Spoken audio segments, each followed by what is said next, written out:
We live now. Okay. What? Hello. Hello. Hello. Hello. Welcome, everyone. So, hello, Squid. Hi. Hello. Oh, gosh. You knew I was Hi. ready to do something. Oh. My allergy medicine. That'd be good to do. Oh, Hello. Yeah. Hello, Clef. Hi, Phil. you nearly knocked my drink over doing so. Fucking Oh, hell. don't do that. Trying not to. Hello, Geigen. Hello, Wilmson. Hello, Fancy. Welcome, welcome. Yeah. Hello, everyone. Yeah. Hi, hi. Yeah. Yeah. Yeah. Nya nya nya nya nya. Nya nya nya. Wow. Ah. Wow. Oh. So I see that Borderlands 4 and I just asked, damn, they really had to like put that announcement out there to make people forget how bad the fucking movie was. I am very surprised that they even tried after how bad that movie was. I've heard literally nothing but awful things about that movie.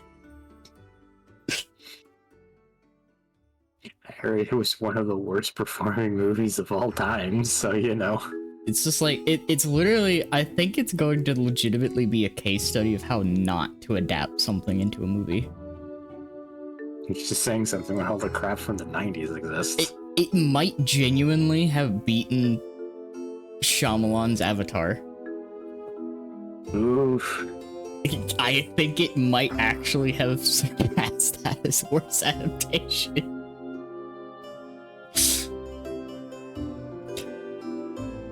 That actually, like, genuinely, there is a part of me that wants to see it. Just to see genuinely how much they fucked up. But I also mean, don't want to spend the money. Valid. If it pops up on a streaming platform that I have a subscription to, maybe. But damn. Oh, excuse me. I'm good. Oof. Been Nah. sipping a soda. Hey, that's what I was doing while I was eating my ham. I still have a little bit of ham. Now I don't have any soda. I have funny, not Gatorade.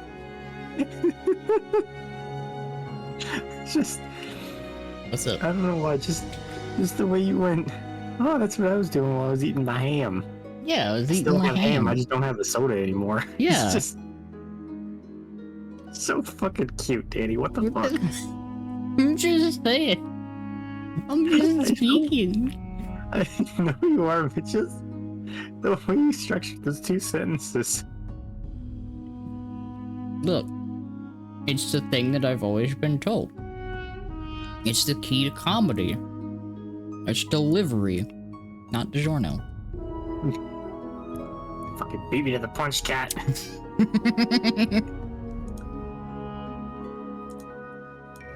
Retaliation.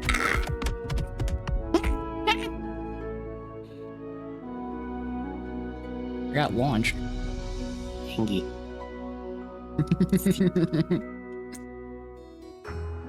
Peeved. My gremlin energy is fueled by ham today.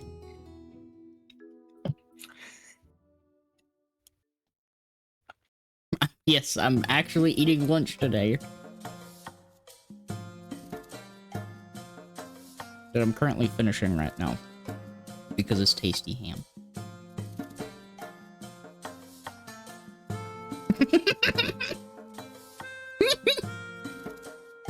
Okay.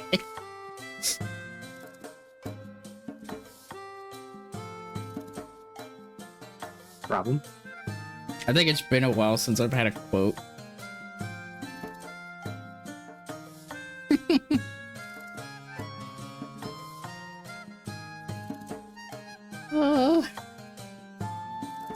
Fucking.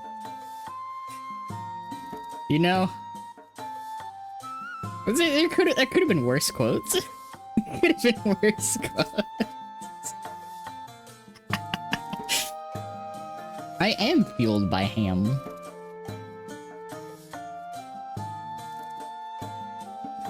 Meow. Hope your day Oh. looks up soon, Fancy. Yeah, hope you feel better soon, Fancy. Meow.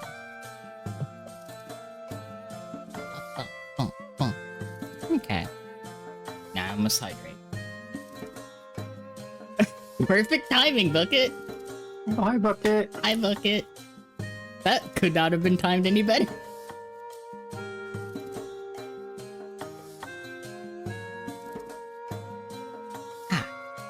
Thanks, Steve. It's a fruit punch flavor. Oh, nice. I got the tropical punch Olipop. Ooh. Game Steve. Mm. Alright, let me move us over to here. Wow. And now we can see the list again. Wow. All the important monsters. It's all here. I don't know what you're talking about. There's no tier below Sea on expeditions that's being cut off. No, not at all. Not Exactly. in the slightest. Every important monster is here. They're all here. All right, and then these two things that somehow snuck past the bouncer, but you know, we don't talk about them.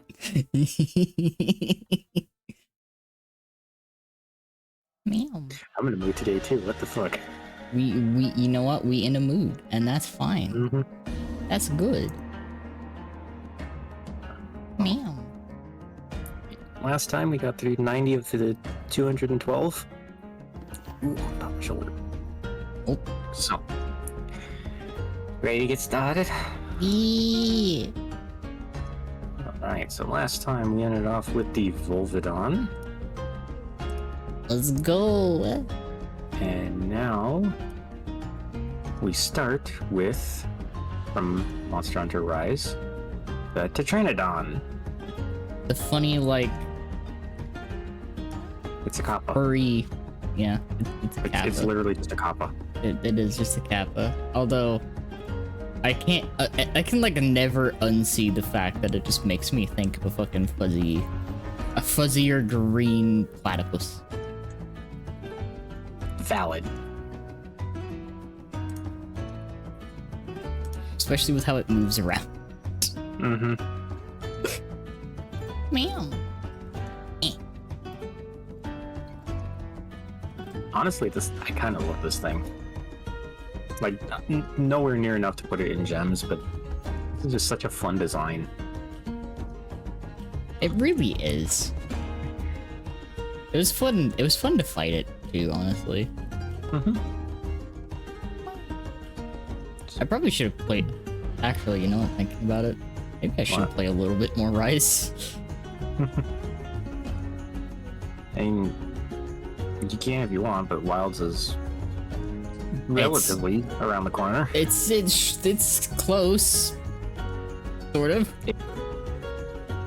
Soon, hopefully, we get a demo. Maybe, please. That'd be great. It'd be cool. I would love that, like a lot. Capcom wink wink. Mhm. Hopefully soon, TM. Exactly, Bucket. Exactly.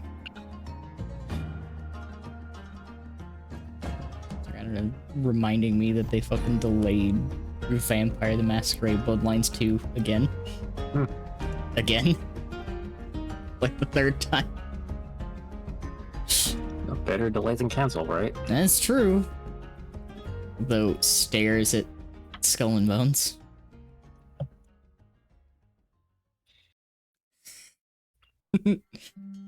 Hello. I like the... Hello. I like the mix of the, not quite moss, almost like really short, like seagrass on its back. It's a nice touch. I like it. And then just the whole big plotting, like you said, it's a turtle platypus thing. Yeah. It is clearly also a kappa and a sumo wrestler. Yeah, it also kind of vaguely reminds me of a monster I think is really silly and I like a lot. Oh yeah, I know what you're talking about. Yeah. There's kind of sheer gimmick with that, actually. You're right. Now we'll get to that in a bit. Yeah, But, we'll get to that one Mm-hmm. eventually. I mean, I don't really have much else to say other than just He's a well-designed big goofy goober. Yeah, and I agree with this. Interestingly, one of the few monsters introduced in Rise to not get a subspecies with Sunbreak. That is interesting, actually. Him and Aknasom, I believe, are the two that didn't get a subspecies. Oh, okay, Magnamallow got one of those weird sort of not subspecies things, but I'm forgetting one. Yeah. Oh, and Gossarog. That one didn't get one either. So, never mind. Not as unusual as I thought. Alright, well, that makes sense. Alright, so where do you want to put the Tetranodon? It's like, I get the feeling he can't go too high, considering I just don't have a lot to say about him. He's kind of like... He's neat. Kind of in the middle. We are ranking based on their aesthetics and design, and the list we're drawing from is effectively every single monster in the mainline games from 1 all the way to Rise Sunbreak. There's a lot. There's a whole lot. Let me clear him out of the way. Like, Tetranodon definitely has enough going on that I don't want to put him in the low tier. Yeah. But I can't... Like, I don't think he beats the Bishaten at the very least. Yeah, I'll be honest, I can kind of agree with this. He beat... I wanted to, Wilson, because there's a lot of cool stuff in Frontiers, but that would have potentially doubled, if not tripled, this list. That would probably have to be like its own list. Which is kind of funny. There's so many monsters. Granted, most of them are just like variations on existing stuff, but there's a lot of really cool stuff in there too, so.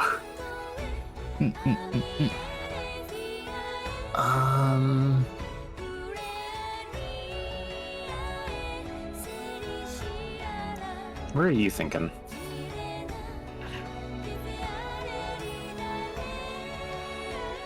I'm kind of in agreement with what you were saying, like not quite Bishaten. Yeah. Maybe even lower than the Catches? I'd say yeah. I'd say just like right there, probably. So kind of between Catches and Amujan for the most part? Yeah. Yeah. That'll work. I feel like that's fair. Yeah. Again, not bad, just he's kind of sitting in the middle where we just don't have much to say. It's like, they're just neat. Yeah. Which Very cool. tends to kind of be how it goes for more early monsters, for the most part. Like, there's nothing, like, super crazy early on. Not particularly, no. Jeez, this was a big image. Holy crap. Alright, we go from Tetranodon to one of the most infamous monsters in the entire franchise. Rajang. Big demon fucking gorilla bastard with Super Saiyan powers. No, it's a Goku. It kind of feels that way, honestly, considering it first stands on end and turns yellow when it gets angry.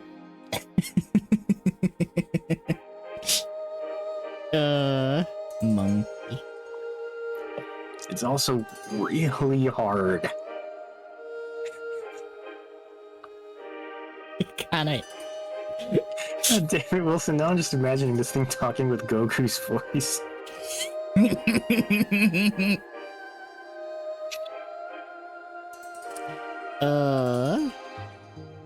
I still just I appreciate the fact that Rajang's design is literally just monkey but horns and some fangs.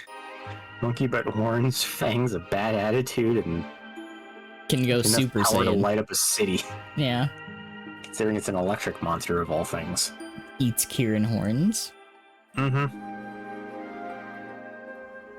which is amusing in and of itself. I know we don't take the fights into account, but have you actually fought this thing or no? Yes. Yes, I have. I've fought all iterations of it in World. I know very well. Ass, isn't it? It is a fucking fight. It really is, with all the fucking beams and dive bombs and all the other shit that it does. I usually end up wailing on it with something very large and probably blast.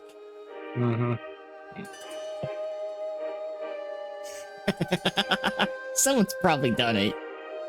I wouldn't be surprised. Someone's absolutely done that, probably. I mean, I think someone put Nep's skin over fucking Nergigante, which is horrifying. What the fuck? It's fucking nightmare fuel, but someone did that. Thank you for the hydrate. Thank you, Bucket. I mean, okay, dialing away from nightmare fuel. Yes.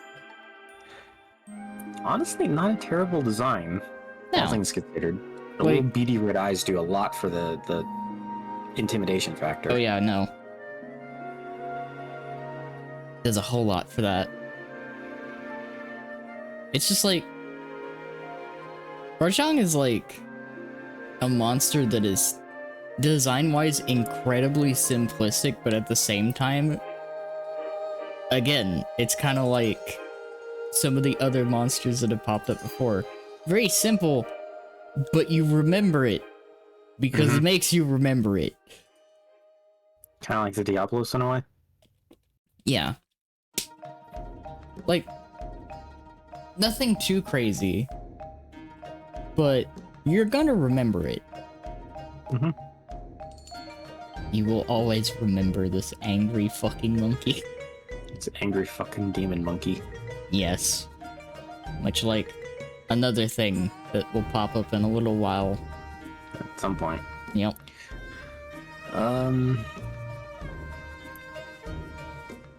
So, I don't necessarily know if I want to put it into Masterpiece rank, though. I was kind of thinking the same. Like... Because, like, the Diablos got up there because it does have a simple design, but it all works with the theming and the name is perfect for it. Yeah. It's like, there's a little more, like, intricacies to it. Like, Rajang, like... It connects because I'm so familiar with this thing being called Rajang. But it's not like if this thing had a different name, it would fit more or less. You know what I mean? You know what I mean? Yeah. Like, Diablos is clearly Diablos. Yes. This thing could be called something else and still work fairly well. Yeah. I think. Like, Rajang's a big monkey. You could call it something else. It could have been named something else, and you still would have remembered it because it will beat the fuck out of you, but... Yeah. He's big monkey with horns. Jesus Christ. I do appreciate at least that the horns have a slight twist to them. That is a nice little detail. Yeah, they're almost like, what was I thinking of? They're kind of like buffalo horns. Yeah, a little bit, now that you mention it. Yeah. It's very interesting. Yeah, I think this guy lands somewhere in high scoring for me, honestly. I agree. The thing is, I'm trying to figure out where. Yeah. Gosh, I'm burping.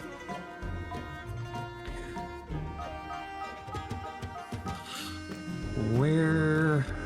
Because, like, I definitely like the Baroth's design more than him. Yeah. I think I like Radabon more than him. I like the Crab's design more than him. I was gonna be honest, I think I was gonna, like, put him... somewhere near the funny fish. The funny fish...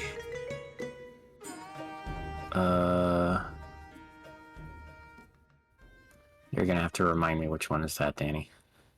Right. Fuck. What was its name? The funky anglerfish that I adore. Gobble. Yeah, Gobble. Okay. Yeah, I think that works. Above or below?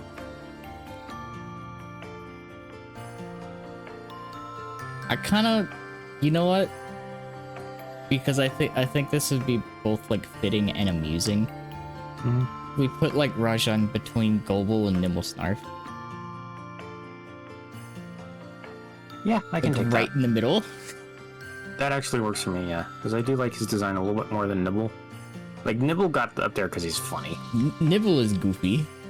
Nibble's a goofy gooper.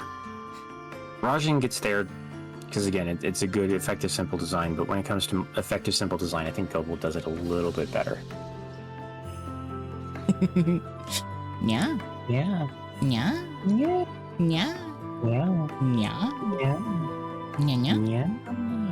Also, Aiko, I love the fact that fucking Nimblesnarf sends you into like a giggle fit. I'm also laughing that we were timed perfectly for several of those. Yeah. Yeah. Okay. So we've had monkey. Monkey. Now what about angry or monkey? Monkey. Super Saiyan 2. Basically. Monkey, but if it starts angry and gets angrier in the fight. Broly. Basically the same gimmick that they reused for like basil goose and seething basil juice and so on. They've redone this whole like it's the base monster, but it starts off angry a couple of times. Yeah, it's like it starts off angry. I do appreciate that they actually like have the pattern. Mm-hmm. Yeah, honestly, seeing it when it's enraged and you see that striped pattern, it looks a little bit better in my opinion. Yeah, it's got more flair. Mm-hmm. So, like I would put it a little higher. Yeah. I think I like it a little bit more than Alatreon, but I think it still loses to Title Najarala. Yeah. Honestly, yeah. No, I'm okay with that. It just black and gold is just such a good color palette is the thing. It works. It's solid. It works, and yeah, it just has a little bit more visual interest than the base Rajang. Yeah. Which, to be fair, again, this is what base Rajang looks like when it gets mad, but Furious, it's one of those weird things. Yeah.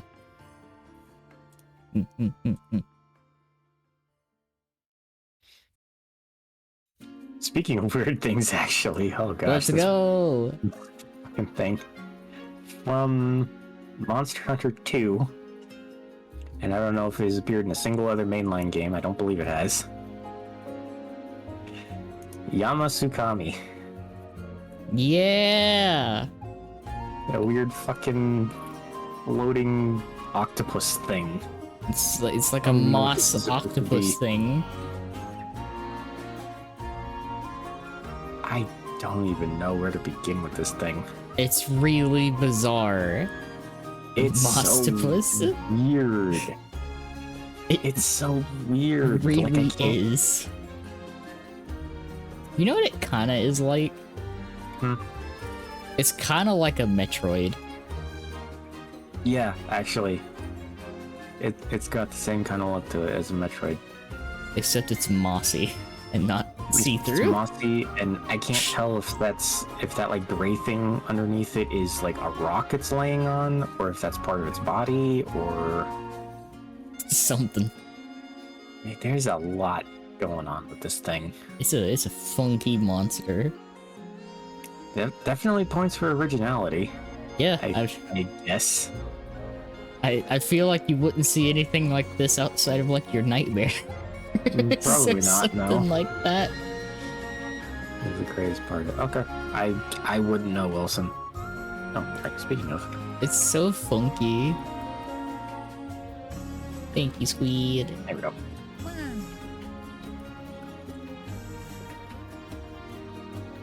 It's It's at least nice that I can see its eyes, yeah. or an eye from this angle. Yeah, from this angle you can see a singular eye. Also, this is the... I think this is the first monster that's really had proper tentacles. I believe you're correct. Which, as a squid, I don't know how to feel about that. You would think that they would have more than, like, one. You'd think... But at the same time, I know those are also a real bitch and a half to try and animate. I mean, they absolutely So... are. I can understand. This thing showing up in Monster Hunter 2 was kind of probably pushing it a little bit. Giant enemy cephalopod. Mm-hmm. Uh, I genuinely don't know how to feel about this. I have no idea where to put it. it's like... I kind of want to put it, like, toward the middle, because, like, it's really creative. It's really creative, but it's also very much a thing of what the actual fuck is this? There's a big floating moss octopus. I guess it's This is basically what it is. This is probably one of the most outlandish looking monsters. It's a wild thing to say. Oh no. Oh no.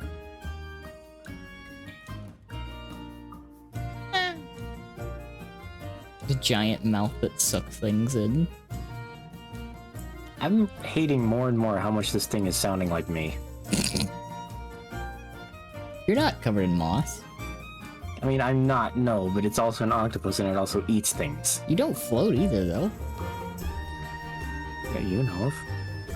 Do you hover? Do I'm you... on the ceiling, what do you mean? That's not floating, you're on the ceiling. But I'm on the ceiling. That's different from floating, that's hanging. Is it though? Yes! What if I'm only on the ceiling because the ceiling is what's keeping me from floating away? Hmm. This time.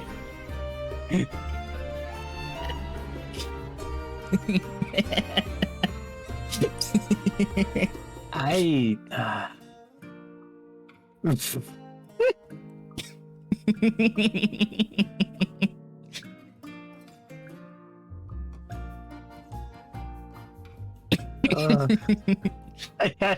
I had a joke to continue that and I immediately forgot it. God damn it. That's funny. Fucking donut brain.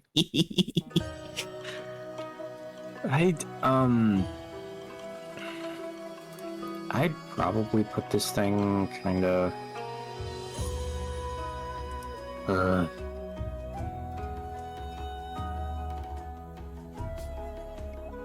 Yeah?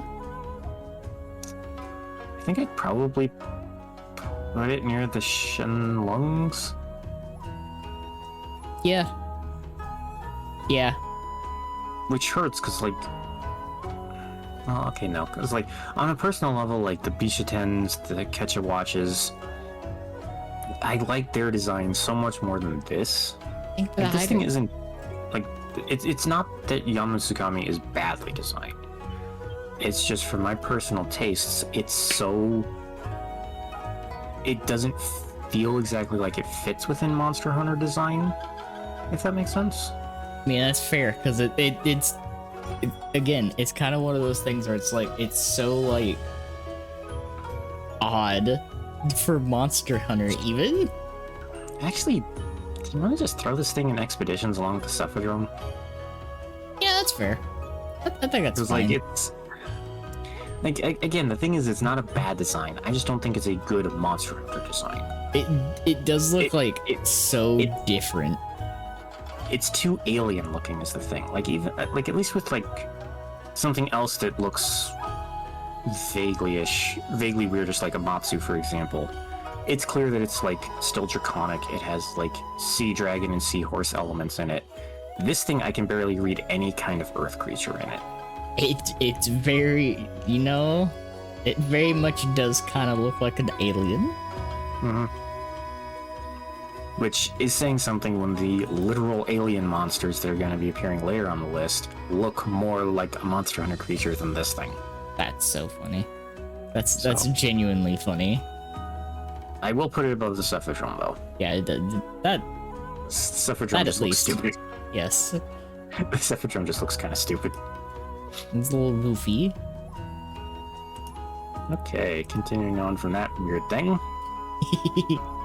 The Basarios. Yeah. And these are the juvenile form of the Gravioses that we talked about way early on last time. Yeah. Rocks. So it's another rock dragon. Rocks. I like the fact that this one also kind of has a little bit of moss on it. Mm-hmm. This is specifically the Monster Hunter 4 render for it, where you find it in the forest. Other renders don't have the moss because it was put in more like desert and volcanic areas. Yeah. But I like the idea that it is just such a slow, lackadaisical sort of rocky creature that it just grows moss on it. I mean, part of the lore for this thing is that when it's laying in the ground completely still, it's almost indistinguishable from other rocks. Like, I love that. It's just like the whole like idea behind this. I enjoy. I like the funny rock dragon. Rock dragons are neat. I kind of wish we had a few more. Yeah. Does it rank higher or lower than its adult? I'm gonna be honest. I kind of want to put it above, just because like. Kind of fitting considering this thing has returned to more than the Gravios has. Yeah, like I actually do kind of like its design a little bit more. So I'd say like probably just above for me. Just above, but below the Quirapecos? E. That works. Now for the Bassario subspecies that was introduced in Monster Hunter 4. The Ruby Basarios. Oh, that's really pretty. Now this one is good. This is the only render, so I apologize for the big dust cloud on it. I mean, it makes sense that there's probably not a whole lot. I think it was only in 4, so it's another situation. If this is the only render I had to work with. Yeah. I feel like that's a common thing for some of these monsters that haven't popped up in a hot minute. Yep. Like and likewise, because 4 was a 3DS game, not gonna take a screenshot of that. Yeah. So this definitely goes up the list a little bit. Notably, just like with the Uragon, like a rocky sort of creature is cool. A rocky creature with crystals growing on it, extra cool. Especially when they like pop like that. Oh gosh, yeah. It's such a good contrast. Yeah, the duller gray and green that we can kind of see through the dust. The bright, vibrant red crystals are amazing looking. That's really well done. I don't think those are actual rubies, by the way. It's just a name, but yeah. So where's it go?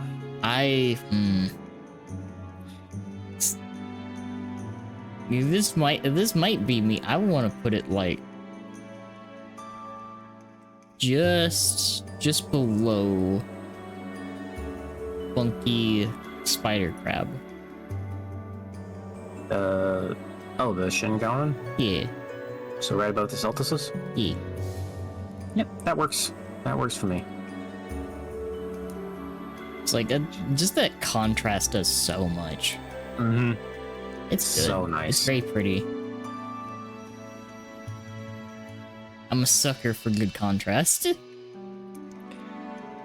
Speaking of very pretty monsters, one that premiered in Monster Hunter 3 and has not been seen since because it was a pure underwater fight. I'm probably going to be horribly and confusingly changing the pronunciation of its name. The Sayadus. That is such a pretty monster. It is. It's basically what if Whale Dragon. Also, which is tight as hell. Can I just say? Yeah. This is 100% fucking Shadow of the Colossus. A little bit, considering you are very tiny compared to this thing. Yeah, that's another thing that like a monster like this gets huge. Pun absolutely intended, by the way. Huge props for me for being absolutely fucking massive. Mm-hmm. No, like, I'm not joking. This thing is literally the size of a whale. Like, actually, I want to see. Do we have...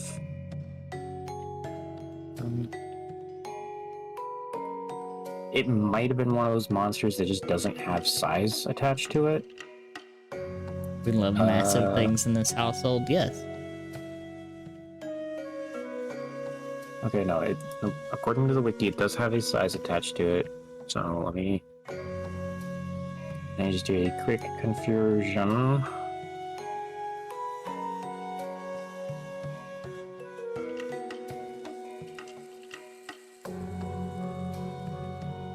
I can actually fucking type. Stop selecting the entire... I hate text boxes that select the entire thing. Stop coding your text boxes to select the entire thing. Resisted any but emote.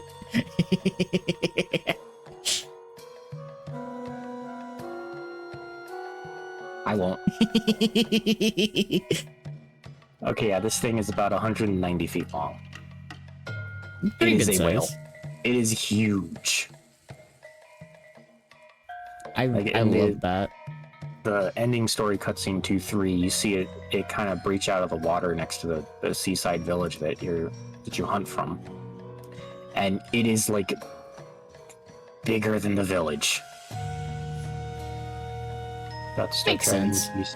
Okay, Bucket, drive safe. Yeah, have a safe drive. Also, Aiko, you'll appreciate this. But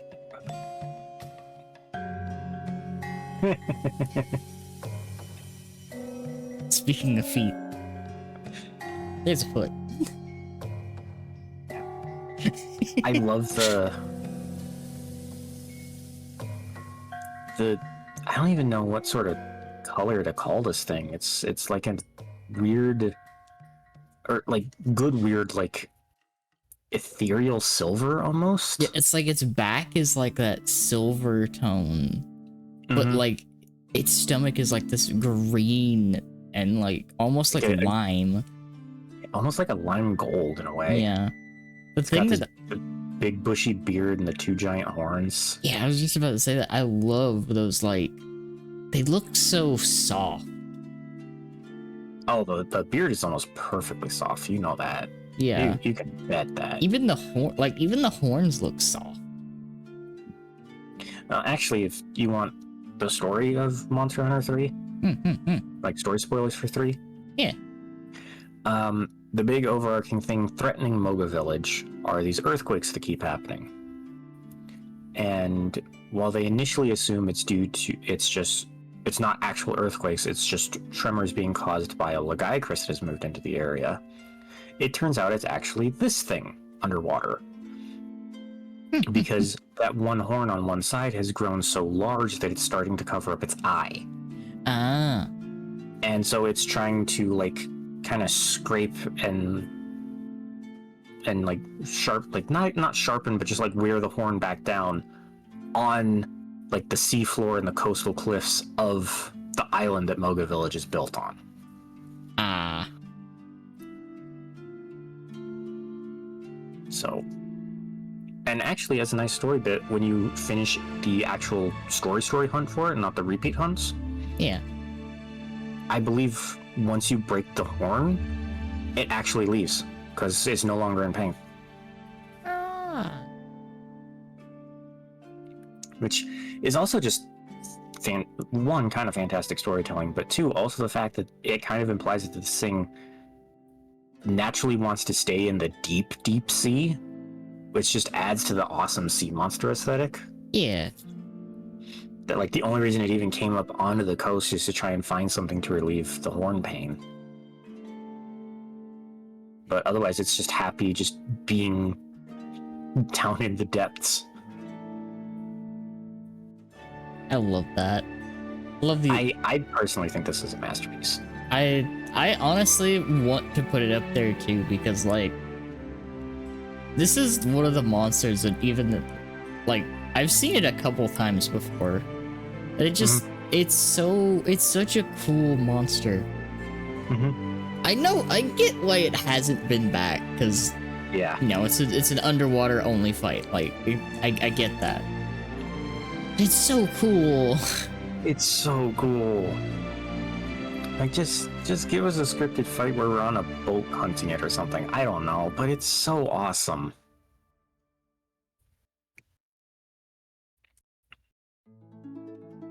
Where do you want to put it in masterpiece? You know, I want to put it actually for me. I want to put it above Luna. Above the Lunastra, but still below Valhazak.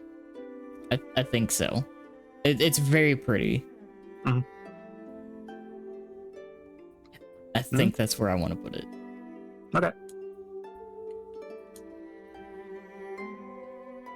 Oh, right. I think that is the thing too, is the like the golden patterns in like the center of its belly. I only just remember this from looking at the icon. I think those are like bioluminescent too. Oh, that's cool. So again, lending to the idea that this thing is a deep sea creature. Yeah. Cat got hit with cute. Wow. I'm gonna retweet that. Why are you on Twitter? We're doing a tier list. I saw ping and I was curious.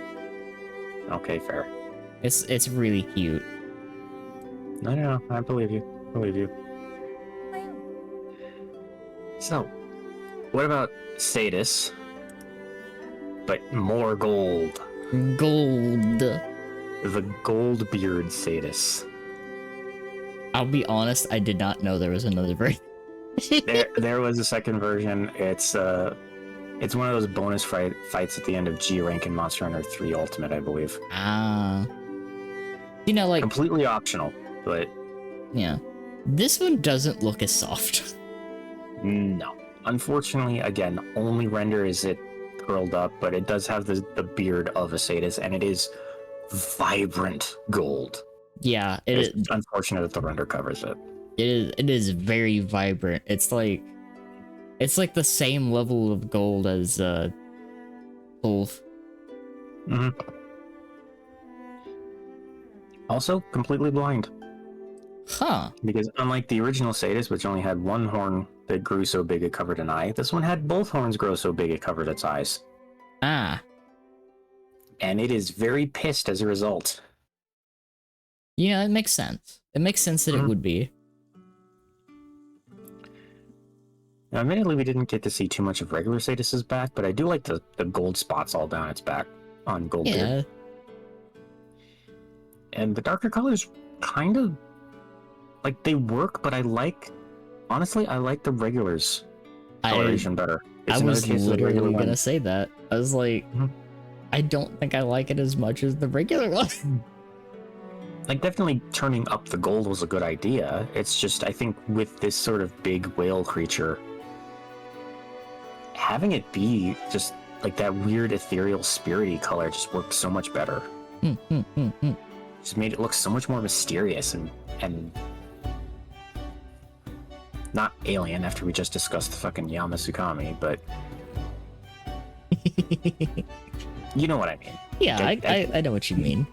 Donut brain will not word, but you know what I mean. Yeah. Otherworldly, sort of? Yes.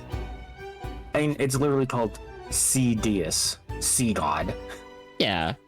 It should look a little spiritual. That's another thing that I really like with a lot of some of like the bigger monsters in Monster Hunter World. Is some of them like I like the wordplay of the names. They're fun. As some of you may know, I'm a sucker for wordplay. I like some good wordplay. So I'm a sucker for a good lyricist.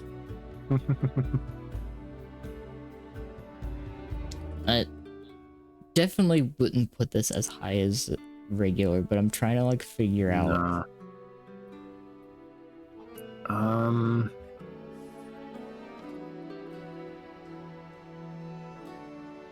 Below Teostra, maybe? I think so. But above Crystalbeard? Yeah. I think that's fair. Yeah. Because I think overall the Sadis's design is better than the Uragon's design. So it should definitely be above Crystalbeard, but the coloration is just... this is one of the cases where I really think they got the subspecies coloration wrong. Like, it... I don't want to say really got it wrong. It's fine, it's just definitely not as good as the base. It doesn't hit as hard as the like ethereal coloration. Moving on from Goldbeard, we have... I just got hit with a thought. What? If instead of like making it gold, if they'd done sort of like you know the Ghost Leviathan in Subnautica? Vaguely. Kind of like that, where it's like more like translucent and bioluminescent. Yeah, that probably would have worked better. That'd have been rad as hell. Also, 3 Ultimate was a Wii and DS game, so... Yeah, no, that was never gonna happen. Nah. Monster number 99, from the Gods of the Sea to... Giant Pig. It's a pig! We have the Bulldrome. Oh, I've heard stories of these things. You've dealt with Bullfangos, right? Stupid little hyper-aggressive warthogs that keep running you down. Yup. This is basically just a bigger version of that. Yep, I've heard the stories of these things. I have fought these things. They are a pain in the ass because their only attacks are charging, basically. Yup. They charge and they kick, and that's about it. It's very much pig. That is indeed a pig. I will say though, one somewhat refreshing thing about actually fighting these things, yeah, they have next to no HP. Well, that's good, at least. They die very fast. Probably a good thing if all their attacks are charge-based. But honestly, that saving grace does not do the fight any favors. These things are fucking annoying to fight. They just don't still. Even like design-wise and everything. It's. I feel like it's not rude of me to put this in Expedition. No, because it's basically just a warthog, but with bigger tusks and white, like little white tufts of fur. Not tufts. Bigger than tufts. You know what I mean. This pig looks like it's trying to pose for a portrait from like the early 1800s. You're right. It kind of does. This looks like it's ready to like nail in the first spike of a railroad. This render gives this thing way more nobility and class than it actually deserves. Holy crap, this thing is the most obnoxious little bastard. Yeah, no. I think it's fair to put this in Expeditions. Yeah, it's just a pig. Yeah. Above, below, where in Expeditions? I would put it in the middle. Fair enough. It's like, it is a pig. It's not as goofy it's big. It's pig, yeah. That's all pig. It is. It's pig, and there's not even anything cool done with the pig. It's just a pig. It's just a pig. You could actually probably see one of those if you went outside in certain areas. You could probably see something that looked like that. It's just a boar warthog thing. That's all it is. Yeah. Eh. Meow. Alright, moving on from that. Monster number 100. A Legiana. Legiana's pretty. Legiana's very pretty. As weird as this is going to say, I like that it doesn't have any scales for a dragon. It's kind of like a moth dragon. A little bit, but with like leathery wings instead of insectoid stuff. Yeah, it's somewhere like in between like a butterfly and a moth. Its wings are definitely based on butterflies and moths, but it also feels more like a weird predatory bird almost. Kind of, yeah. It's like even like the way that it like roars. Mm-hmm. It's like it's very bird-like. It doesn't really roar; it screeches. Yeah.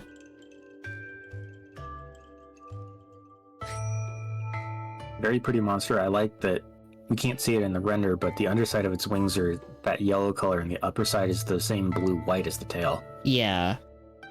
It's like it is a very pretty monster. Mm-hmm.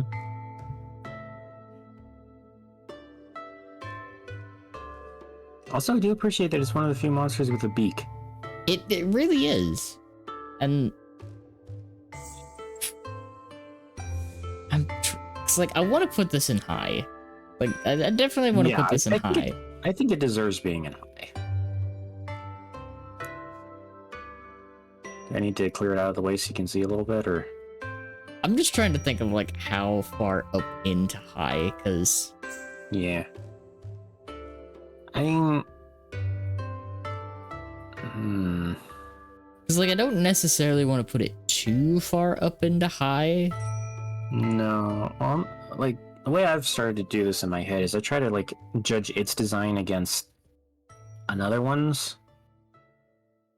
Yeah. So, like, would you say this is a better looking design than, say, Barath, for example?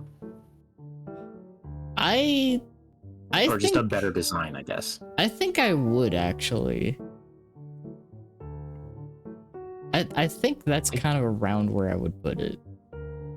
I'd say between Rachna and Barath, because I can agree that it is a little bit better of a design than Barath. But not I quite don't as think good it's a as better Rachna. design than Rachna. Though. Yeah. No.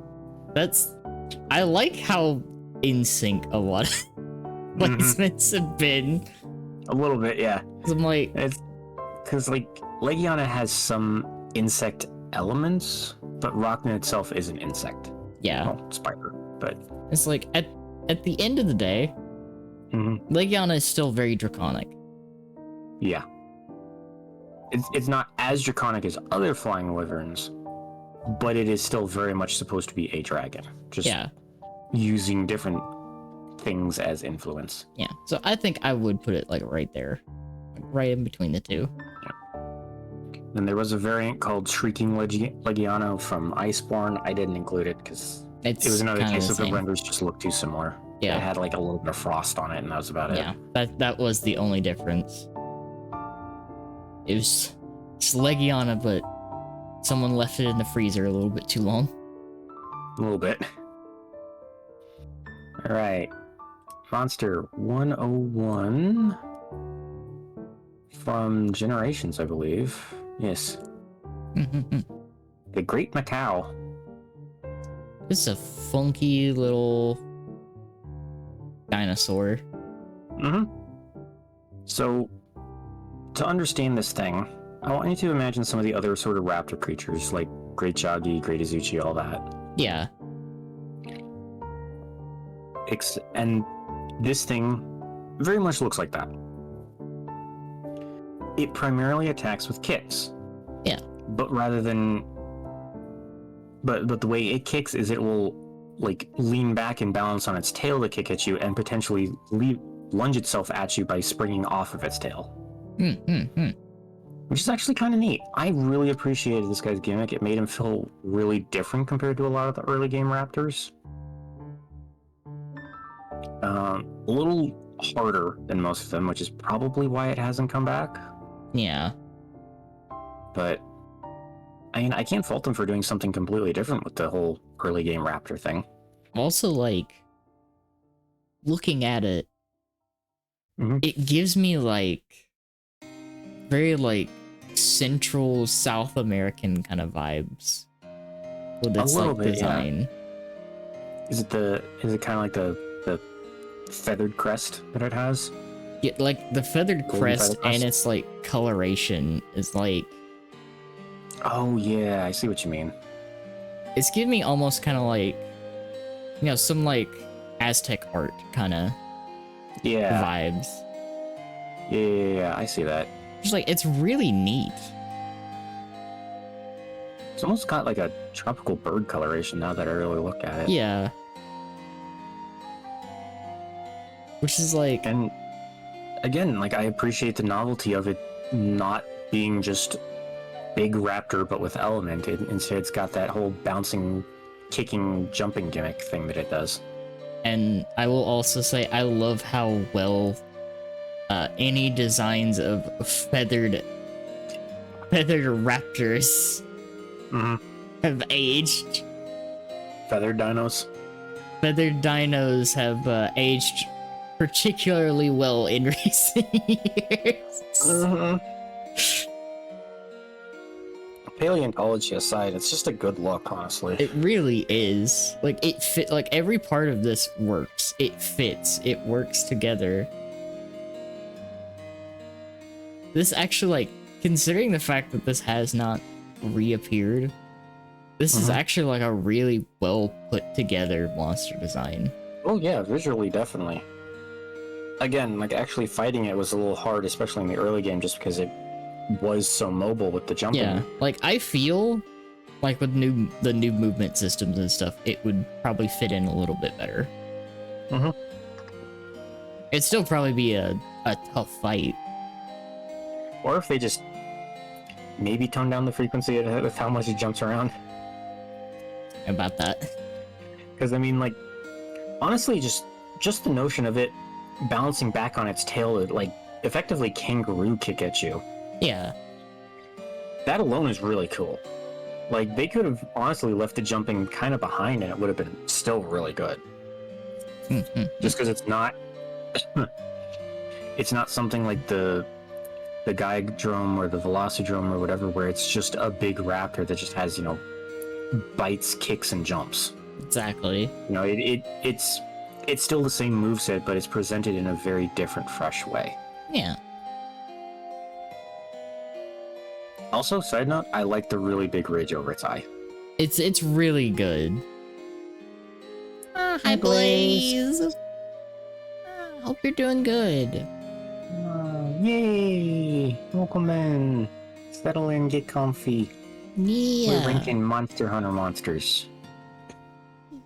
It's a lot of fun. I enjoy doing these. It's been so much fun just showing you all of the old monsters that you just haven't seen. I love the designs.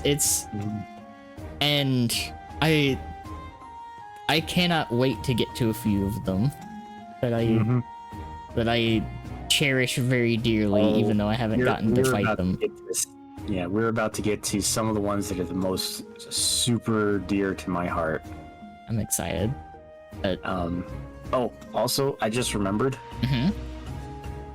If memory serves correctly, the Great Macau, when it not roars, but just like the general noises it makes when it attacks. Particularly when it like rears back to do the big flying. Actually, I just remembered as well, when it jumps at you, it also like basically pinwheel kicks its legs through the air, which is hilarious. But when it does that, I want you to picture it making the angriest chicken clucking sound, or just chicken squawking sound you can imagine. Just like a What the sort of sound. Yeah, that's what it does. I just remembered that, and I forgot how much I loved it. Oh my god, that's It's so just a funny. big angry bird. Oh, now I gotta figure out, like, where do I want to put this bird?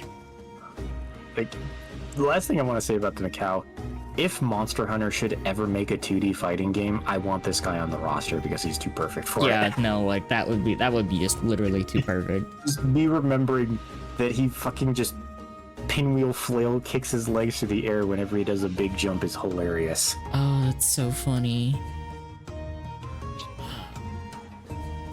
where do I want to put this monster? Honestly, I think this might be one of the few great somethings that make it out of low but good and into high scoring. I think so as well. Because honestly, they cooked with this design, and I'm a little upset that he hasn't come back. Like, I wanna put it up there, at least like into high. Oh yeah. No, I agree. He absolutely makes it into high. Cause like it's too good. I kind of want to put him maybe just below the Ketchas. Between the Ash Ketcha and the Pteranodon. I'm all for that, actually. He's just such a solid, visually appealing, out of left field design, you know? Yeah, exactly. I think that's a great spot. Yeah. Great Macau. Hopefully we will see you again soon. Honestly, just on the topic of early game monsters, something I'd really appreciate them doing with, like, the content patches for Wilds. Yeah. Don't just add stuff to the late game, add more stuff into the early game. It would be nice. Because, like, sure, by the time it comes out, all the people who've gotten the game already are probably going to be going to be so powerful that they can still beat it. Or that they're going to, beat it handily. But it's, it's still fun to go back and fight some things. Especially if it's stuff that people haven't seen before. Yes. And likewise, that's just adding more early game content for people who are getting into the game late. I don't see a reason to not do it. But anyway, what do I know? Would be nice if they would. Yep. I know what I do know, which is that this is one of my favorite monsters ever. Oh. This might be another one that I have to put the whole setup in gems. Oh. To which I am sorry. Oh no, that's exactly what that's for. Hailing from Monster Hunter 3, the Gen Moran.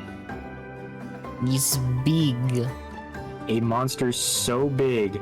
We have a Wilds trailer, yo! Let's go. Oh my gosh, yes. Do you want to pause the tier list real quick and watch that trailer, maybe? No, like genuinely, do you want to, considering it's Monster Hunter? Let me pause the music. Okay. I'm gonna take a look. Oh, hold on. I just heard Bucket get home. 1 second. Be right back. Oh yeah, 13 minutes ago. Right. I'm gonna pause that. Bum bum bum bum bum bum bum.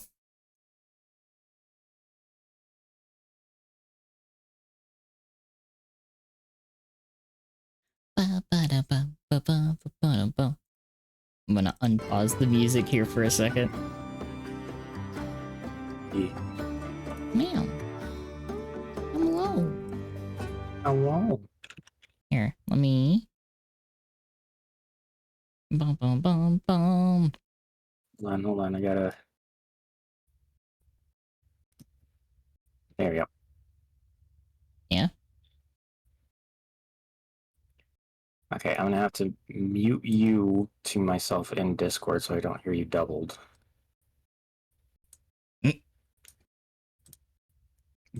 And turn you up on the stream. Meow. Oh, thank you for the hydrate. Thank you. Let me. Bum bum bum bum. Okay. Gonna figure out which one of these was which. Okay, I think it's that one. Let me boop, pop that up.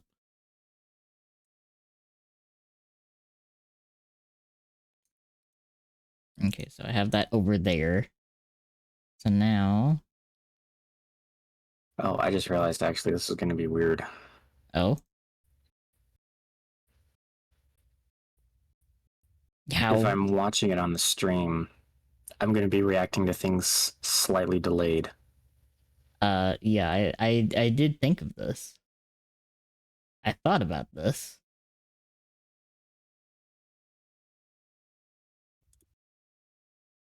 Boop.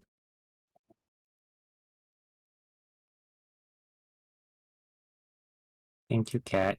Welcome. So real quick, what I'm gonna do is hide that so we can see this. Mhm. And I'm gonna play the trailer now.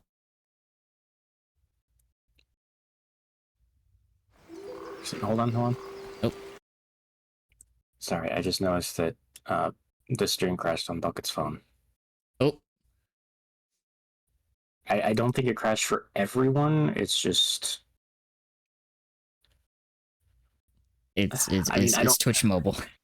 It's Twitch Twitch mobile. mobile. Yeah, I also want to give him just like maybe a minute to. Yeah. Okay. So I figured it probably was Twitch mobile. I also kind of want to give him a minute to reconnect on PC, considering he just got phone or just got home. Oh, sorry, Bucket. Sorry. All good. Okay. And we back. My word. Is this a Lollabarina floret? Oh, that must be the charge blade thing. Holy shit. Ooh, yeah, no, that's a spider. Let's go, Oh, spider! fuck yes. Oh my gosh, I'm so happy. Oh my god.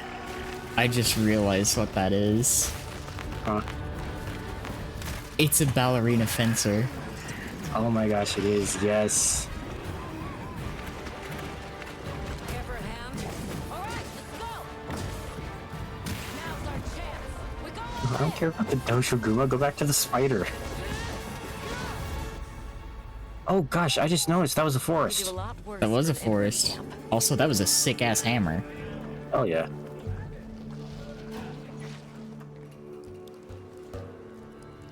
Once your business here is concluded, you should find shelter.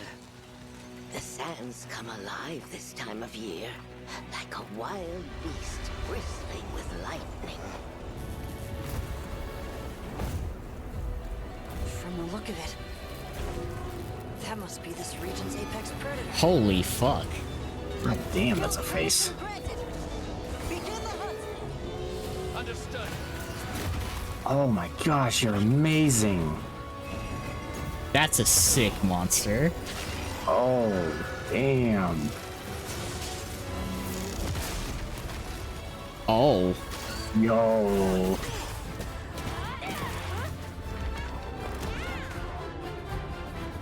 You gonna get any more teases of monsters? God, the bow changes. Mm-hmm.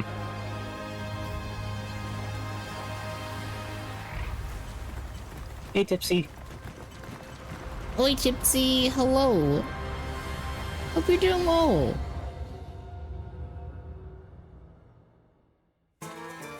Hey! So tasty. Fucking Todd Habercorn. Well, the cooking girls are back. Ah, that looks so I guess. fun. Oh, that was awesome. Fucking Todd Habercorn voice there at the end. God damn it. And thank you, Blaze. Thank you.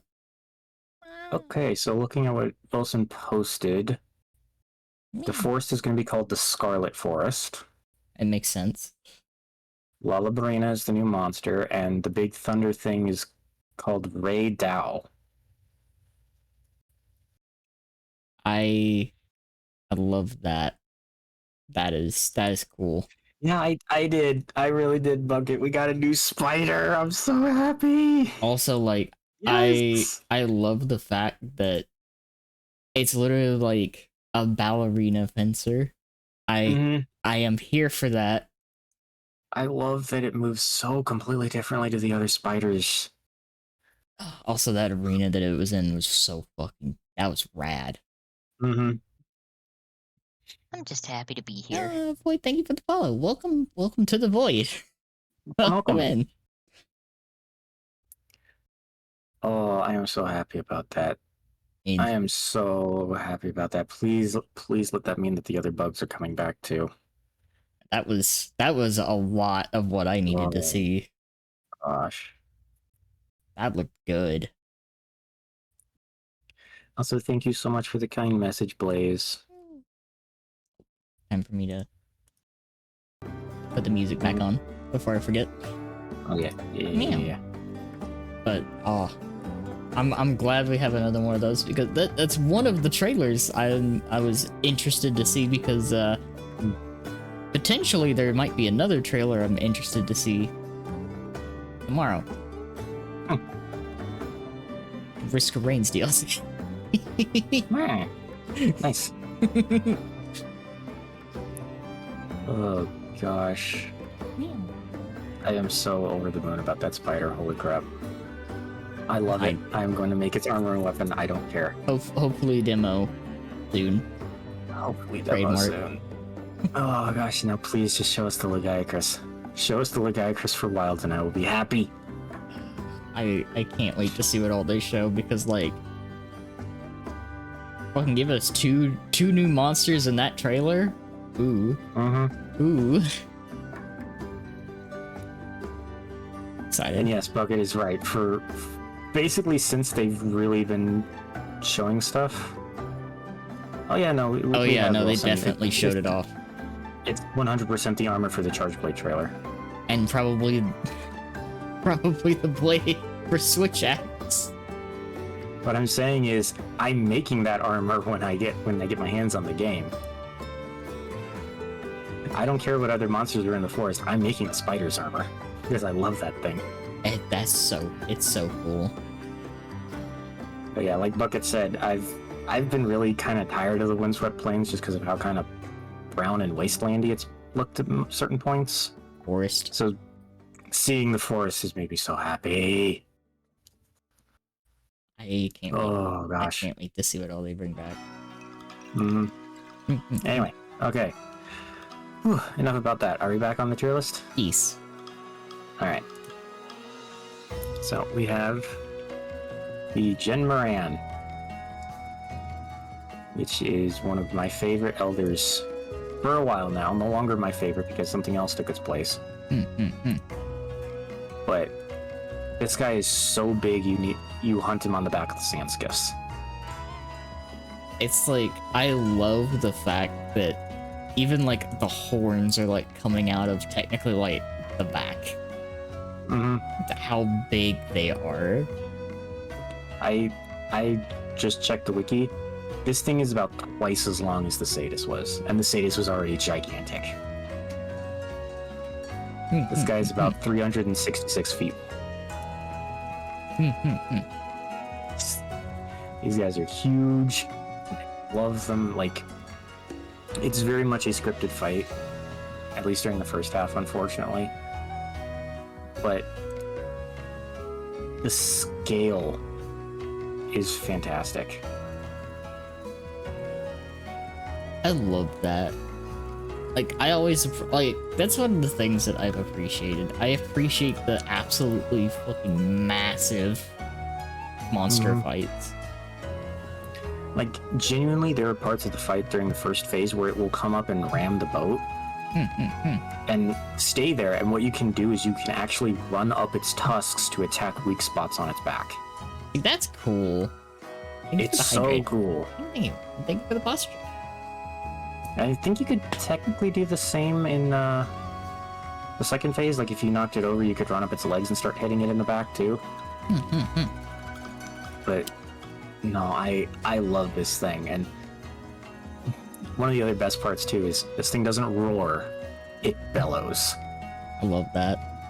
It's such a good sound. Such a giant, just sand crocodile whale thing. I am fully like understanding. Yeah, this guy's going up in gems. Yeah, it's like I already knew because like that's what that tier's for. Yeah. that whole tier up there is all just personal bias monsters. I think he's got to go lower than the Zenogres for me, though. That's fair. Because I love him, but I love my Thunder Beasties more.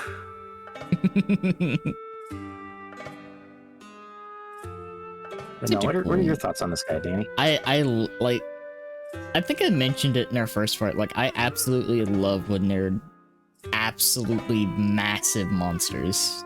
Mm-hmm. It's like, there's just something about those, the experience of that just makes it so much better, but also you appreciate the little...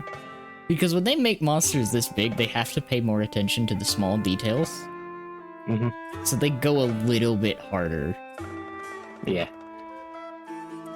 And again, just the fun and the scale of the fight where this thing is like 3 to 4, maybe even 5 times bigger than the boat you're fighting it on, much less you. Yeah. Is such a cool feeling. Like, that's something I wish Monster Hunter would do a little bit more. And they kind of did it in World with Zora, but I have some issues with that. Honestly, I think the Morens were fantastic. I can agree. Oh yeah, and Bucket's right. It can actually breach itself out of the desert and over your boat, back into the sand. That's such a cool move. I would love if the Morans are added back as special fights in a post-launch patch for Wilds, just so I can take you on that boat and have you fight one to see how fun it is. Alright, moving on from the Gen Moran to the subspecies it actually got, which is going to rank a little bit higher for obvious reasons. The Hollowed... Where's the picture was off screen? There we go. The Hollowed Gen Moran. That... God of... Just a little bit of purple. Not just purple, but purple crystals down its back. Exactly like we were seeing with other rocky monsters, where the rock look is great, rock plus crystal is awesome. Oh, it's so good. And best part, Danny? The gen fights, because they happen in, a special arena, they always happen during the day. The Hollowed Gens fights always happen at night. Oh. Tell me this thing is not amazing looking. It's so Granted, pretty. Fight-wise, it is basically just a regular gen. But... Oh, thank you, Wilson. God, it's so pretty. It's Yeah, no, it's so good. yeah, like honestly, just that little bit of color variation does so much. No, not hollow, hallowed, like hallowed ground. Yeah, like holy.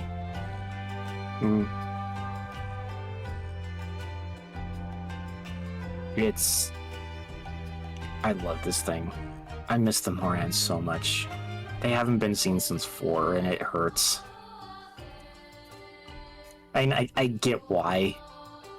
Just obviously, special arena elders like these guys are going to be less likely to come back. Just because it's more work to recreate.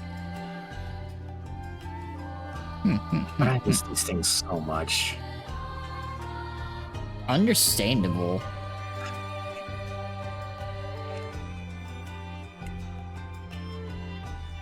There we go. Perfect. Sorry, I'm just admiring the purple crystals a little bit more before I put it away. It's so beautiful looking against. No, it's understandable. Kind of a more like rusty faded red coloration than the dusty brown. Yeah. Yes, Bucket, the new spider is already a gem. Or at least masterpiece. Look, I'll have to like admit the fact that it has that one instance where it just unfolds into that big rose. Mm-hmm. That's really cool. We were all wondering how they'd combine with the whole floral and spider thing, and then we saw it and it's like, oh, that's amazing. It's really well done.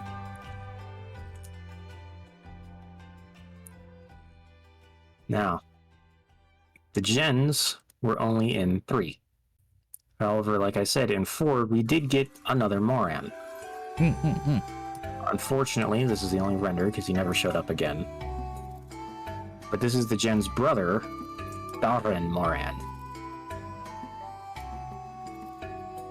Looks very angry. Also, like, Basically, take the gens and replace the 2 side tusks with one giant spiraled narwhal horn coming out of its head. it's a sand narwhal. Effectively. To continue the whale parallel. That's so funny. And I say narwhal, it is a way heftier horn than a narwhal's horn. Oh yeah, no, that's a big horn. More like a giant drill. Also, like its lower jaw, where it has the extended protruding teeth. Mm-hmm. I don't even know if those are teeth so much as just like jagged points of the jaw or something. Still looks great. It's a very like very interesting design. Mm-hmm. Very similar to the Morans otherwise. Like, I know it's hard to see its body back there, but it's basically the exact same Moran shape. Just different horn structure and a much, like, harder sort of, like, red granity stone look to it. And yeah, Tipsy's right. Basically the same fight sequence, but significantly angrier beast. Makes sense. In fact, I think they probably just reused the gen sound effects for Darren.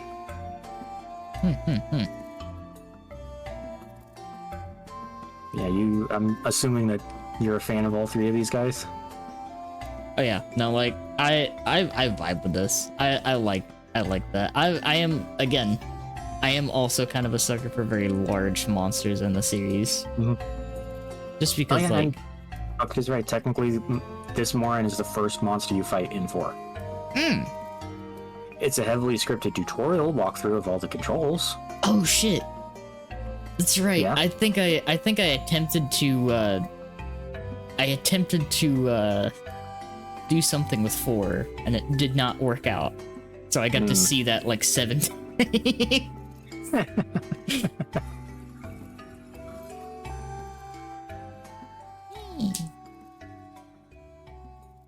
Yeah, these guys are great. Honestly, I'm probably gonna put the Darren just above basic gen, but below hollow just because of that. That purple on the hollow is so good. I'm guessing you're okay with all of these placements? Yes, I am down for these. I'm curious, are these gems for you as well or no? I vibe with their designs a lot. Awesome.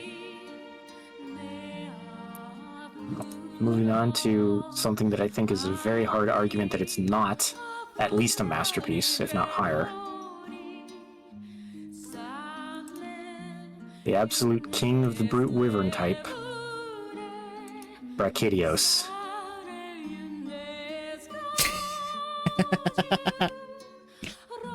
Now this I'm sure you fought because you went through Iceborne. And you also know that Yeah, this I Bucket's have baby. Bucket's have boy. a soft spot for blast weapons. Bracky was the first. Yep. Bracky was the first instance of the blast element on a monster. But back in 3 when he was introduced, it was called Slime Blight. So he was the only one that did it. I want you to know one of my favorite fights in World is actually Raging Bracky. It's a good monster. I really like the Raging Bracky fight. And Bucket also raises a point. I love the cobalt blue of this thing. I love how it snarls and sounds almost like it's a little stuffed up. It's just like, I love how it punches. No other monster really punches. it's true.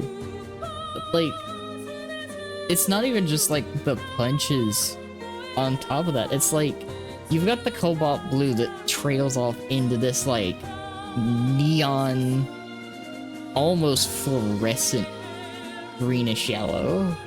Mm-hmm. It just, it's highlighted so well because of that. I like it. I do like Bracky a lot. Bracky's just a good monster. Yeah. Like, I've said it a few times and I've been varyingly accurate, but I think this is one of the few monsters that has been in every game since its introduction in 3 Ultimate. and like, I know for me, at the very least, Bracky it definitely fits in Masterpiece. At least Masterpiece. Yes, because Bracky has been in a lot, for good reason. Mm-hmm. A good monster design. Honestly, I think this might be one of the other ones that beats Blackveil. Yeah, I think, honestly, I think that's fair for me as well. Because, Does he like, beat Seething? Because I'd say he beats Seething as well. I would put, Malzmenos, I'm not sure. I would put him up there. Yeah. Above the Malzenos or below the Malzenos? I'll put Bracky above Seething. I think Above that is, Seething? I think that is perfectly fair. You know what? Yeah. Bracky is an absolute king.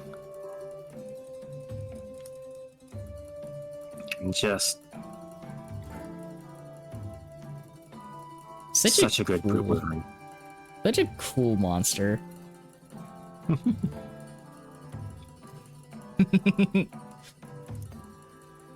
Points. Cute. Wow.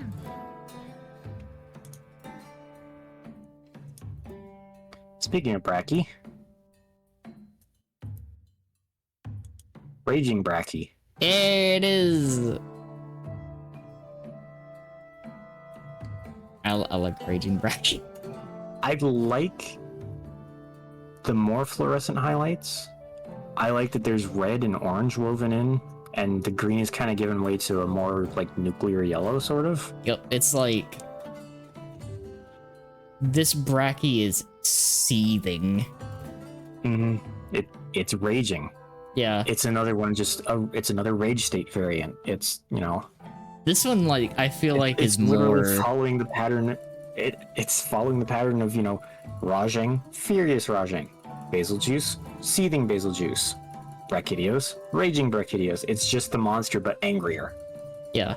This one, though, I think, like, because I don't think normally it has the red bits. I don't think it does either.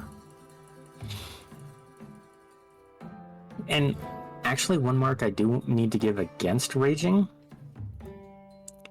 I don't like the darker desaturated blue. Yeah.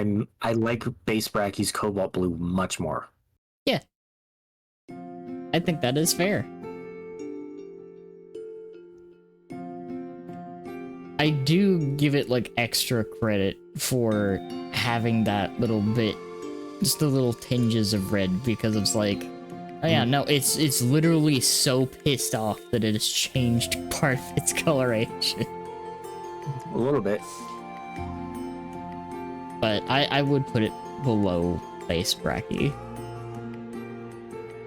Below Seething? You 'Cause know, I think this still beats Blackveil.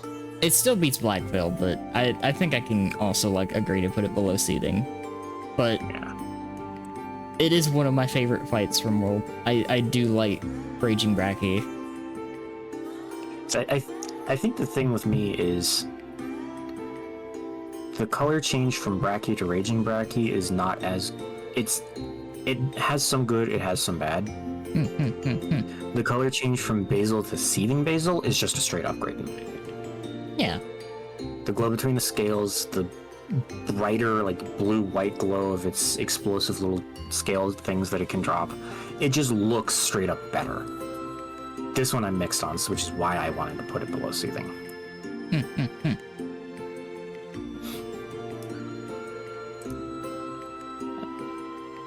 Moving on from those to another stellar thank you.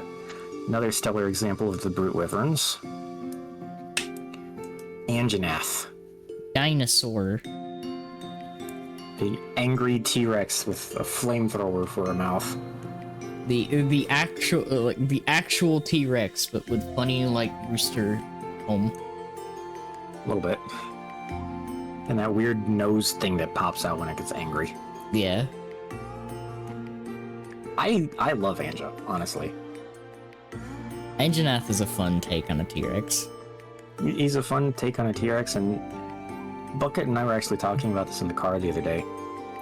Anja is kind of the perfect encapsulation of a lot of the world designs, in that it is very simple looking, but so much of its personality comes through in the animations.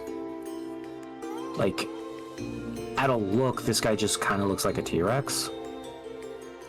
But when you see him moving and particularly going through the fight animations, he's just a thug. Yeah. He's just an absolute brute who just does not care. Yeah. Oh, true. It's so true.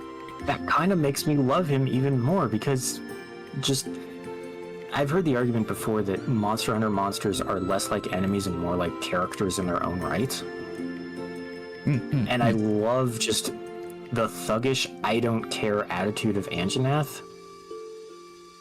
One, because it's so well done.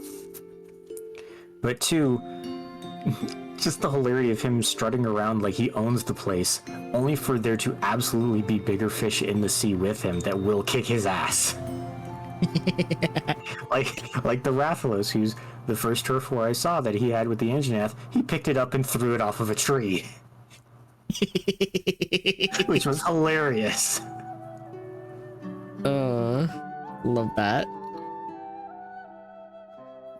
Oh, stuff like that's so good.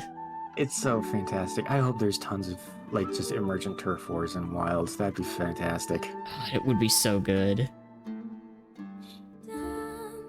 Honestly, though, with Anja, definitely, like, really high on high rank for me.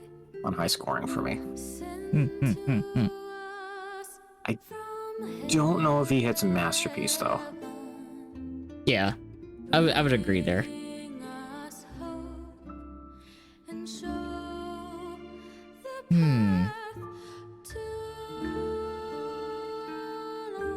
I don't want to put him maybe near a Dogoron? Or Elderfrost Gammoth, maybe? Yeah. Yeah. I'm just not sure where.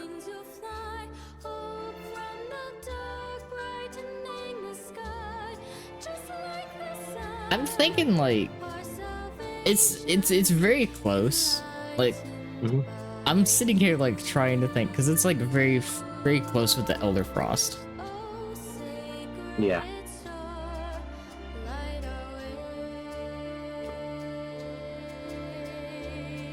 I think maybe between Elderfrost and Rathian. I think I would do that, yeah. Because Anja's a really good, you know, again, a really well executed, simple design with a great aesthetic, particularly shining through in his animations. But Gammoth just really rocks that icy frost armor so well. It's hard to argue against that. It really is better than that, you know? It really is. Not quite sure when you left Ico, but we did the Morans, we did Brachydios, a couple others, and we saw the newest trailer for Monster Hunter Wilds. Where they introduced a new spider. Big flower the spider. Lalabarina. Yeah. Okay, cool. Trying to get you caught up. Get the sweet little Ico caught up. Alright. So. What about... Now, I will admit, this is a really, really good render Yeah. for the Bulgur Anjanath. Yeah. Yeah. Yeah. Yeah. Yeah. Yeah. Bulgur's definitely better. Yeah. Like, The extra patterning, the glowing, like, indigo, almost. it's really good. It's wild to me that its body is such, like, a pale blue, but then its head is just bright orange. Like, it's so weird that it's such a vibrant orange to me. Yeah. It's like... Wait, I mean, not that weird, but just... I think when I was first playing Iceborne, I saw him come around a corner, and I saw the orange head, and I was like, oh, hi. And then I saw the rest of the body, and I was like... It's like, oh, wait a minute. Just that, like, confused blinking meme gif. It's so good, though. Like... Yeah, no. Fulgur is definitely... I also don't know if he makes it into Masterpiece, but... Definitely higher than regular. Yeah. Hold on. I forgot to actually stick Anjanath on the tier list. There we go. Oop. There we go. I fixed it.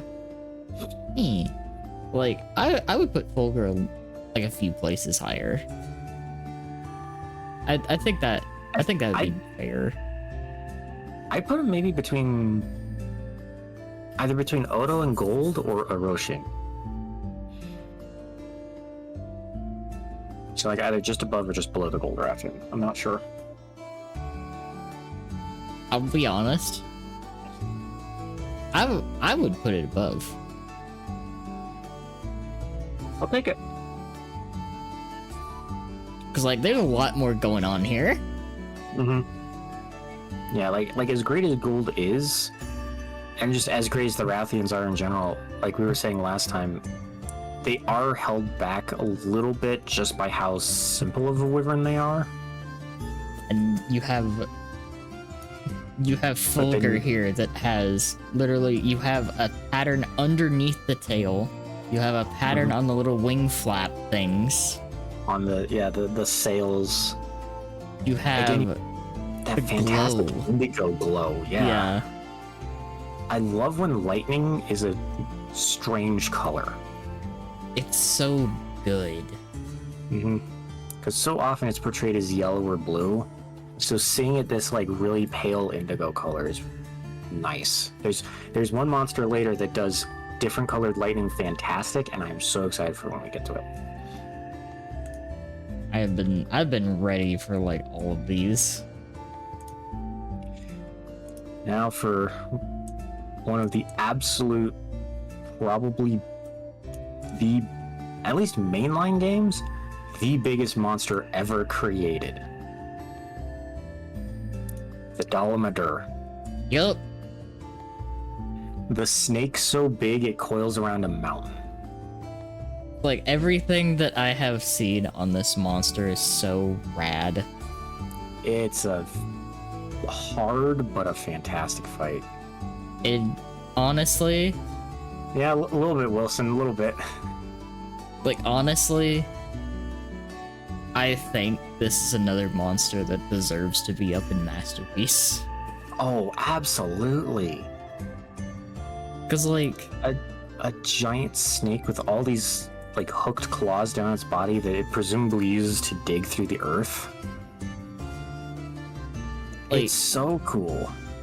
have all of that, and then on top of that, the thing that always sticks out to me are those like shoulder blades.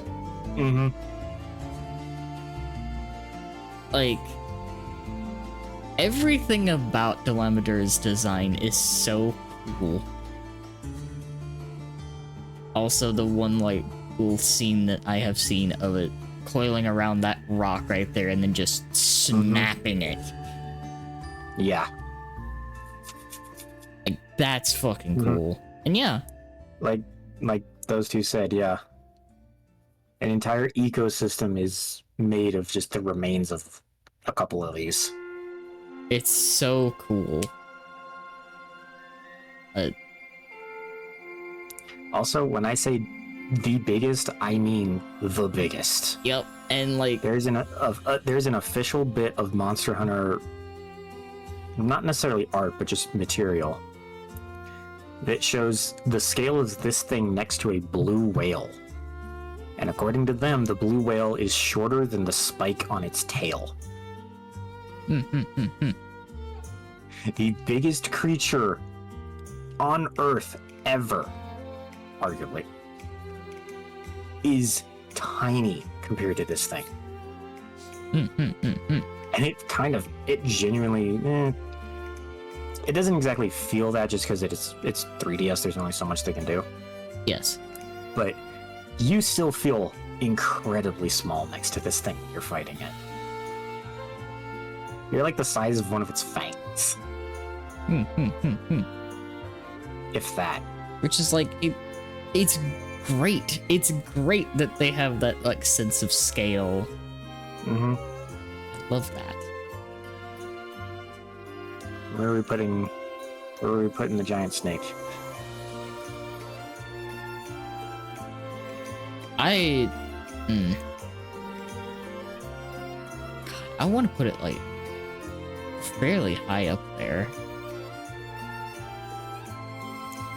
Definitely a masterpiece. Yeah. And I'd say this is another one that easily blows past Black Veil. Yeah. That's what I was thinking too. Cause like Black Veil ranked so highly at first, and then we just kept finding stuff that was way better than it. there's a lot of really cool monsters.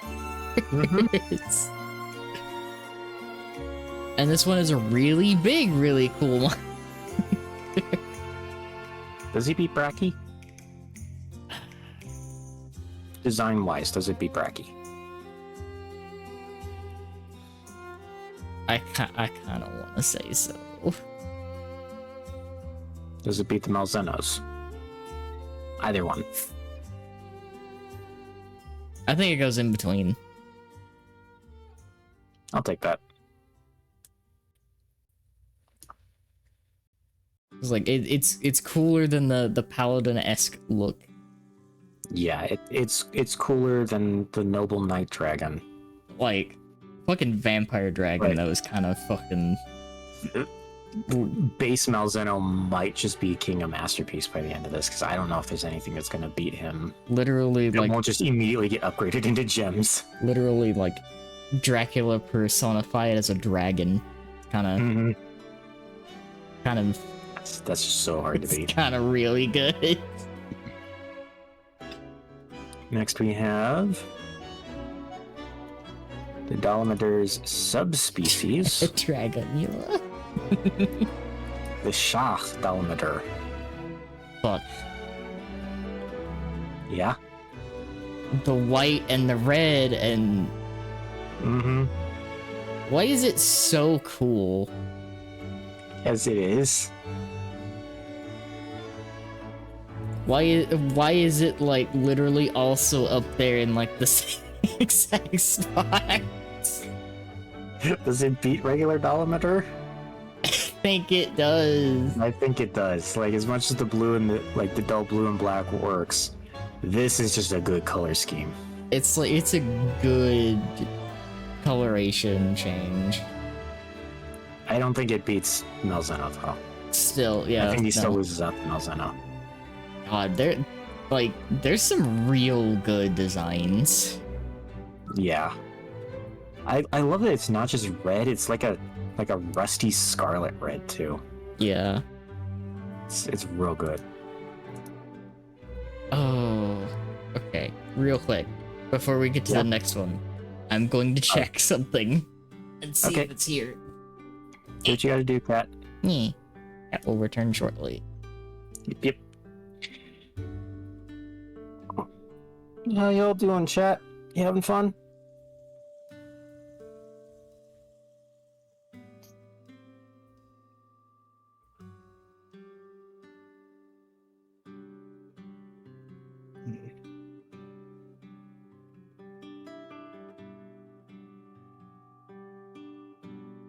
Let's go book it. Squid's doing good, just kind of stretching a little bit.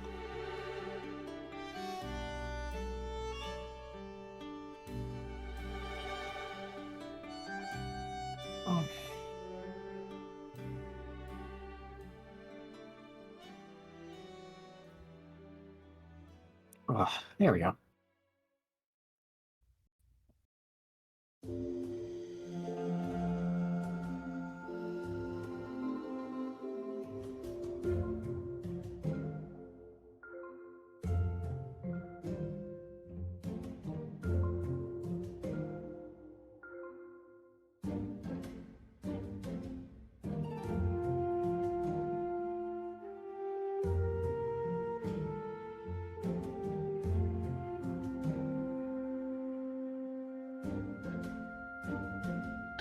Cat return. Did you get the thing done, or? It is still not here. No, for sure. It might not be here till tomorrow. Oh, fun. Love that. Alright. Well, So hi, Siege. Hi.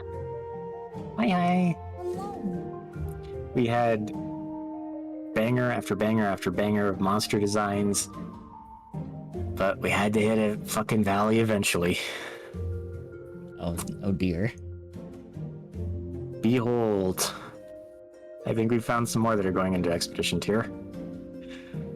Kongalala. Yes. Mm, You don't even have to like ask me twice. it's just a fat monkey. It also is one of the other monsters that's attack consists of flatulence. Mm-hmm. It is. It's a monkey with the head of a hippo, basically. Mm-hmm. And everything that I remember about this thing is that it's just kind of obnoxious. Yep. It's obnoxious. It's not exactly a fun fight. It just kind of sucks. It's like the monster designs can't all be weird. Nope. Someone's got to wear the dunce cap, and this guy has it built into his design. See, honestly, I'm gonna ask Danny, does this thing go below Cephadrome? I think so, honestly. I think This I thing would sucks. put it down there.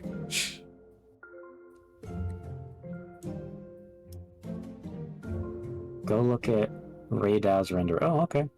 Real quick deviation. Let me go see that.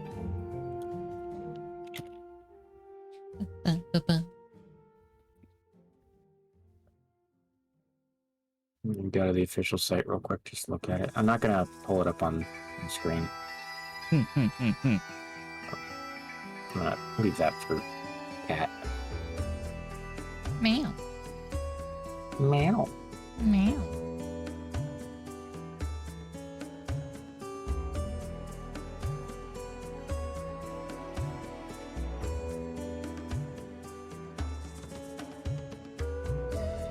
Okay, yeah, that's a pretty cool render for this thing. Damn, am I gonna have a fourth Electric King by the end of the Wilds?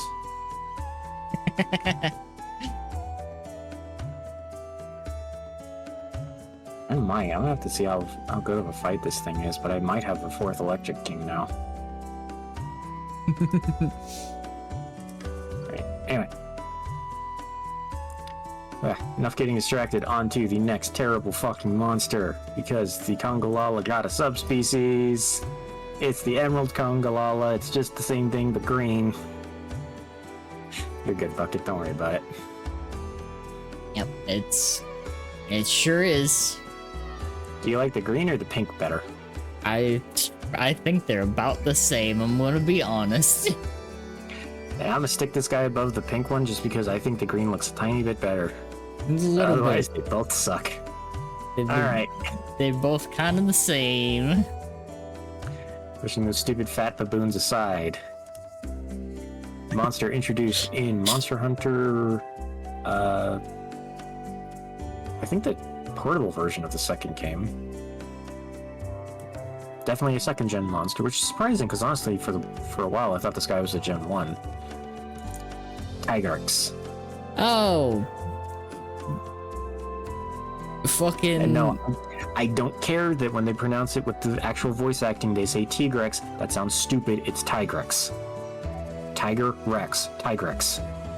This thing is such a fucking bitch and a half to fight in some of the areas. It really is. Like, genuinely, I hated having to fight this thing in the Rotten Vale. Fuck all of that. It's Genuinely. It's so wide and it's so charge happy. This thing is such a pain to fight. And the roars. Although I will say, I do like one of its attacks where it shoves its hand along the ground so hard it kicks up rocks at you. That's actually kind of a cool attack. Yeah, like, that's cool. The roars stunning you, though. Yeah. Not a fan this of thing that. is really obnoxious. Yeah. Design-wise... Design-wise, however, yeah. yeah. Honestly, I kind of like the faded orange and blue. Yeah. I like the faded orange and blue on Tigrex. It looks kind of neat. It works for it. It does work for it. It almost reminds me a little bit of, like... I don't know why it would need this, because this is something that's generally on not very visually intimidating creatures, but like warning coloration. I like how like poisonous snakes, for example, are that like bright, vibrant red and yellow. You know, it's a don't mess with me on poisonous. Like it's such a non-natural color. It feels like it should be a warning coat or warning patterns. Yeah. But then we actually look at this thing and how terrifying it is and how just absolutely aggressive it is to anything that moves. It's like, why do you need that? Exactly.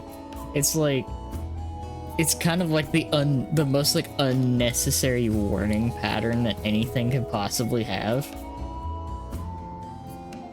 I will say, I can't remember if this was in World or if this was even a thing at all, and I'm just making this up out of weird half memories. If memory serves, in one of the games, if you got it to charge into a wall, it would actually get its jaw wedged on the wall and get stuck for a little bit. Or like certain big rocks in areas or whatever, it could like get itself kind of stuck a little bit by its mouth. I think. Again, might just be making that completely up. And one thing I do have to say I appreciate about him as well is I appreciate the very, T-Rex looking head on the dragon body. Yeah. It's a nice change. I don't think he's really going to go past the middle of high rank, honestly. I would also kind of agree. This feels so bad to a lot of the earlier monsters just because obviously just design and tech limitations probably held back a lot of it. But so many early monsters look relatively simple.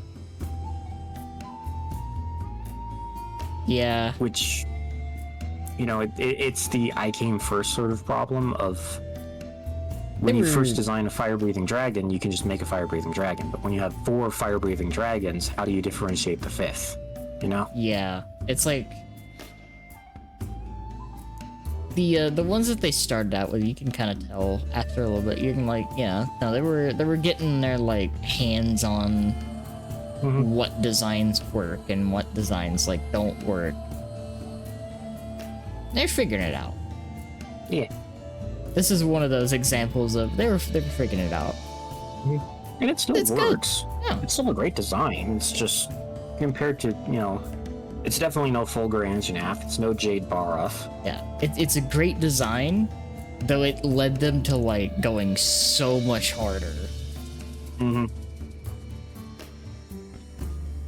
yeah, I think like in the mill's probably solid. maybe this is a little higher than what you were expecting, but I kind of want to put him between Tidal and Furious Rajang. I can see that.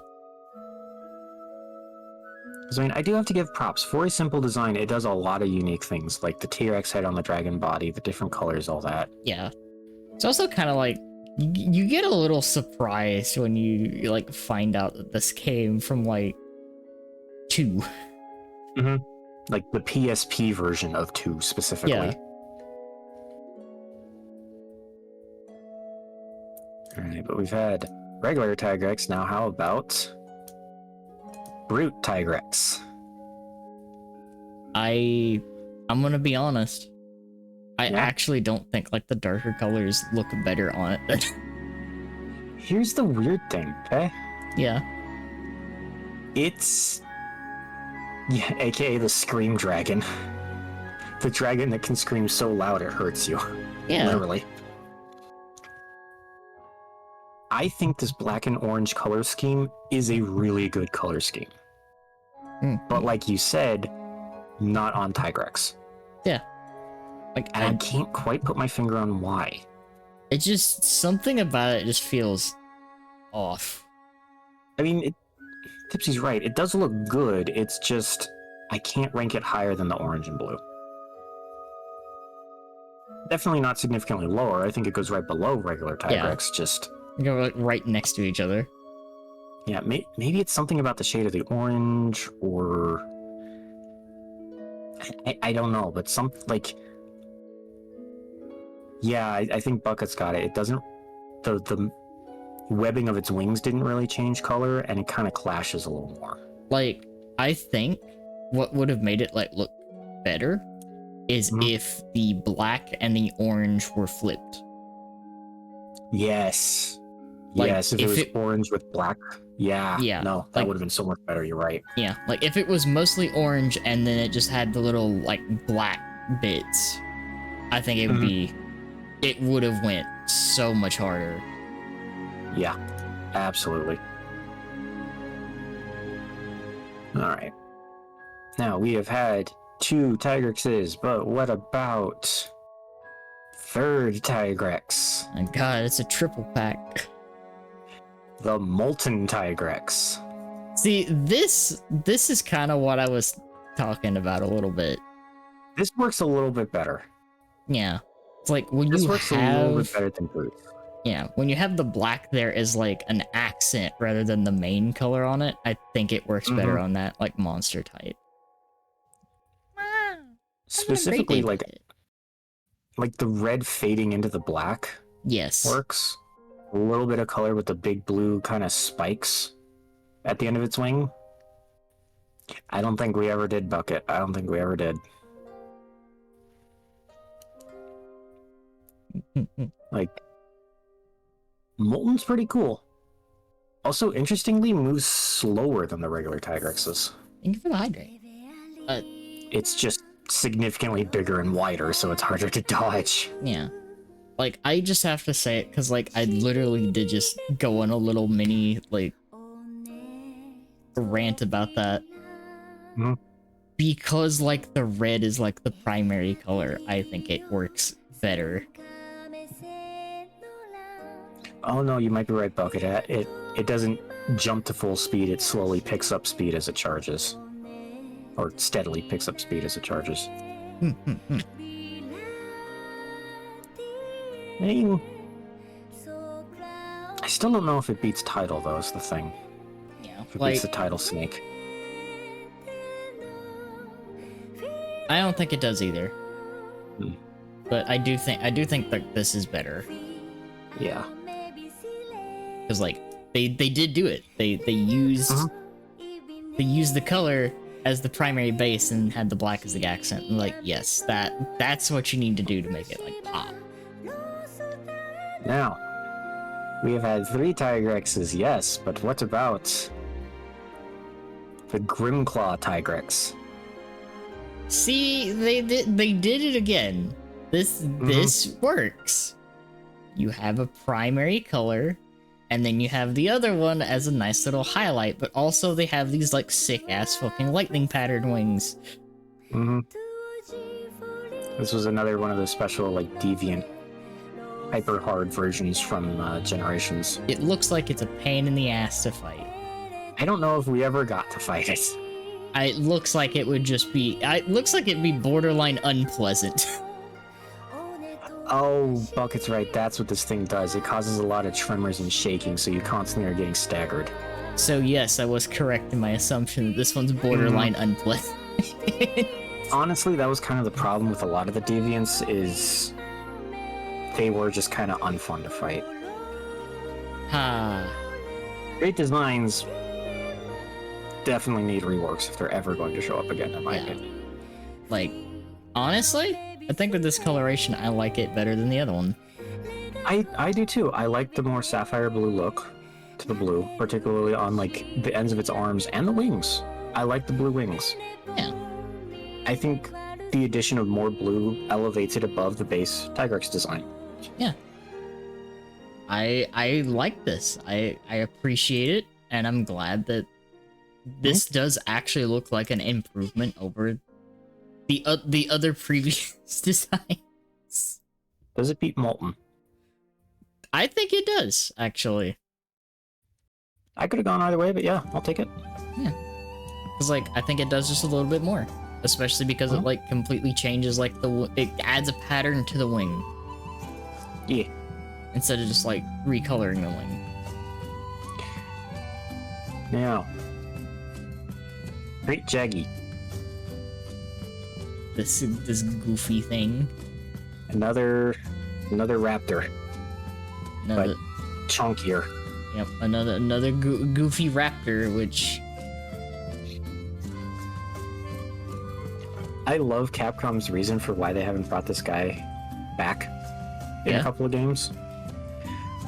He premiered in Monster Hunter 3, Base 3. Mm-hmm. And he was the first monster to be fought for several games in a row. So the designers actually said they started feeling bad about everyone beating up the Great Jaggy and immediately moving on to better stuff, so they retired him for a little bit. My god. They started to feel bad for this thing. Oh, that's so funny. Love that. Honestly, I think he's gonna I don't think he's gonna get out of low like the Great Macau was able to do. But he's definitely at the higher end of low. Well, I don't know. I appreciate the line of fur down his tail and the frill, at the very least. Yeah. It's definitely higher than the drums, I would say. Yeah. I would agree with that. I don't know if he beats Duramboros, though. I'm gonna say no. Yeah. I think that's fair. Like a lot of the raptors, it is just raptor. It is the pudgy of a raptor, but raptor. It is like basic raptor. Mm-hmm. Meow. Oh god, these stupid things. Okay, well, I think we found more folks to hang out in expeditions. The Gypsaros. Oh, what the fuck is that? It's a thing. Okay, I'm gonna be honest. Mm-hmm. Its head does not look like it fits on that body, and neither does that tail. The body shape will make a little more sense when you see the render for its subspecies. It's very much the smaller sort of flying wyvern skeleton of like the Kutkus, for example. Yeah. Or the Yakus, I mean. Why does it look like a donkey? Yeah. Because that's kind of what it is. Oh, that's unfortunate. Yes. Like Bucket said, its skin is supposed to have a kind of rubbery texture to it. It can clack its head crest to make a flashbang. It spits poison. If it catches you with its tongue, it can steal items out of your pocket, and it will fake its own death to lure hunters in, thinking they can carve stuff, only to immediately hop up and hit them. I hate that. It's a miserable I, fight. I hate all of honestly. that. It sucks. It's not a good fight. It's not a good designed monster. This thing is just stupid.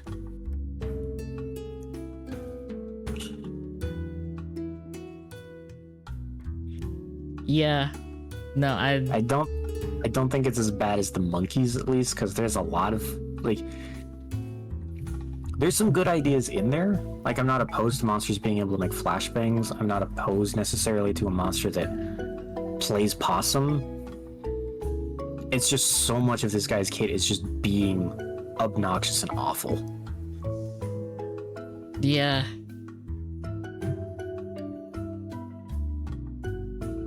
Like,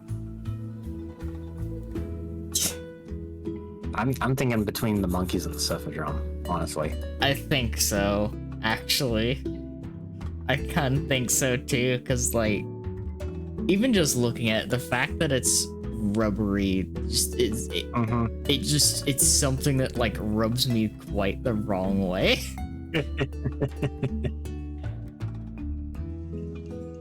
We'll get to that, Fancy. We'll get to that. But first, we have to look at the subspecies for that awful thing. The purple Gypceros. Oh, I don't think that looks any better. No, it's not a good shade of purple. And I say this as someone who loves purple. That is an awful shade of purple for this thing. Oh my god. Why does it look like... Why does it look like Ridley from Wish? Ridley from Wish.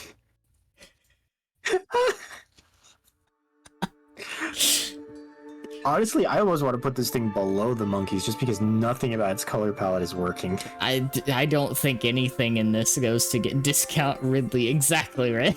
Hi, Red. Nothing about this really, like, goes to get Ridley at all. Oh. Yeah, no, like... No, this thing's... I'm putting it below the monkeys. Like, it just does not work. Nothing about it works. It's the Gypceros, but worse, which was already such a low bar. Who let the Joker paint this monster?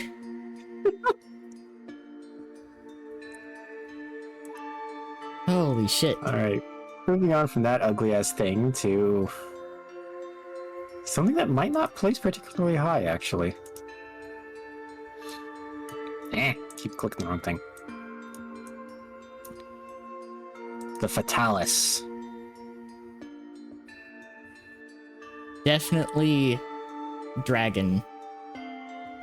Like, it's kind of a similar problem to what we had with, like, the Rathian, where it's a fantastically designed dragon. yes, it's really... But it's also kind of just a dragon. Red, what the fuck?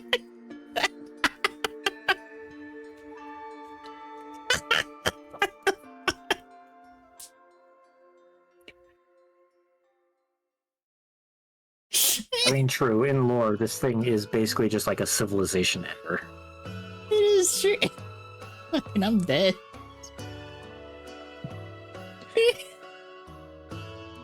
I fucking... He's setting the cat.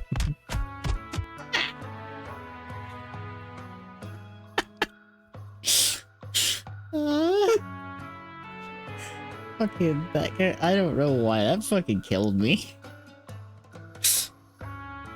Holy shit. But This thing is an eldritch abomination that decided to take the form of a dragon. yeah. That being said, Fatalis, every time that I see Fatalis, I don't know why, but my brain is like, oh, it's smog, but black and not I gold. mean, again, just aesthetically, it's just a dragon. Yeah. I mean, Fancy does raise a point. In a world of odd-looking things, looking like a normal creature makes you odd. Yes.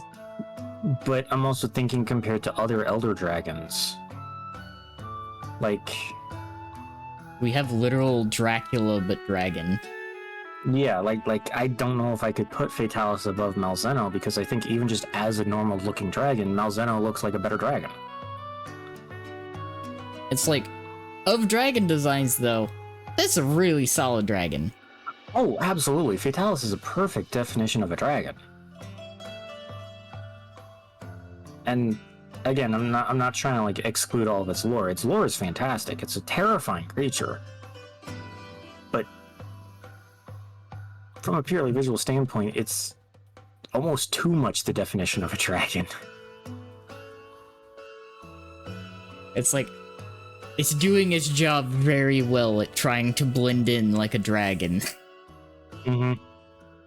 It understood the assignment, it just didn't get creative with it. It did it to a T. Like, I don't know if I want to put this thing in Masterpiece, is the only thing. He can definitely go high and high, but I don't know if I want to put it in Masterpiece. You know, I think I put it at high of high. I think I would like put it like ahead of the best boy. Ahead of a Dogoran? Or Dodogama? Sorry. Yeah. I think I put it right there. Yeah. Yeah. That works. So I think that's a fair spot. Like the very top of high. Yeah. Because it's a really damn good dragon. Yep. Now, what about damn good dragon, but red? Okay. The Crimson Fatalis. Okay, the red pops a little bit. The okay. red do kind of pop, particularly the glowy red. Okay, now see, that's good. That, Like, visually, this guy do look a little bit better than Fatalis. yeah, Just because Fatalis was all basically the one color, so adding that little bit of red really makes him look cool. it's that thing I was talking about again. Mm-hmm. Just have a little bit of highlight to make things look better. Mm-hmm. Oh, also, fun little bit of trivia. Yeah. Fatalis is one of the few monsters to get its icon after it was introduced. That's really funny. Fatalis was introduced way back in Monster Hunter 1, and for every game it appeared in, up to World Iceborne, it was only ever shown with the regular generic question mark icon. But then in Iceborne, they finally gave him his own. Which is that cool one of him standing in a fucking burning, ruined castle, which is sick as shit. Hey, thank you for the hydrate. Thank you. Fuck that. I'd be willing to put Crimson a little above regular Fatalis, just because you're right, the red does add quite a bit to the design. Yeah, it's like I 100% agree with that. Also, fun fact for this tier list in particular, only regular Fatalis appeared in Iceborne, but I recolored his icon for the two subspecies so that I would have something to use other than just his face. Let's go.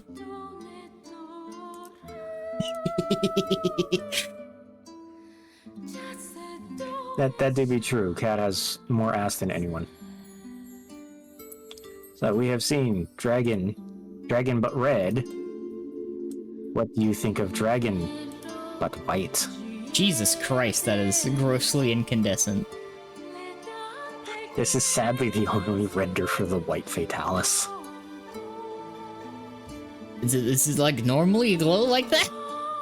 I don't know. I don't know if I ever fought it or if I ever played a game where it was in. Old Fatalis? Yeah, basically Fatalis, but after it's lived for a long ass time.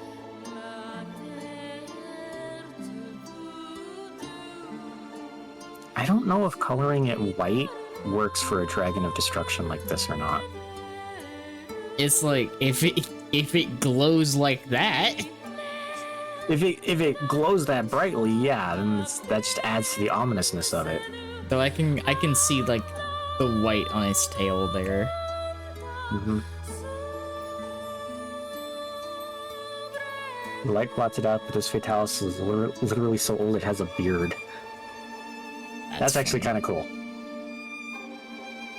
I'll be honest, I don't quite think it's like better than Crimson, It's definitely not better than Crimson.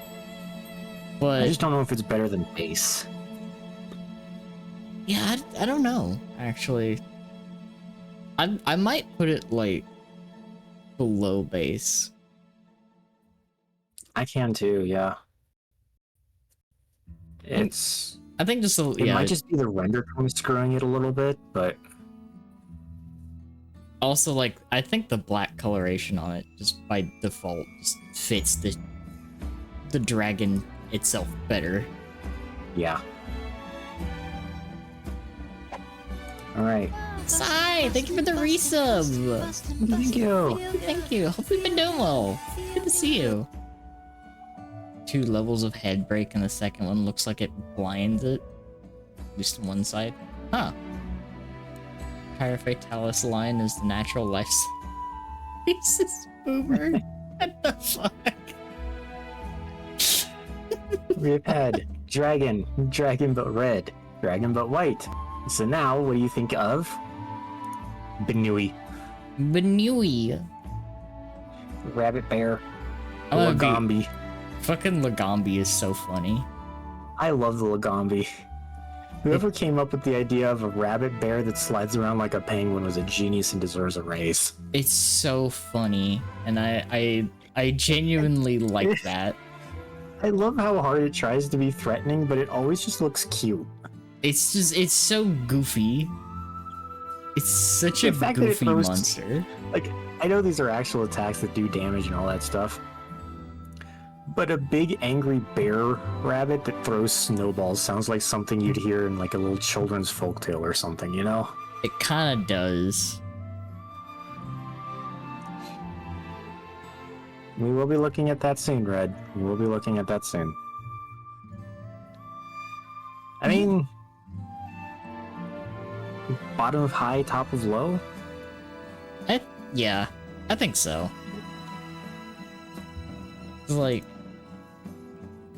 again, it's something that is very common with a lot of the early like monsters.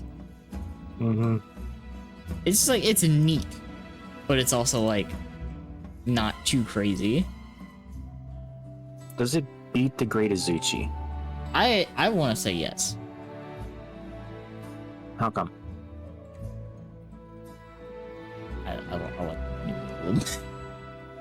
Okay, yeah. To be fair, having a rabbit be a monster is actually kind of cool. Yeah. It's kind of a well that I would like them to go back to. We've had rabbits. Now we have angry rabbit. Why does it look like it's wearing a coat? I don't know, but this is the Snow Baron Lagambi. Once again, only render I had. It just has a big snowball. It has a giant snowball that it's gonna huck at you. I'm gonna be honest. I don't think I like it more than the rest. I like the attempt at a little bit of a color change with making the legs kind of a brownish gray, a brownish black. Yeah. But you're right, for an Arctic rabbit, I don't think it works. It definitely doesn't work having that darker color. And other than that, it's just a Lagambi, so Yeah, right below the regular Lagambi, I guess. I would say so, yeah. It really doesn't look very different. The problem is that the render's so zoomed out because of the giant snowball that it's carrying, it's hard to tell. But I don't remember there being too much, like maybe a little bit of black marking on the face, but otherwise it was just a little... It was a Lagambi that could throw bigger, harder snowballs, basically. The silliness of that. Acnosam. The crane? A weird umbrella crane thing. Which, like, props are a very unique design. Mm-hmm. Very unique design, very well animated wings and crest frill sort of a thing. Yeah.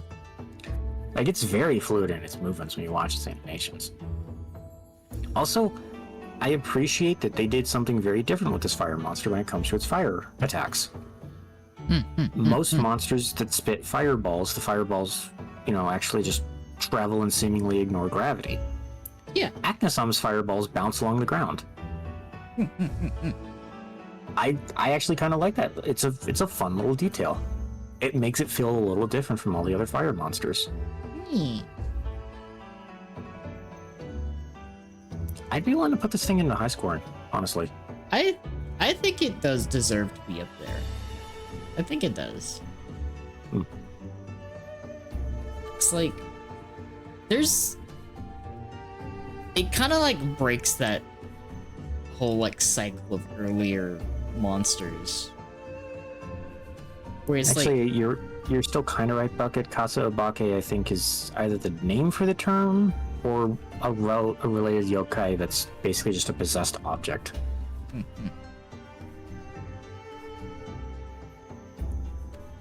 Yeah, continue, Danny. Sorry. Yeah. Like, I think this one kind of breaks that cycle of like a lot of the early monsters where it's got a little more like detail to it. It's a little more intricate. It's got some flourish to it. Yeah. It's got some extra detail and some flourish and stuff that makes it a little more memorable compared to things like Izuchi or Jabras. Yeah.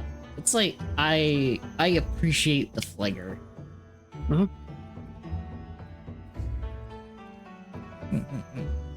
I Karusa.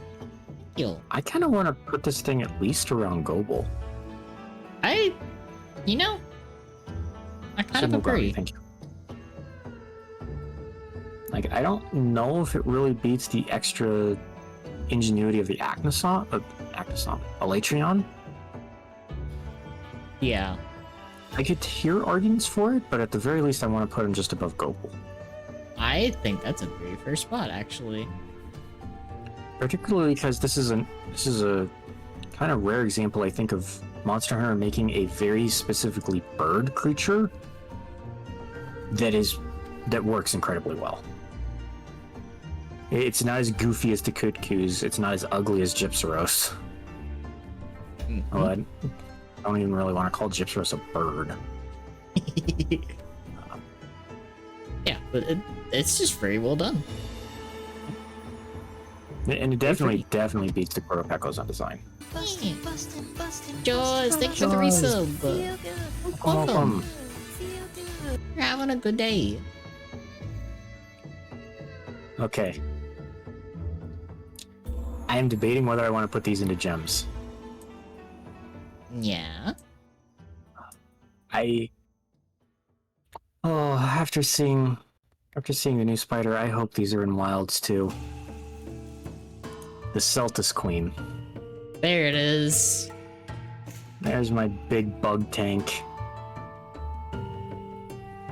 I love this thing so much. This is such a good monster. This is such a well-designed monster.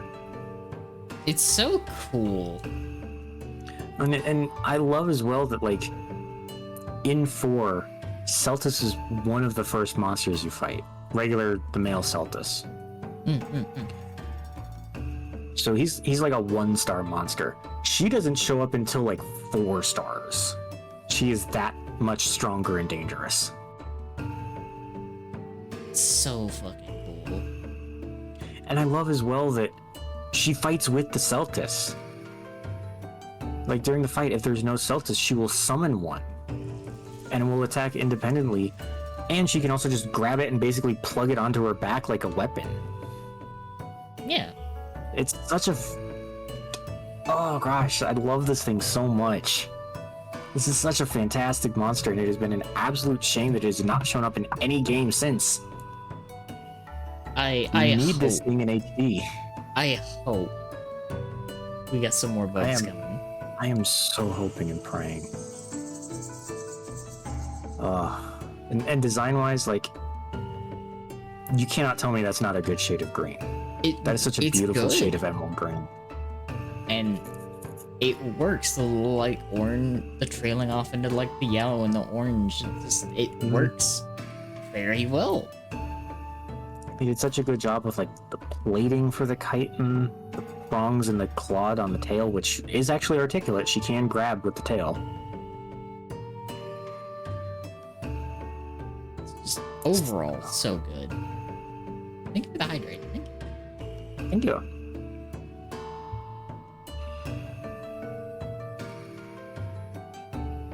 I gotta put her in gems, Danny. I kind can't. of figured.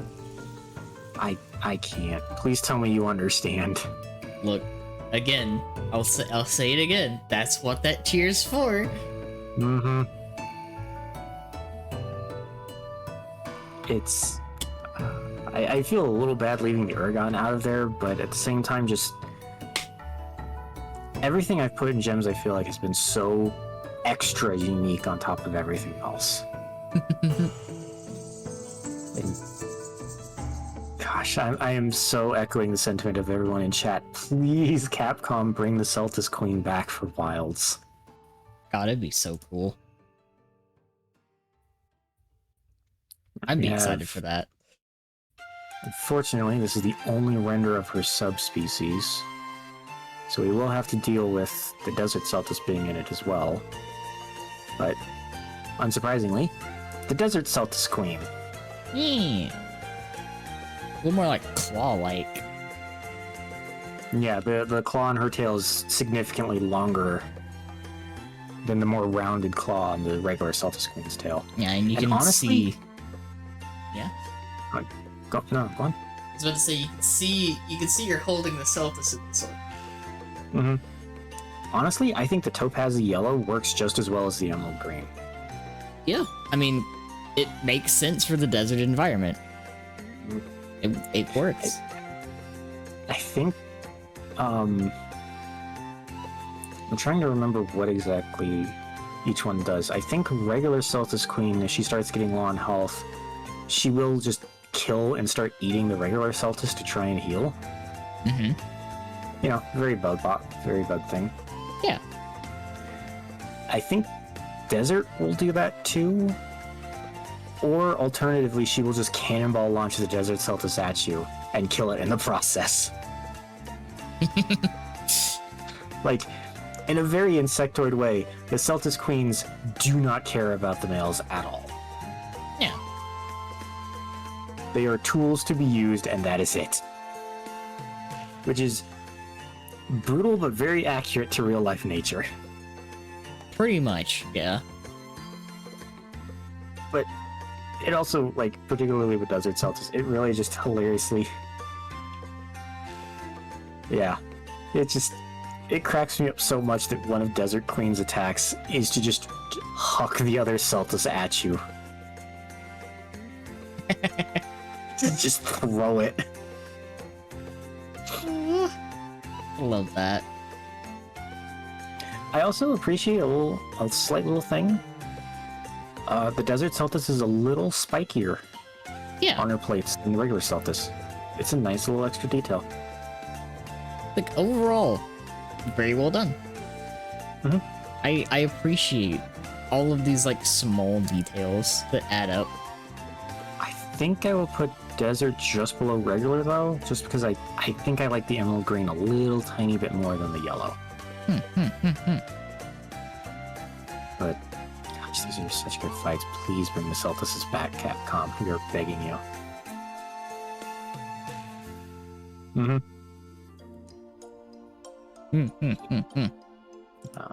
I can understand why, Red. Those are really good looking armors. Alright. Heading back to Rise. Let's resize this image, which is really big for some reason. Thunder Serpent Narwa. It is a very interesting monster design. It is very interesting. I'm not a fan of either fight. It's very overdone, in my opinion. like, I'm actually gonna be like honest. Mhm. It does kind of look like a seahorse a little bit, Yeah. but I actually don't think it's like super high. It's definitely not as good as Amatsu. No, it's definitely not. It is a little hard to see on the render, actually. Maybe I can kind of zoom in a little bit. Her mouth is kind of interesting, though, because she has the nested jaws. Yeah. Triangular jaw, I think it is. And notably, the outer lower jaw also, like, it doesn't just lower, it also splits side to side as well. Yeah. So very sea life designed. Yeah. But honestly, Nara's just honestly, I appreciate the vibrant yellow and orange, but Yeah, overall, I think there's just like a lot of things to this design that's just not like hitting for me. it feels like there's almost elements that are clashing with one another. Yeah. Like, I honestly, for this kind of design, I honestly actually think like the little black bits don't really work. Not really. It's the weird thing that half of her is very dull and desaturated, and the other half is very bright and vibrant. Yeah, it's like, And it just looks weird. it does kind of look like a little off. You know what it is? Yeah? She falls into the same over-designed pitfall that Nergigante does for me. Yeah, Where there's just too much. I kind of think like it would probably be fair to like put them fairly like close.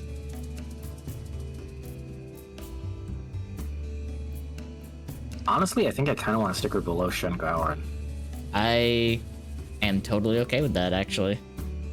Actually, God, as I'm looking at it, like, I like the Ruby Basarios' design more. I like the Celtis' design more. I think she only just beats Ashen. Or, actually, yeah, I think she places just above the Laotians. You know what? I'm fine with that. Because it's the same pitfall that Nergigante has, where she's over-designed, but the problem is parts of her things clash with other parts of her things. Yeah. I would agree with that, actually. Fantastic sentence there, Squid. Good job. I know what you meant. I got you. Yeah.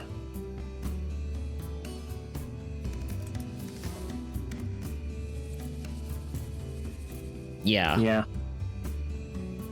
There's a lot weird going on with these. Yeah, like I'm just from a design perspective, I'm not really too big of a fan of that. Mm-hmm. Now, All Mother Narwa.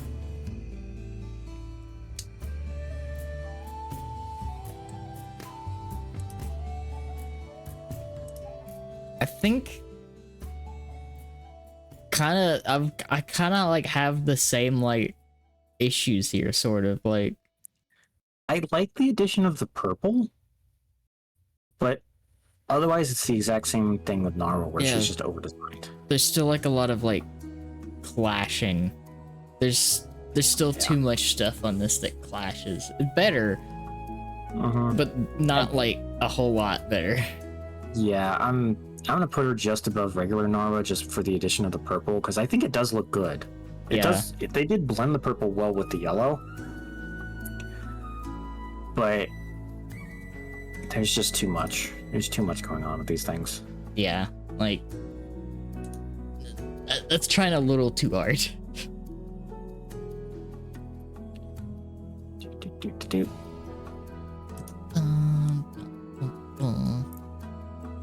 Cerigios. Funny dragon with a little spike on its head. This is a funny dragon with spikes all over its body. A lot of spikes. Those, all those spikes, like up its arm, down its back, on its tail, those will either like flare out or smooth down depending on whether it's angry or not. And yeah, when they tease this thing for 4 ultimate, before they gave the name, people were asking in interviews what it's called, and I guess I can't remember if they hadn't thought of the name yet, or if they were still, or if they didn't want to announce it yet. So one of the developers just said, "It's called Steve." I honestly, I would love it if just for some monster that they just gave it one of the most basic names imaginable. Just like have this like really wicked looking monster design, and then just say, "Oh yeah, no, this is Dave. This is just Dave. This monster is Dave." As long as they give it a proper name after that, I can deal.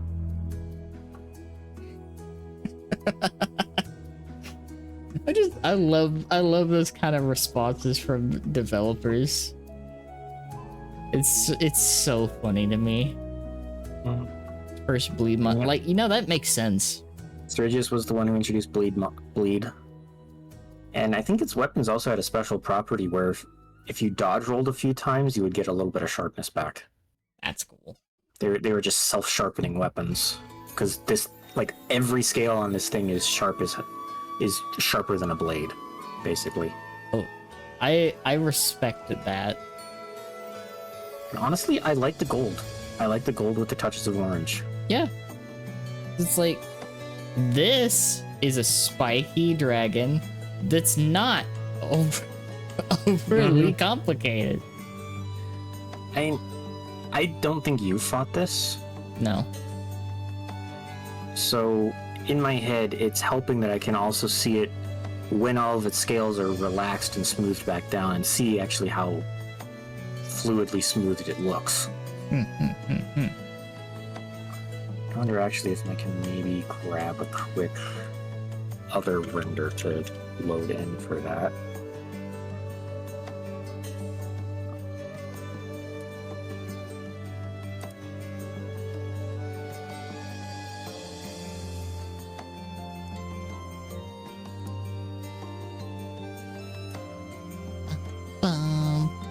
Here we go. This one should work. Do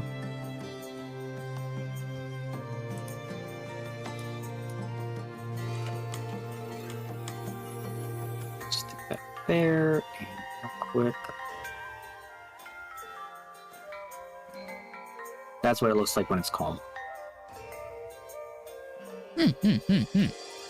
See how much just smoother and sleeker it looks? Yeah, it looks armored.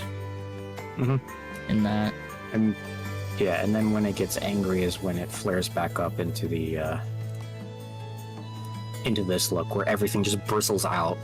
Yeah. And I think it even like rattles and like causes, like, it can even rattle the scales, which makes it fittingly like a rattling hissing sound as well. I love that. Sergius is honestly a really good monster. Honestly, I kind of want to put this guy in Masterpiece. Because for a flying wyvern, he stands out amazingly well against all the others. I like that. I'm gonna be honest. Okay, fair, calm. This thing still has the demeanor of a Tigrex. I just mean regular state and rage state. Like, where I'm feeling,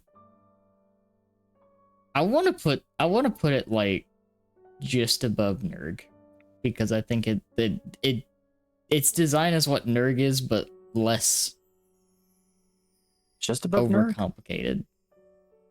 Because Nerg is way down here in the middle of high scoring.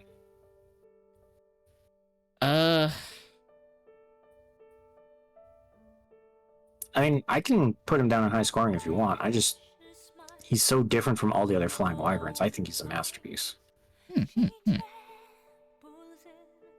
And yeah, it does a lot of swooping kicks and stuff for some of its attacks. Okay. That is very different. Does that sell you a little bit more on this thing? Let's do it a little bit there. Okay.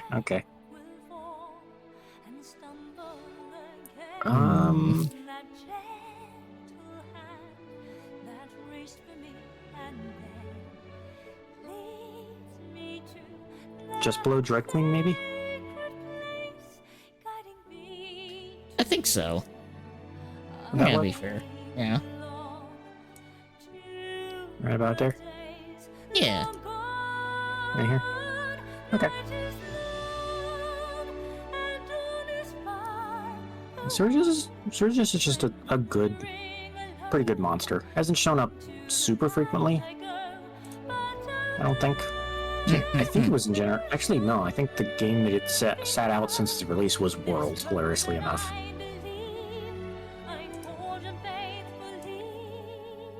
Yeah, from Angry Bristly Dragon to Bird. That is an actual bird. This is Malfestio. It is actually a blue and yellow owl. Mm-hmm. That's kind of cool. I kind of like the little, like, thing on his head. Like the little kind of jester hat looking thing that he wears. Yeah. And yes, Bucket is correct. This is the only monster to have ever caused confusion. Do you know what confusion does, Danny? What does confusion do? It inverts your controls. It is. If My they just didn't give him that, God. if they just turned him into a sleep monster, he could easily come back, but God, that was awful. Just being in a fight, only for it to mesmerize you with one of its attacks, and suddenly your controls are inverted. God. Yet another case, I think, of pretty good monster design, really bad introduction.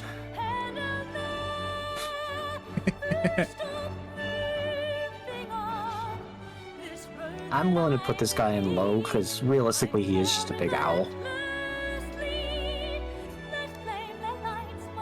I kind of agree. Very pretty owl. I respect that this is an actual bird. Mm-hmm. Above the bunnies? I'd say above the bunnies, yeah.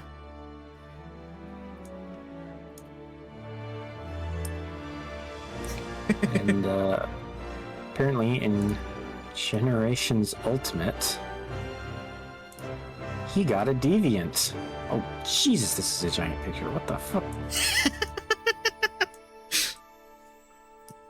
I love that. How big is this thing? Good grief. There we go. Only just now got it to fit in the screen. The Nightcloak Malfestio. Oh, that's cool. That looks a little bit better, honestly. I don't know if it's still Confusion or if it's something else.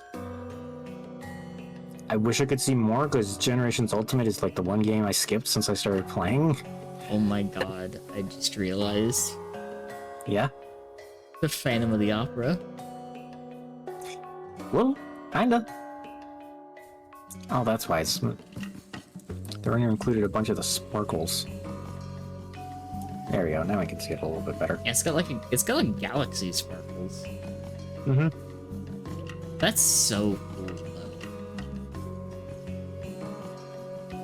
Oh, ew. If Tipsy's remembering correctly, just getting close to it causes confusion. I mean, that would make sense given what it looks like here.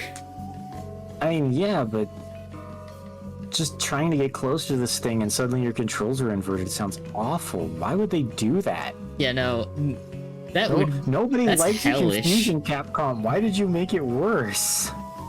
Oh, Like, you know what? I'll believe you, Tipsy. Again, Generations Ultimate is the game that I missed, so. that's such a cool design, though. Like that. It That's is a really good looking bird. Fuck. I'd actually be willing to put him down at the bottom of high scoring, rather than top of low with the regular. Yeah, I think it does deserve the bump up because that's really cool. I love how even their icons just look like huffy owls. Yeah.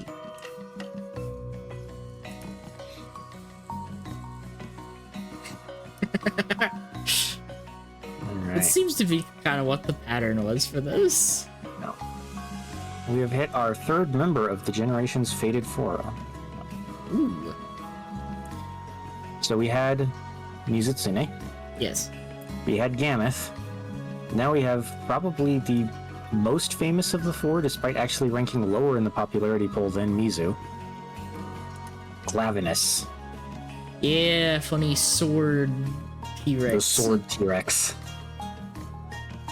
This guy's awesome. It's a cool design. Fucking what the fuck? It's a sword tail, not a sword butt. No, sword tail.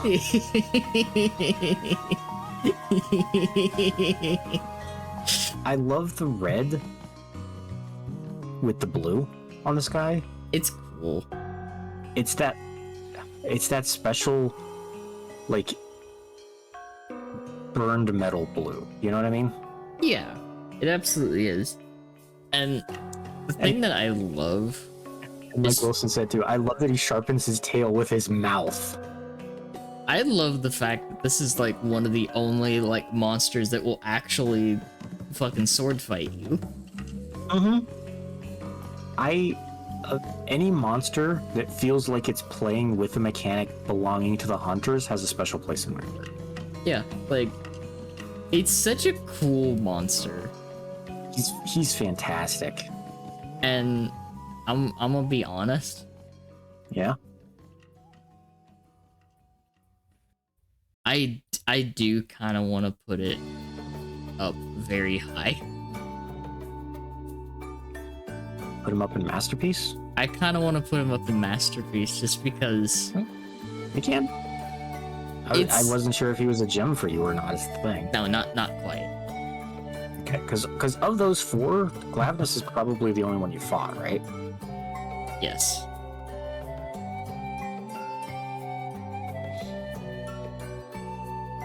Both Glavenus. Mm-hmm. Where in Masterpiece do you want to put this guy? Honestly, the other thing I think that helps with his design is he feels so stocky. Does. Like, for a monster with that big of a sword of his tail, I like that his body is just as big to help counterbalance. Yes. It makes sense.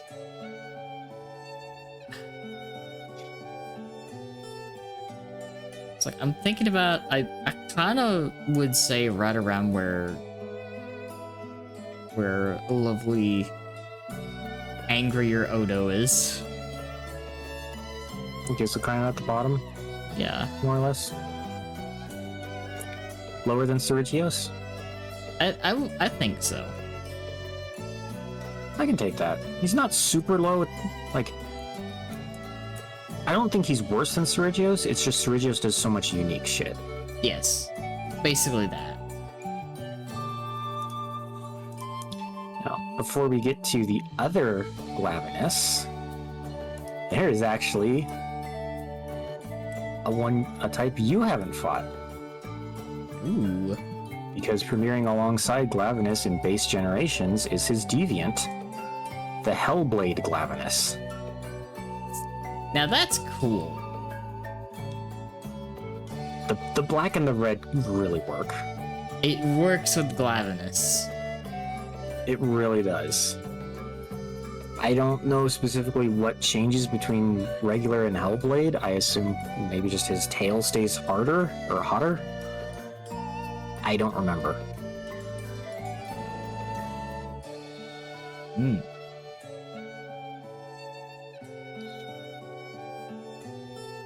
Oh, it's Shit. a blast monster. Okay, well, now that Well, between the black and the red and the blast, I think that pushes him up quite a bit, doesn't it, Danny? yeah, that's a little bit higher. It's a little bit higher.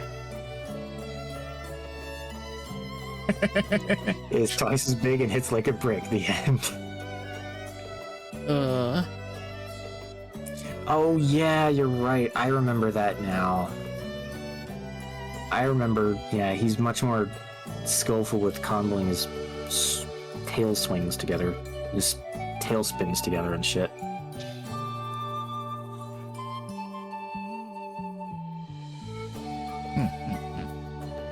But I'd put it above. Above, but still below Sergios. I think I would actually put it above Serigios. Lower than Dread Queen or higher than Dread Queen? Because honestly, I kind of want to put him. Like right around Crystal Beard.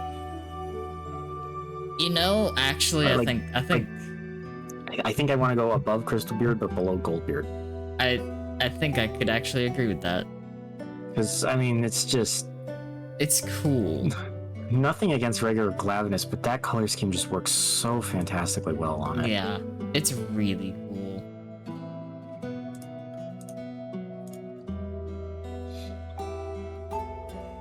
Now we get to the Glavenus type that you fought. Jeez, that's a big picture. Acidic Glavenus.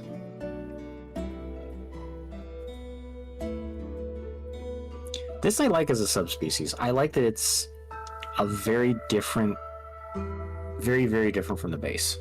Yeah, it is, like, it's not as spiky. It's not as spiky. It's got a much more muted color palette. It changes from fire to defense down. And I like, too, that it fights with its tail completely different to base Glavenus. Base Glavenus is much more about, like, slashing, whereas this thing is more about, like, stabbing and jousting, sort of. Yeah.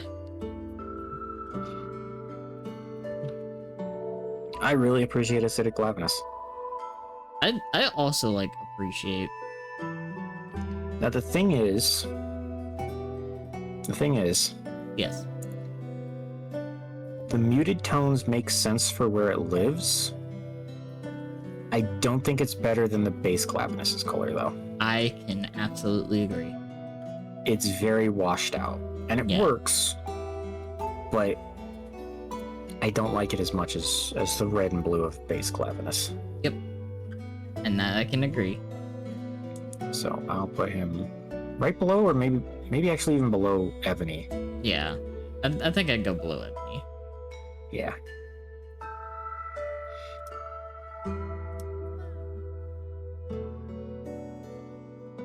Okay. Now we move on to the first amphibian ever allowed to be fought. Tetsukabra. There it is. There's our big old tusked frog boy. I love this stupid thing. This thing just feels like it is the...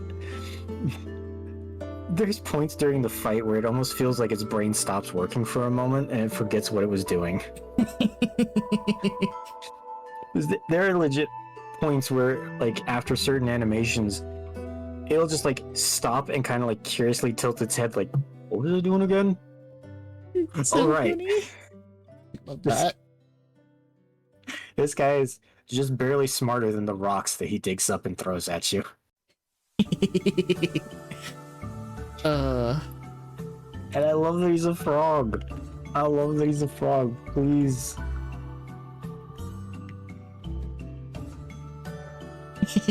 Please, like, you confirmed that amphibians are coming back with Chatakabra. Please bring Tetsu back as well. Tetsu's so fun. He's such a goofy dumbass. I love that. I love the addition of, like, the huge lower jaw on this thing. Yeah. Like, the almost, like, bulldog level underbite on this frog. It just really stands out. It's so good. And honestly, the orange and blue works. It does. It's like the thing I was saying with Tigers, where these almost feel like warning colors to not bother it. It's just, instead of being poisonous, it'll just dig up a boulder and smash you in the face with it.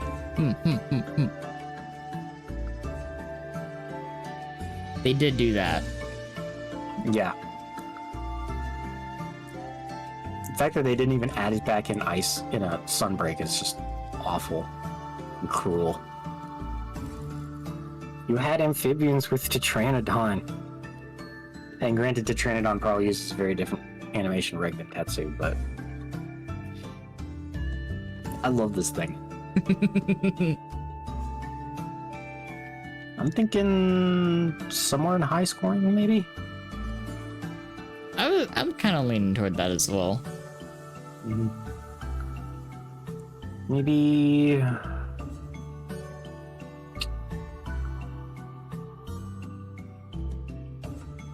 kind of eyeing maybe between Barth and Radabon. Yeah. Yeah. I think that's perfect. Frog. Frog.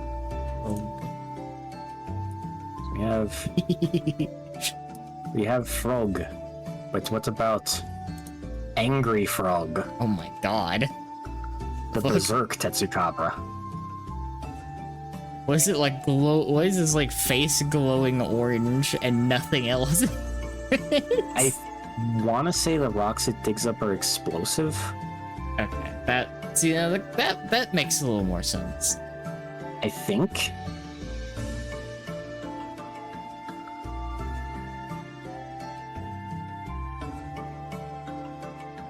I like the green, honestly. It's honestly it's more frog-like. It is more frog-like. I like the green, the glowing face. Actually, I just spout lies. Let me just check what Berserk does.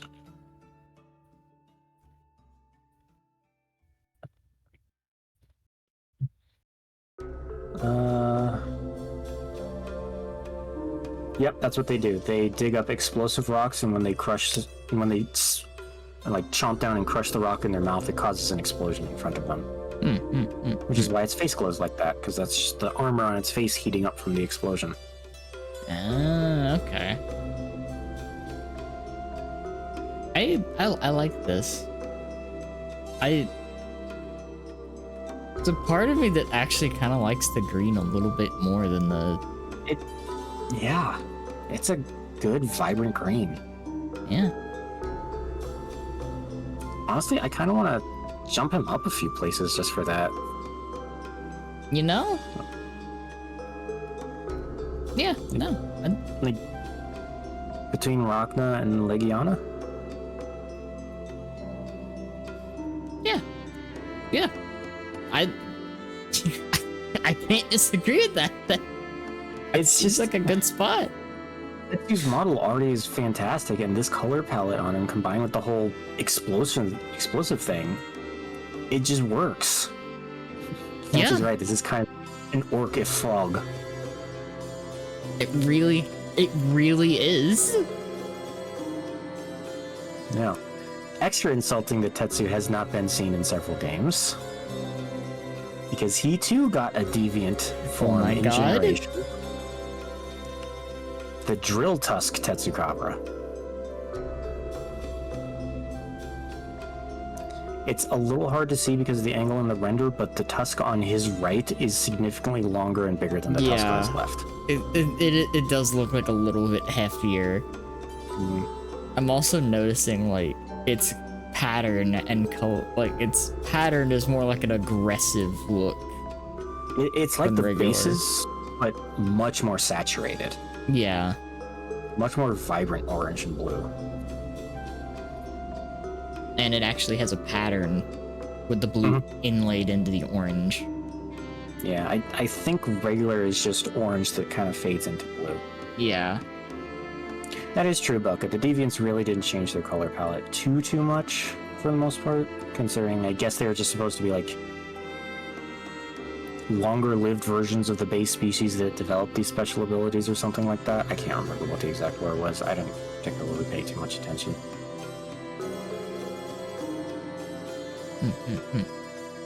So do you think this guy goes just above or just below regular Tetsu?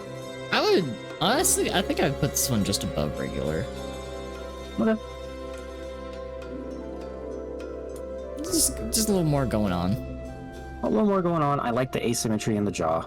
Yeah. And the more vibrant colors do work a little bit better on it. For one of the goofiest monsters who actually kind of makes it work. Behold, the Elder Dragon, Chameleos. This funky little thing. It is a chameleon dragon. It breathes out a mist that can help it turn invisible.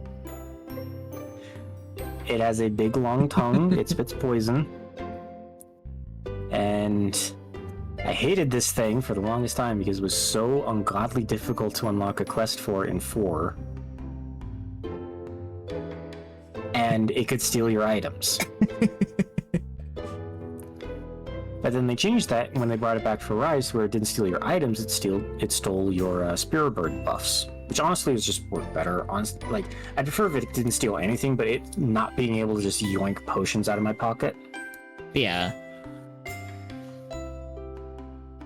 And yeah, that story of buckets is fantastic.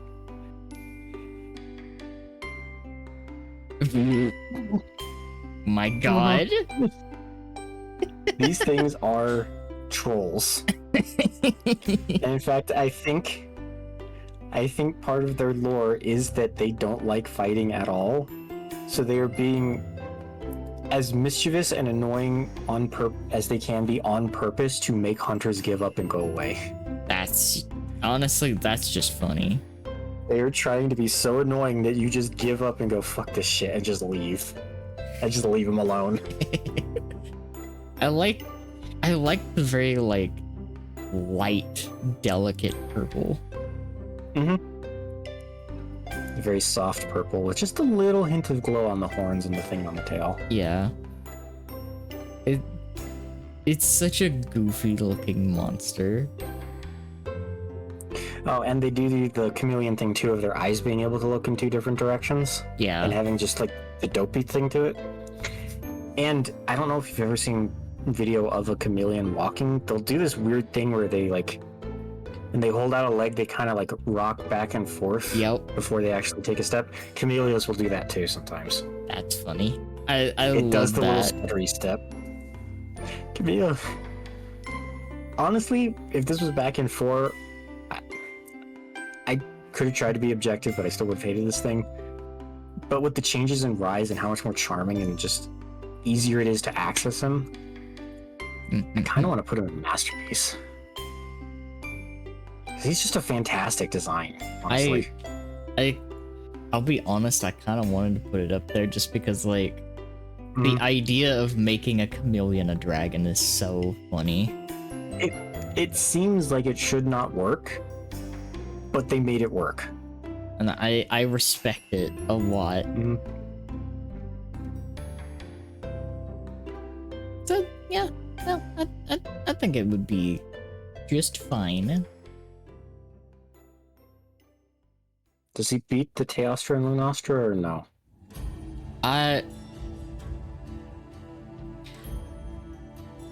Because I do want to specify, this guy premiered in Monster Hunter 2 alongside Teostra and another dragon we haven't seen yet, Kushala Daora. Yeah, like, And they were specifically a triangle where Chameleos' poison beat Kushala. Kushala beat Teostra because it became an ice weapon, and Teostra's fire beats Chameleos. Yeah, I don't know if I'd put Chameleos above Teostra. That's fine. I just wanted to specify that. Yeah. That despite not being as frequent as the other 2, Chameleos did originate with them. So this is technically a Gen 2 design that we're looking at, more or less.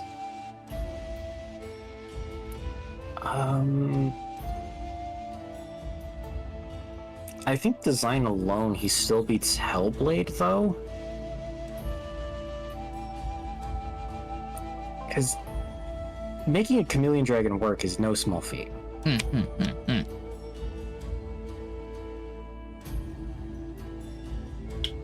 It is true. Above Goldbeard, below Tail? Yeah. I think that's a good spot. Yeah. Okay. Thank you for the hydrate. Thank you. Thank you. We are now moving on to Monkey. This is the Blangonga. A large-fanged baboon gorilla thing, I guess? I like that it's not as hideous as the Congalala, at least. Yeah, it's definitely not. The only thing is, this though... design works so much better than the Congalalas. Oh, yeah. The only thing that's really throwing me off, though, is the really wide thing on its face. Yeah, I don't know what that's supposed to be. That's like, there's some kind of protrusions. It looks like it's trying to wear an airplane propeller as a mustache. A little bit. I mean, the long white and tan things are just like a big long fur mustache, sorta. Yeah. But that orange thing, it's like a weird mask or something, and I don't know. Yeah.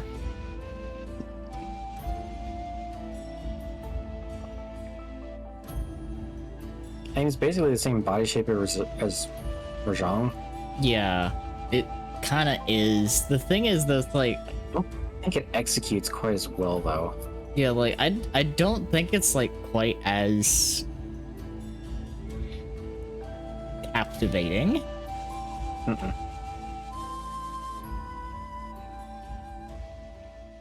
Like, there's a part of me, because it's like, I'm not really feeling, like, any, like, strong way. Not really, no. There is a part of me that kind of wants to put it in, like, low but good. I can deal with that, yeah. Like, again, it's the same problem with several other creatures in there, where you don't have anything bad to say about your design, but there's nothing really good about it either. Yeah, it's like it's a big monkey. It's a big monkey with a very questionable protrusion on its face. Above the Great Jaggy? But below Durambros? Yeah. I think that's good. Yeah. Monkey butt. Oh, for gosh sake, stop being random sizes. Monkey butt. Brown. I think kind of a Same little, place, kind of the basically. same place, basically. Yeah. I mean, this subspecies, like, Lagonga showed up again it was either Boryu or Generations.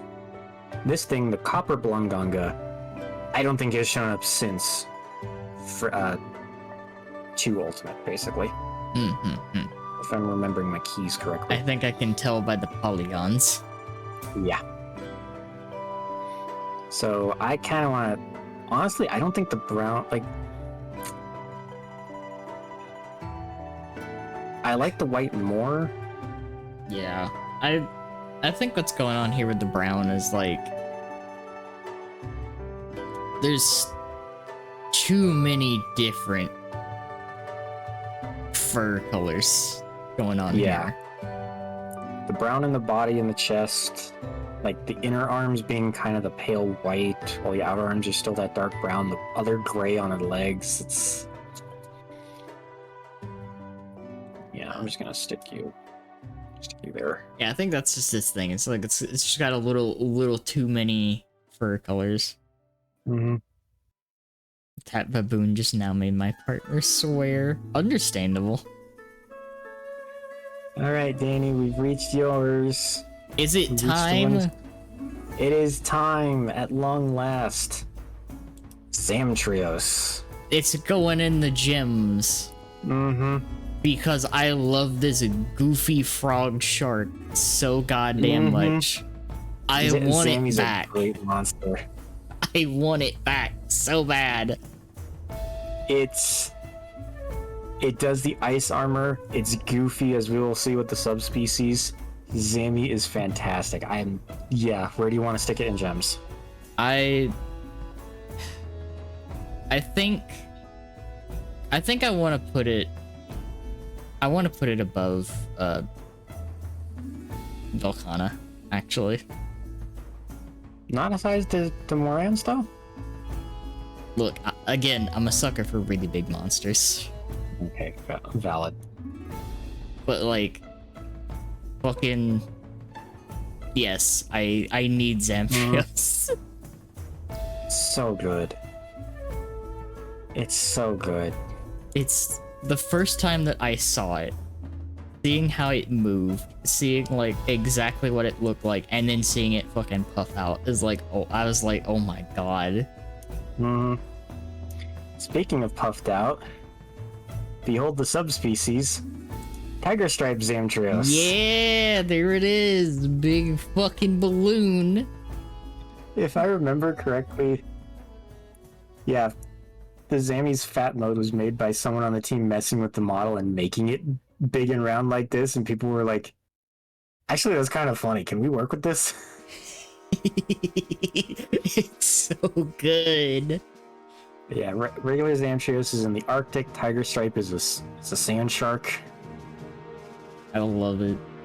I love that we get to see both cool, badass armored Zammy and doofy, dumbass, fat, round Zammy. It's like, honestly, I would put this one like just below the ice one, just because like there is a special like soft spot that I have for that ice armor. I love them both. Yeah. They're so fucking goofy. Yeah. The ice armor is good, but honestly, I think Zamtrios' regular blue and yellow works just a little bit better than this tiger pattern. Yeah. Not that this pattern is bad, but it's just the blue looks a little better. Yes. And yeah, Bucket's right. On 3DS, that sort of model changing was probably tricky. I would say so. Also, it's great that it has that detail of having two different death animations between what mode it's in. Now, Royal Ludroth. Sponge. The sponge leviathan that makes some kind of hawk or eagle screech. It's like, I'm gonna be honest with this thing. Its design's cool. Finding it made me a little uncomfortable a couple times. Just because of all the sponge? It's because of the sponges. It is a little just... Ugh. It's kind of a little gross. A little bit, yeah.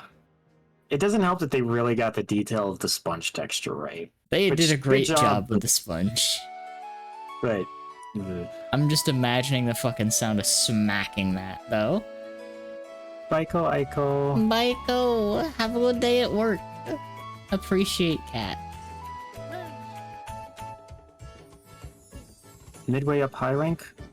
I think that's fair. Although, yeah, like, I could just imagine literally just squeezing that mane and just ungodly amounts of water.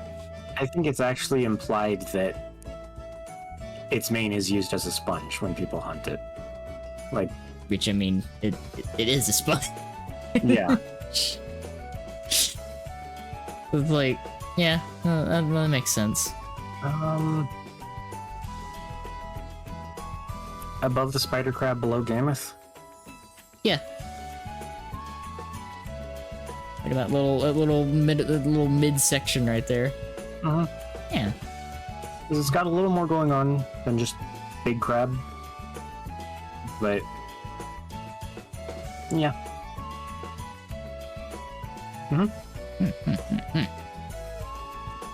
Okay. Huh. That's interesting, actually. I didn't know that loofahs were made out of plant.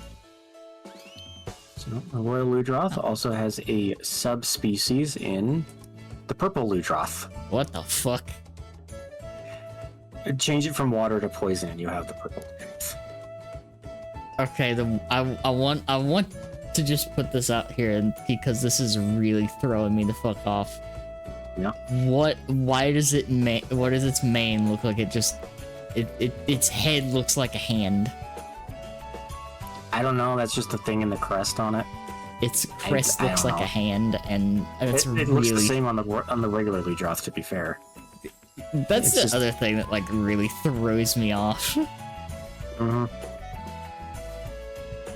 It's like... It also looks like it's got its nails done.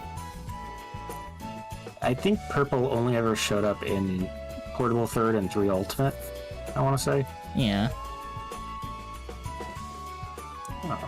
I will never unsee that. Honestly, we've ranked some subspecies up a few steps for their color palettes, I want to drop this one down. I want to drop this one down too because like I'm not vibing with the fact that its head looks like a hand that just got a manicure. Also, just I don't think the purple works. I don't think the combination of the purple with that pink with the white and the red nail type bits. Yeah. There's a lot that's clashing with this one. Do you Oh want my to drop it god. down into low, actually? I kind of want to, but you know what just hit me? It looks kind of like a clown. Oh god, it does. Okay. It just kind of looks like a clown. Um, Oh my god, it's a whole carnival. below Duramboros, above Blunganga? Yes. I think that would be fine. Okay. Now, I do apologize. I gotta run and use the bathroom real quick. Yeah, you're all good. All good. Get back. You must wrench.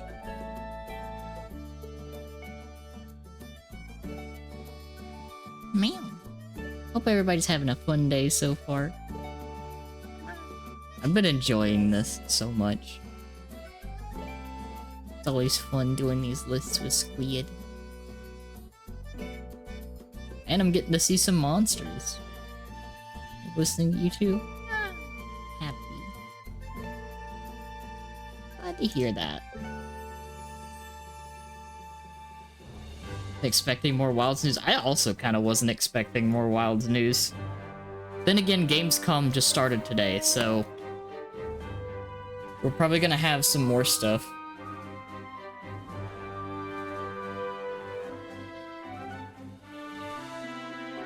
Like, I know tomorrow they're gonna be talking about the Risk of Rain 2 DLC. Yeah, no, it started today. Today was the first day.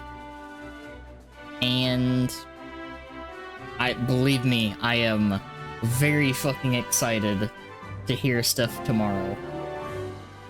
Hi. Okay. Welcome back. Thank you. Okay, thank you.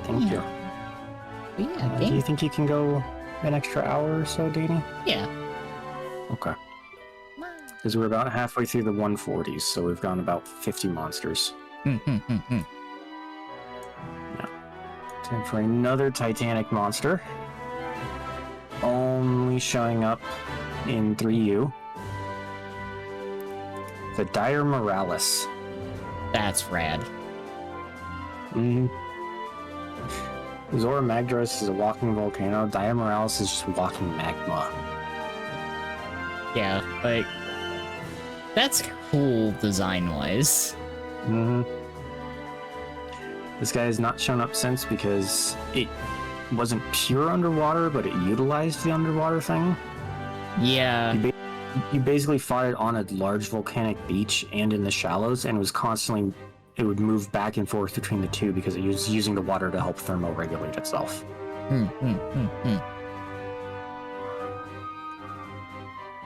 And it's fucking sick as shit. It really is. Like, It's like underwater lava vents turned into a giant dragon.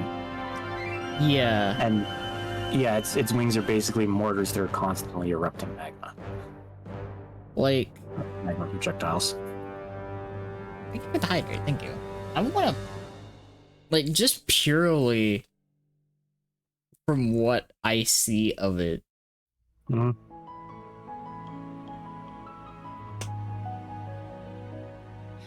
I think I want to put it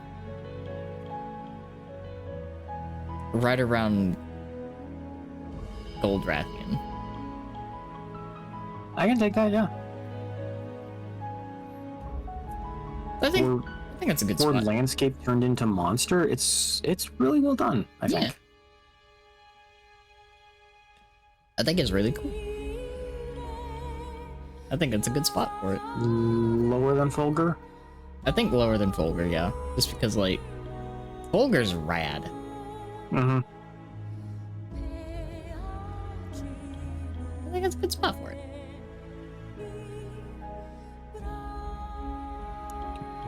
I think this is going to be another quickie one. How tall is this freaking image? What the hell? Is it like really massive? I mean, I only know it's tall because of the pose. Just great baggy. Basically, take the Great Jaggy, swap the frills for a little horn, and give it ice. Yep. It's going in low, Yep. obviously. Below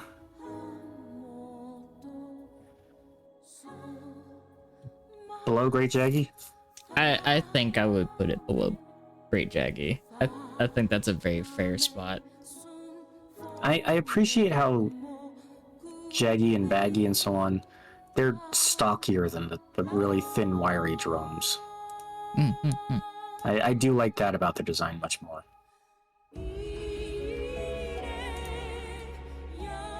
And on to some cool Leviathans that'd be really nice if we saw them again.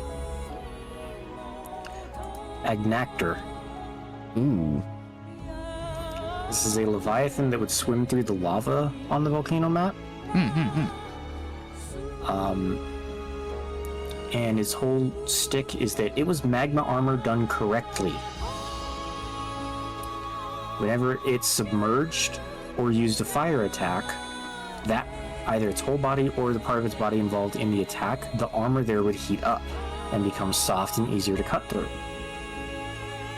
But the longer it stayed out of the ground and or didn't use that part of its body, the armor would cool and become hardened. I like that much more.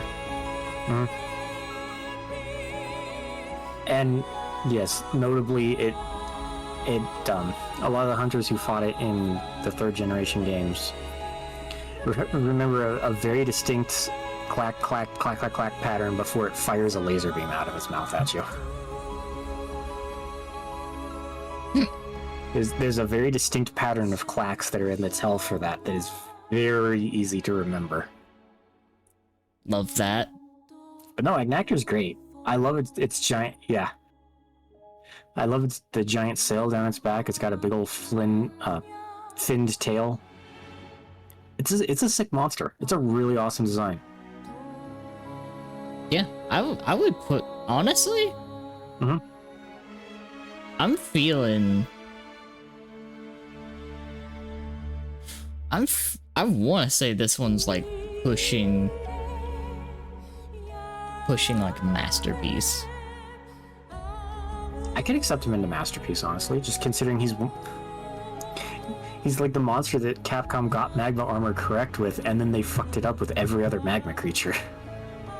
It's like, it's such a well done design too. Like I honestly, I think it would deserve to be up there. Does it beat the crab, or is it at the bottom of Masterpiece? Because I think it personally beats the crab. I think it beats the crab too. So I think there's a little bit more to it. There's not quite as good as the Glavenuses or the Ebony Adogeron. Yeah. But compared to the crab, which is just crab, this guy rocks. This guy really, really sells it. And what better subspecies to make for a fire monster than an ice monster? The Glacial Agnactor. Okay. Fun thing with this guy, Danny? Yeah. His armor works opposite. The longer he stays out of the ice, the more his armor thaws. But whenever he dives under the ice, it freezes and hardens again. Which, it's basically the bad version of the magma armor, but it works for this because it makes sense that when it dives into the cold, its cold armor would recold and harden again. It's not like the magma armor where the creature goes down into the lava, comes up, and its armor is hard and cold again. It's like, it's not how it works. Also, gosh, that's a slick color scheme with the lighter cyan on the white. I could like it more. I'll be real. I do like it more than the lava, actually. Yeah. I think it looks better on that monster type. And yeah, Bucket's right. It has the same charging beam attack, but it will actually lead its shots. Ooh. And the Ignactor dual blades were dual type fire ice, which is fun. I think Does he beat Acidic Lavinus? Because I think he kind of beats Acidic Lavinus. I think he beats Acidic Lavinus too, because there's just like there's more going on here. I don't think he beats Ebony. Yeah, like just in between them. Yeah, right there. But no, the Ignactors are fantastic Leviathans.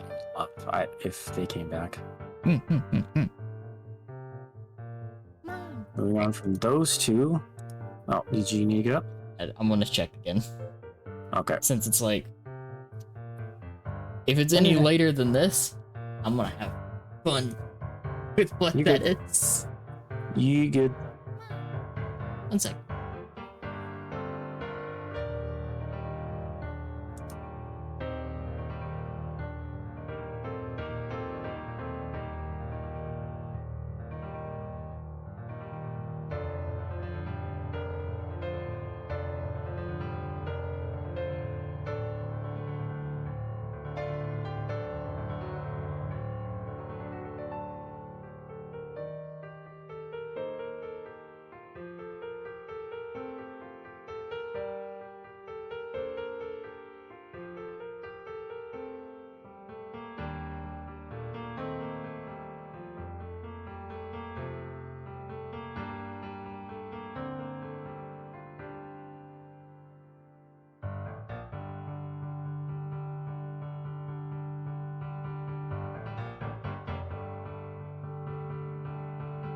Oh yeah, you're good, Bucket.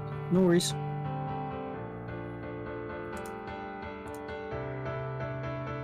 Say it like I'm not giving a whole bunch of fun facts about these monsters. Honestly, you're helping me remember some things.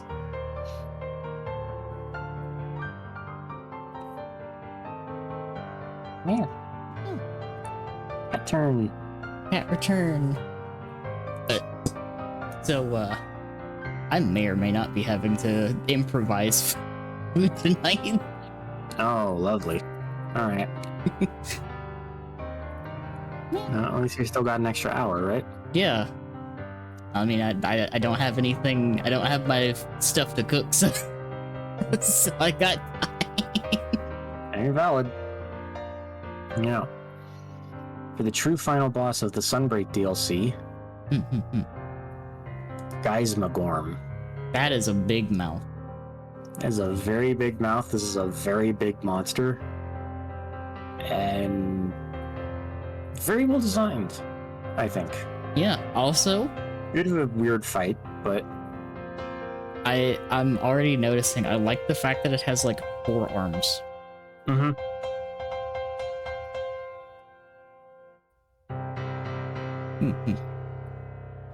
Like, and I think I'd say interesting fight, poor execution. But design-wise, honestly, I think Geismagorm really works. like, I'm really like digging into this. Also, this thing is a very subterranean creature.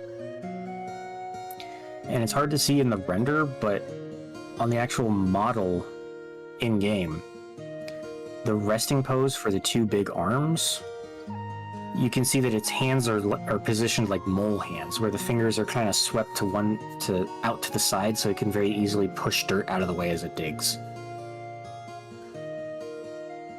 It's a very neat detail. Which, again, makes sense for a creature that basically spends 95% of its life underground.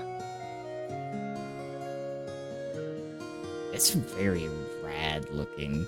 And like, yeah, considering the other three big pillars of the Sunbreak DLC were Frankenstein's monster, a werewolf, and Dracula, it makes sense that the true final boss of it is a demon.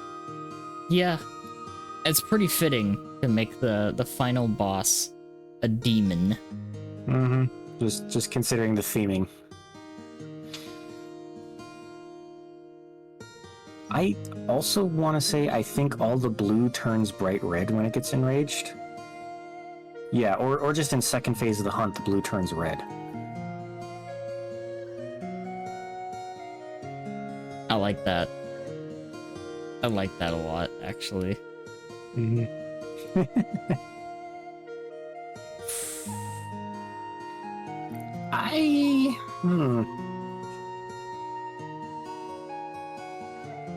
I don't know if I want to put... I can see Masterpiece, I don't know if I want to put Masterpiece. Yeah. So there's nothing inherently bad about its design. But I don't think it pulls its execution off so well that it deserves Masterpiece. Yeah. If that makes sense. I can agree with that, actually. I kind of want to put him right around Dire Morales, actually, as I think about it.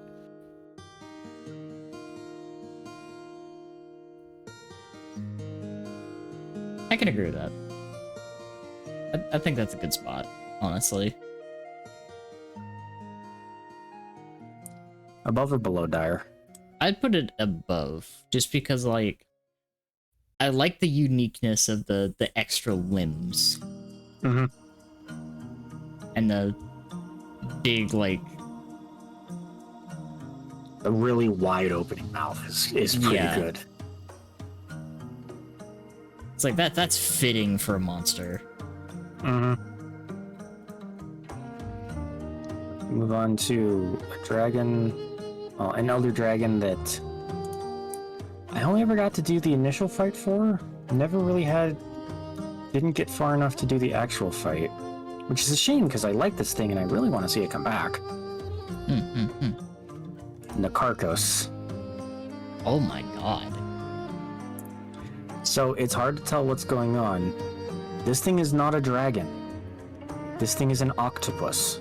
Yeah, I was about to say that looks like a very, like, octopus mouth. The center part of it is the actual octopus body. The dragon heads are actually arms that it's put through the bones, through the skeletons of dragons that have fallen into its nest, and it mimics the dragon's behavior. That's so cool. So, like, I can't remember if this is actually an example that it does, but if one of the arms ends in a Rathalos head, it will do Rathalos attacks with that arm. If one of the arms ends with a Diablo skull, it'll charge it at you like it's a Diablos. That's so neat. It's amazing. It's an octopus, not just in design, but in behavior, because that's what real-life octopi do. They mimic other things.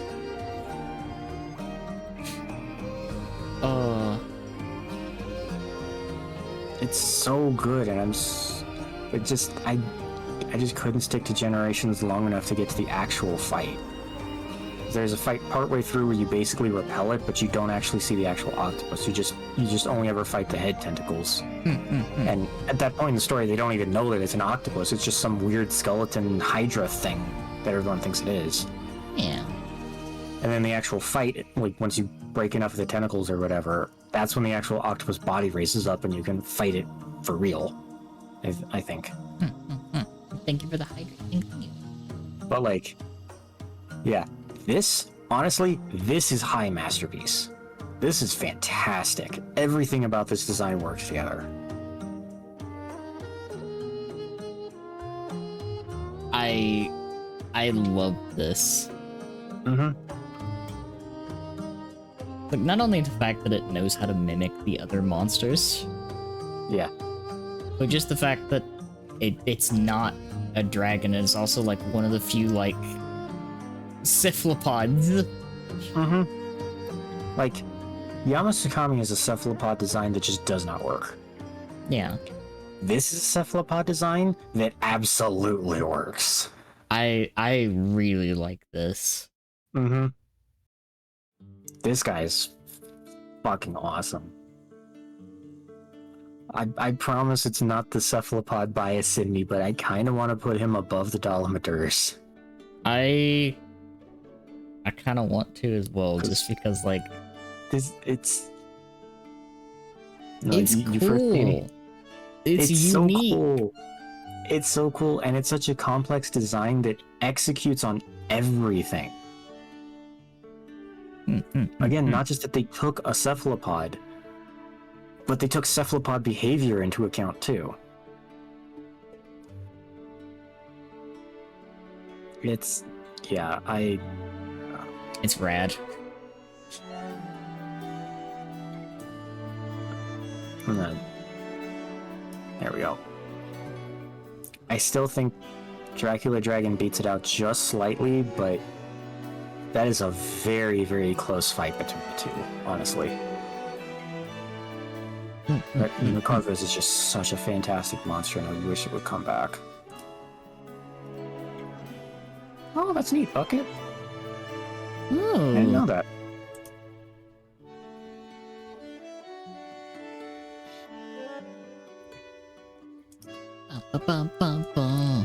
Coming up on some more favorites.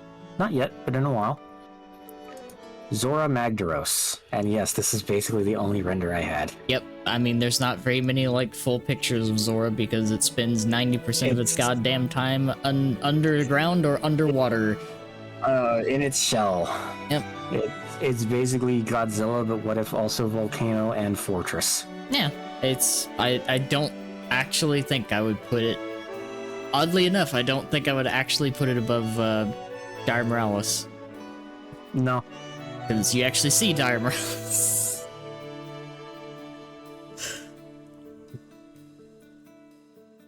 They're basically like almost the exact same concept in a sense. Yeah, it's just I think Dire really executed on it better. Yeah. It's honestly the other thing that's a big strike against Zora, in my opinion.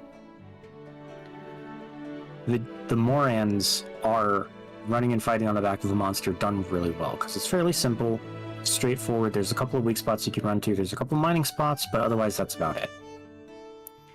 Zora is this whole complicated 3D weirdness that changes depending on whether it's standing upright or is down on all fours, and it's the concept but overdone. Yep. Exactly. So, now that said, really fucking cool ass looking monster. Like it's really hard to argue against Volcanic Citadel Godzilla. Yep. But you do kind of lose out to Dire Morales there, buddy. I'm sorry. Yep. So right there, right above Goldrath. Yep. It's basically just like these two are basically the same. This one just did it a little bit better. Mm-hmm. Oh yeah. Technical marvel, just they got a little wrapped up in what they could do rather than what they kind of should do. Yeah. Another world monster? Puke. This other sort of take on a chameleon-esque head. A little bit, yeah. This guy definitely has the eyes of a chameleon. Yeah, it's got the chameleon eyes and the tongue to an extent. It's a funny monster. It's a goofball. It's a goofball. We need more goofball monsters, honestly. We do need more goofball monsters. It is a very, like, for an early monster, it's good. I like the patches of feathers. I like that it's not completely covered, it just has a few little areas of feathering.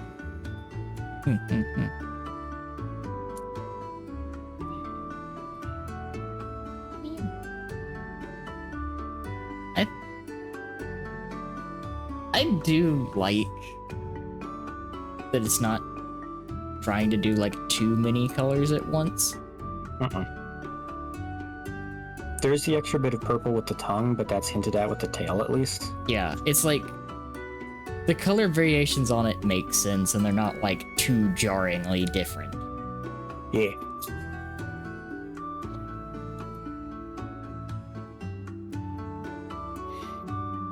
I'm just I trying kind of to... want to put him just below the Tetsukabra. Yeah, I can see that. Because he's kind of on a similar level to Tetsu, but I think I just kind of like Tetsu's general body shape more than Puke. Yeah. Not that there's anything wrong with Puke, it's just poor guy's kind of hindered by the fact that there's just so many other flying wyverns. We're so Yeah. used to just the two leg, two wing shape. Yeah. Also the just the fact there's a lot of really fun monsters. Mm-hmm. Now, unfortunately, this is the only render for the Coral Puke, which I apologize for because the tail looks really bad. Yeah. That being said, I think just general, like, it works. I will agree with Bucket on a lot of that. Very different color palette, very completely different element, and a very different fight from the main species. Yeah. It builds on it, where it's not, like, exactly the same.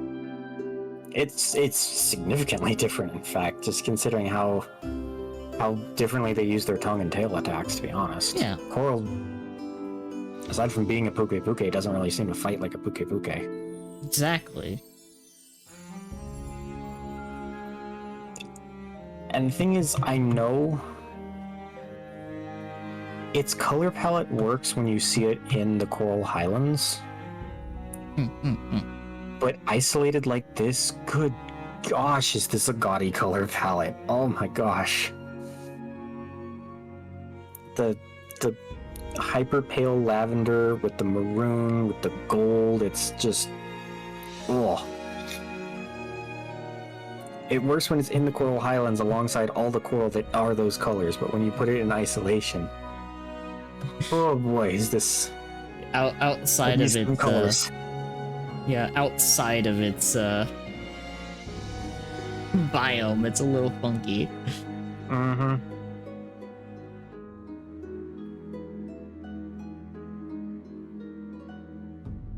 Just below Puke?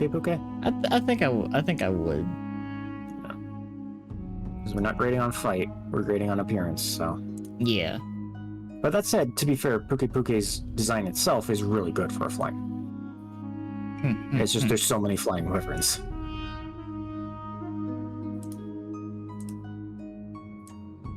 Who is mowing at like 5 p.m. on a Tuesday?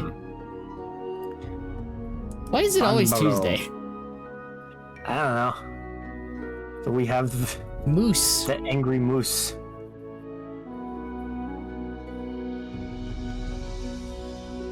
I'm gonna be honest as well, Bonbro. Yeah. Bonbro is kind of basic. A little, yeah. There's really not much going on other than just big woolly coat and moose antlers. It's like, I'm, like, for real, going from, like, earlier iteration of having a literal fucking mammoth. Mm-hmm. We have... Yeah, it does feel a bit like Gammoth. Yeah, it's like... Gammoth, but not. Yeah. I kind of want to... Yeah. I kind of want to stick it maybe a little bit lower than Gammoth then. I do as well, because like it is certainly like different from a lot of the other monsters, but I also kind of agree. The minute this thing appears somewhere that it's not fucking winter, it should not be there. Mm-hmm. Like, why are you here? Why are you here, Moose? Bonboro don't give a shit. Bonboro go where Bonboro want.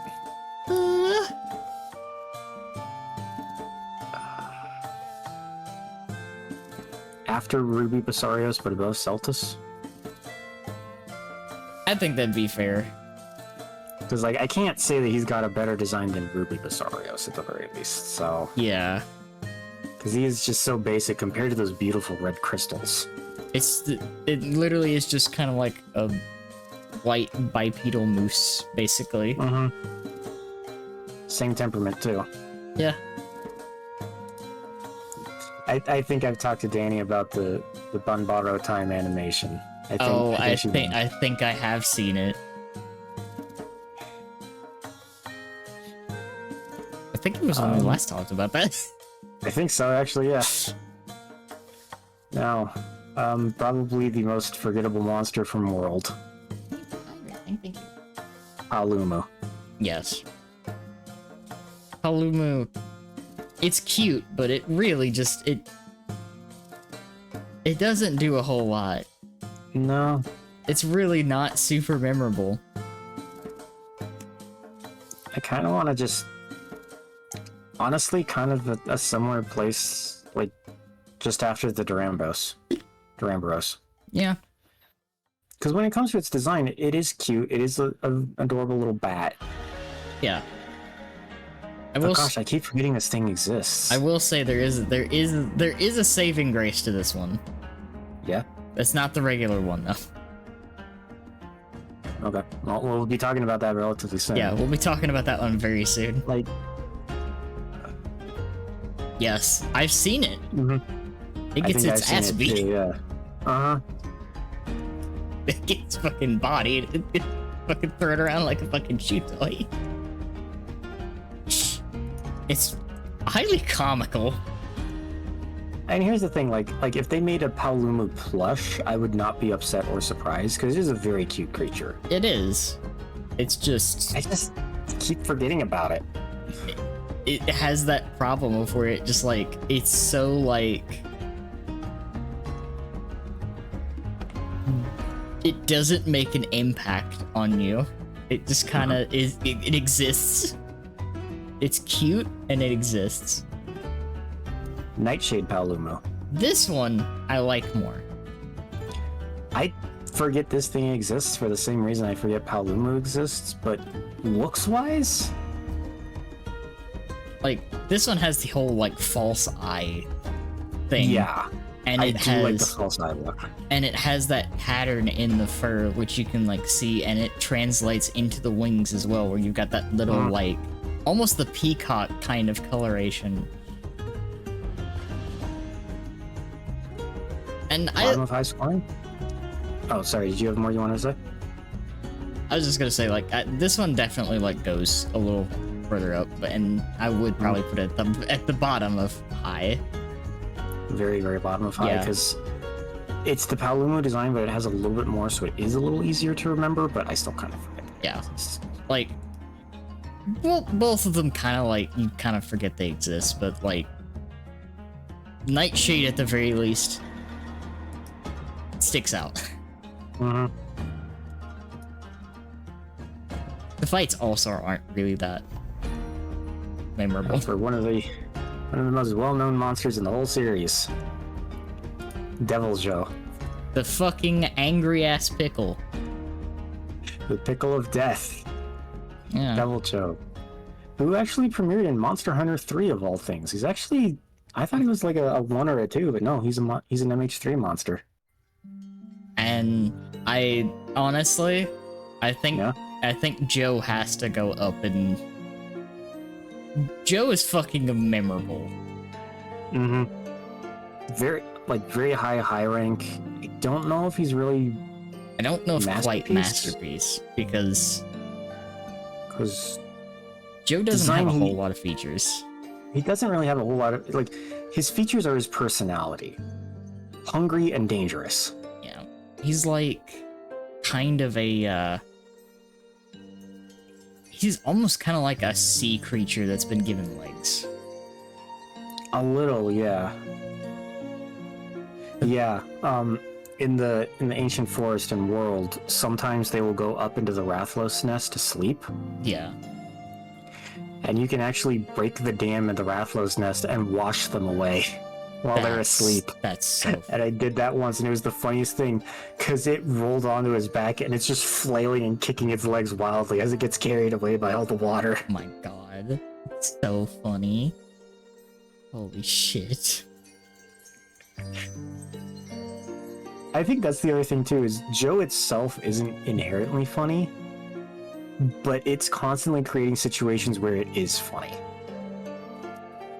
Does that make sense? It's so simple-minded of a creature that it's constantly wandering. It's become a meme of how dumb it is when it comes to food. It's so silly. God, I'd say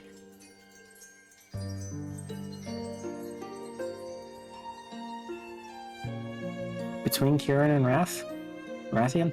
yes. Exactly.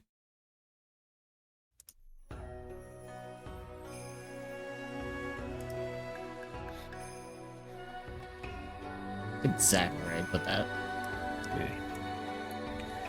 Now, as per usual with a few times, we've had monster but angry. Yeah. The Savage Devil Joe. Just has a little bit more. It has a little bit more. I like the scars, particularly when they get bigger and glow red when it gets actually enraged. The black fog that covers its front half when it gets enraged is really scary and good. That's very good.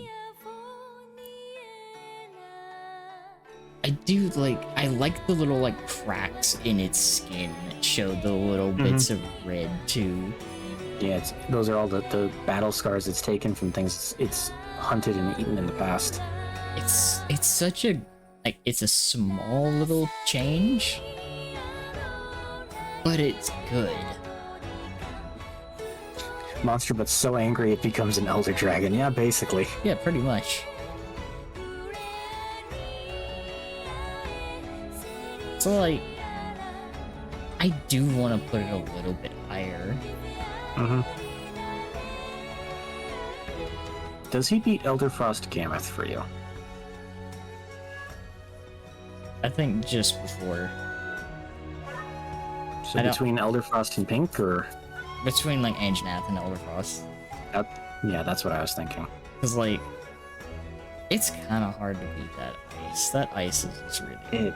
Yeah, but Elderfrost just wore the ice armor so well. Yeah. That's the problem.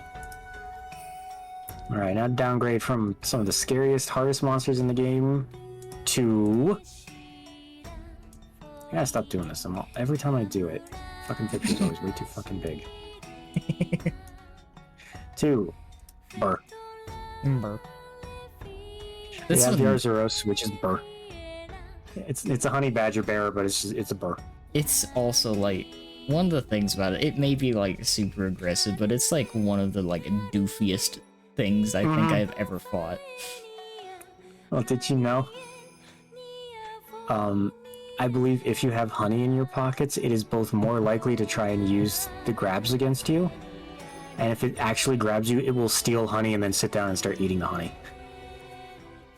That's so funny. It is a honey badger bear. That is what this thing is. It's such a like, it's such a doofy fight. I kind of love him.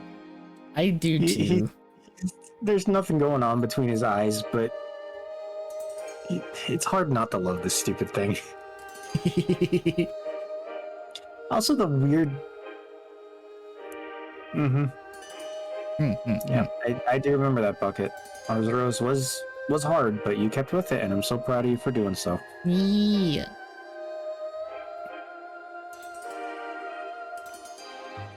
I love that bucket.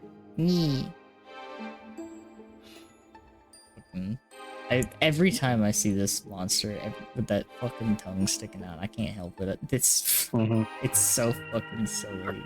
I think Arzuros is one of those few monsters where like I'd never think of him when I think of monsters I want to see returning in a game. But whenever I see him come back, I'm like, hey buddy, let's go. It's like, hey, it's back.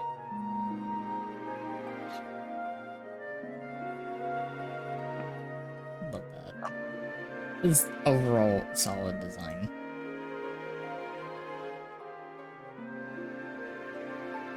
I'm eyeing between Aknasam and Gobel. You know, I think he fits there. I can agree with that as well. Did you want to put him somewhere else? I think that's like a fair spot, actually, thinking about it. It's like,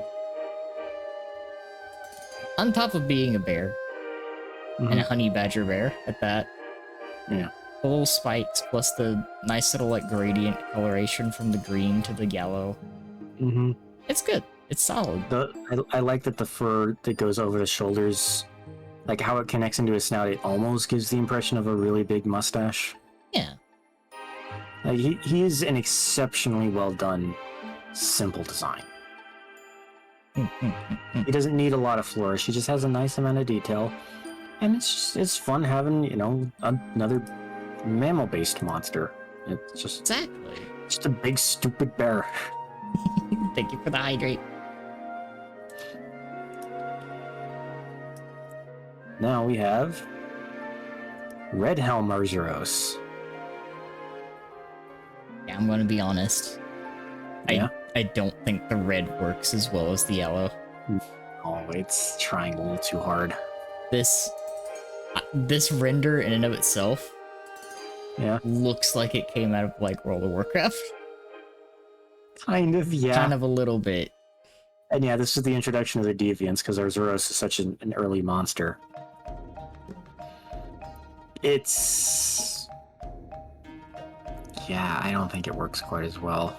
Yeah, I don't think this one goes as high. Where would you put it?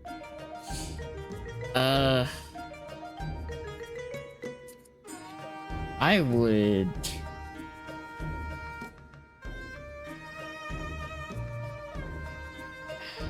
Let's see. I think I would put it...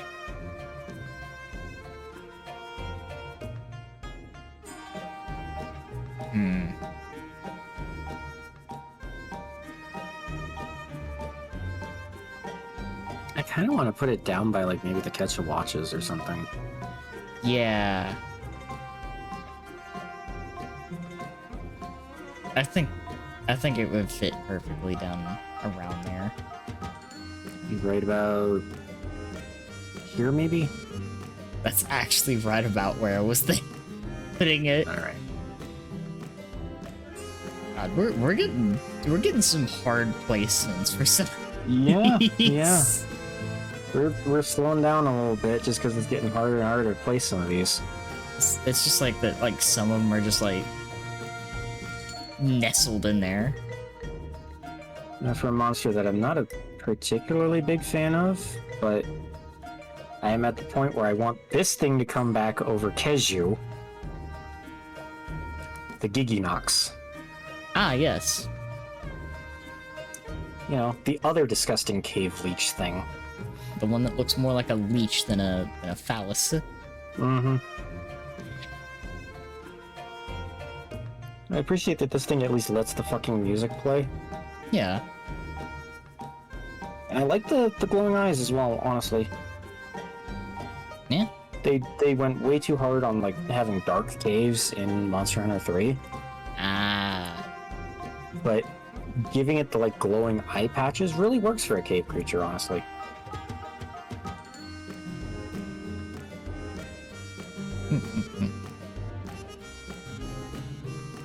I do also like appreciate that it kind of has like the funky little like gecko feet. Mm-hmm. I like those little details. And it does use those to crawl around on the walls and ceilings. Unlike the Keju, which just kind of hops and just sticks. As even in like a nondescript form, that's just really rough to hear. Kezu.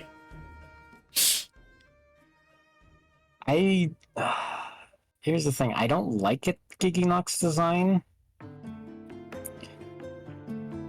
But I think it's well executed for a cave-dwelling creature.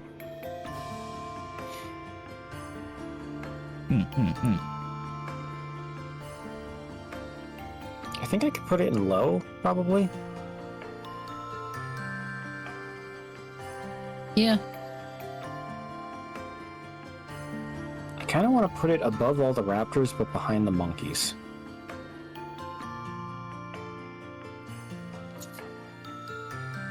Does that make sense to you, or?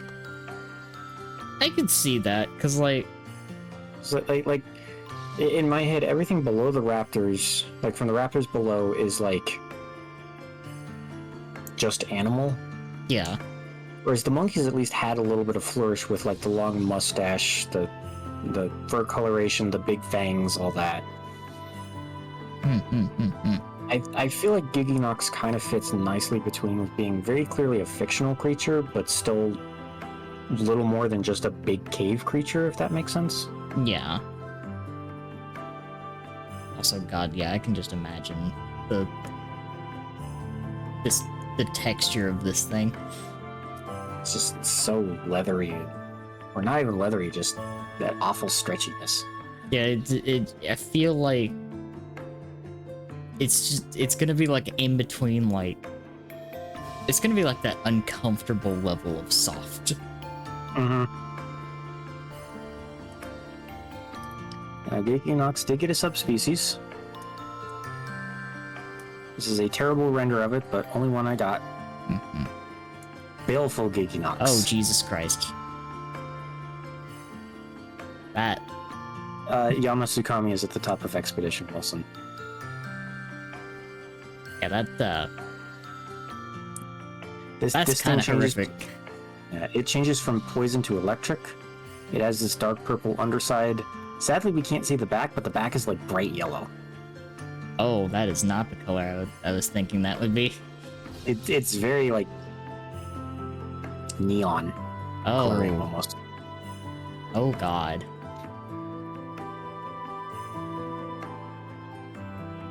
Okay, I don't necessarily know how I feel about bright neon yellow compared with purple. Okay, maybe not necessarily neon yellow, but like, oh here, this is its icon down here. It's that kind of like weird, like not quite lemon yellow, not quite gold yellow. It's just a weird yellow, like sun-dried mustard stain yellow. Yeah, actually. That's a very interesting color.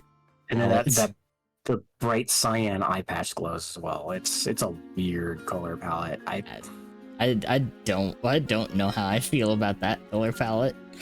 I kind of want to just stick this thing in Expeditions right above purple Gypsyros, honestly. You know, because this is another color palette that just does not work, honestly. I think it deserves that. Weesh. Now, from those awful things to my absolute favorite Elder Dragons. I'm so happy these guys finally showed up. It's Squid Gym time, I imagine. Oh yes, these things are these guys are probably top of gem, rivaling Namiel. Like, I think for these guys are to me what Namiel is to you. Valstrax. No, I can agree. Basically, what if you took Dragon, gave it the head of a predatory bird, and then turned its wings into VTOL engines?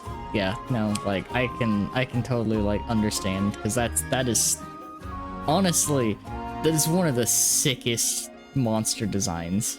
Let me actually scale them up a little bit, because a lot of the place is taken up by effects. It's like given like everything else that's in Monster Hunter, having a dragon that is a literal fucking jet is so like cool. It's so awesome, and just the fact that so many people don't even realize it's a dragon. They just see this weird red star streaking across the sky. That's all most people see of it, because it so rarely comes down to the ground. It's so cool. And I love how just articulated its wings are. Like, obviously we can't see it because it's still render, but like, it basically has 3 engines per wing, and each of those can be like swiveled and like spread apart, like independently of each other. Yeah. It can even turn itself around to point the engines in front of it to fire blasts directly ahead as well. It's so cool. Valstrax is an amazing Elder Dragon. It's so awesome. Genuinely such a cool monster. So, I'm putting this guy right above Abyssal. And honestly, for me, the only thing that's beating regular Valstrax is the type that I've actually fought, because Valstrax was in Generations Ultimate. But his variant premiered in Base Rise, and this is the one that I fought. Crimson Glow Valstrax. Oh, that's cool. Basically regular Valstrax, but the addition of the red and black to the wings just makes it look so much better. It's so cool. And when it gets angry, its whole like head and neck turn black with red streaks through it. Oh, that. Do you see the little red lines in its chest, Danny? Yeah. The thing with the Valstrax biology is they basically say that it takes air in through those vents, compresses it with dragon energy in its body, and expels it out its wings to achieve the hyperspeed. So it's literally a jet engine. It is just an organic jet engine. But the thing with Crimson Glow is that process has started to run amok and is overwhelming it with dragon energy, which is why it glows even more red and why it's so much more aggressive. And just, I mean, look at it. Silver, black, and red. How can you beat that color scheme on something that looks this cool? It fits so perfectly well. Fits so perfectly well, and watching this thing in motion is amazing.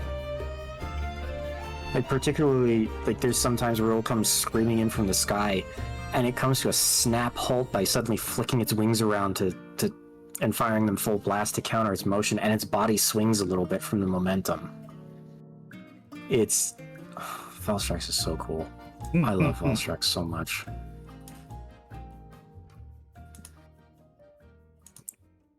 Understandable. Do they at least hit gem for you, or? Yes, no, like, that's something I can agree on with Valstrax. Ever since, like, first seeing is, like, that might be the coolest, like, idea for a monster. Yeah. Now onto a monster from Generations Ultimate that I also didn't get to fight just because, I didn't get to play. Yeah, Wilson's right, and when that thing comes crashing into the ground in an ambush, you do not forget that. I can imagine. Because it looks so far away, and it comes in so fast. Atal Ka. This is a gem for me. This is a gem for me too, honestly. Like, just this pharaoh Egyptian mantis creature, it's so cool. Again, another one of the monsters that I saw that was like, this is probably one of the raddest, like, ideas for a monster. Because it's not only for this being like this pharaoh-esque mantis, but also, yes, as the mix. Well, I'll get to that in just a moment, yeah. But for Altokal herself, it's top tier design. Yes. Amazing design.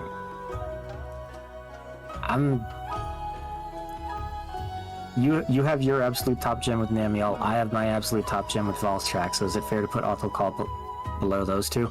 Yes. Oh, I was actually gonna say that. It's like right below Valstrax.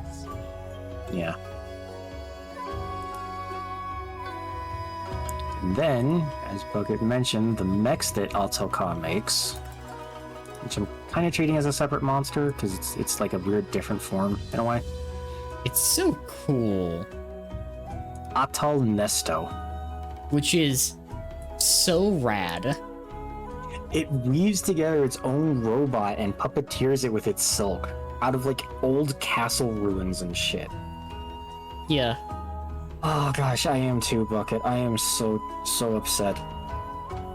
Like, this thing needs to come back to give people a chance. Yeah. And I would put that up there with Autocaw. Mm-hmm. Just the mech base Ka, or I like the design of base Ka a little more. It's rad as hell though that makes a mech. mm-hmm. It builds its own armor set and fights you with it. But just the design of Autocaw is just so pretty. It's such a good looking monster. Yeah. It also has a fancy as fuck armor set. Mm-hmm. From some of the most recent Elder Dragons to things that are not technically classified as Elder Dragons, but I do just because I do. Mm-hmm. A Cantor. That's a funky monster.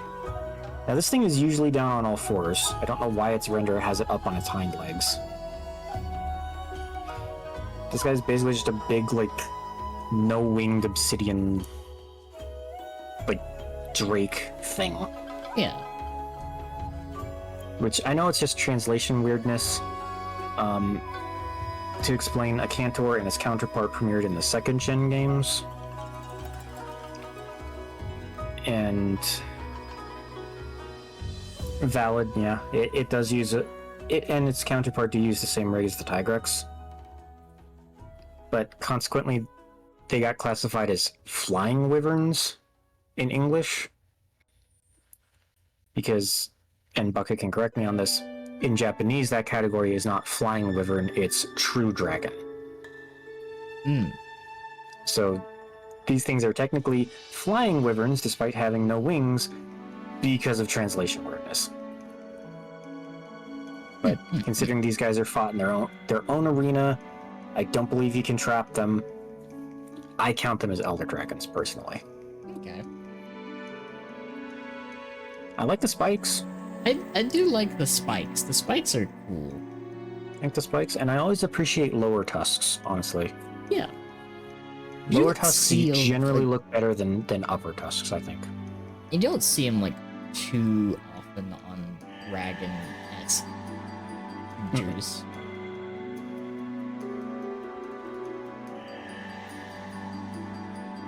But it is kind of the basic design. Yeah, it kind of falls into it's that. cool, but like I don't know if I can rank this guy above. Honestly, I'd probably just stick it near the Lao Shens. Yeah, I was gonna say it's the same kind of it's just the same kind of like big. Yeah, it's kind of like thing. Yeah, design-wise, it's kind of very similar to that.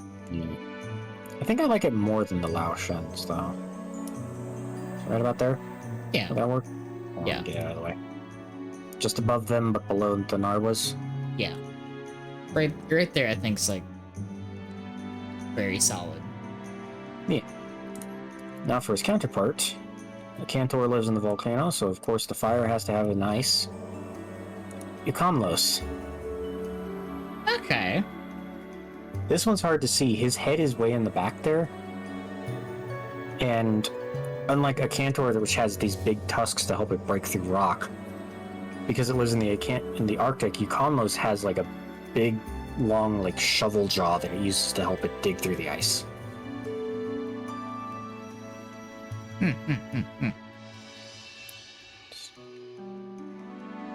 I like the coloration. Yeah. I like the silver a little bit more than the red and the black, honestly. Yeah. And also, like, its little, like, back fins almost look like... Well, actually, like, all of its scales actually look more like metal plates than anything. A little.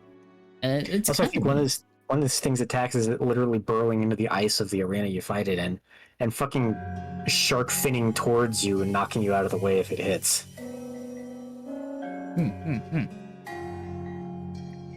Yeah, these two are weird fights.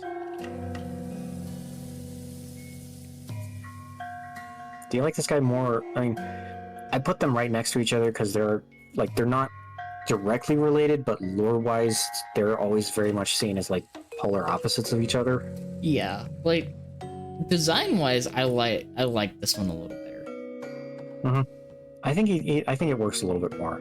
Yeah, I would agree though. They're like kind I, of like right next to each other.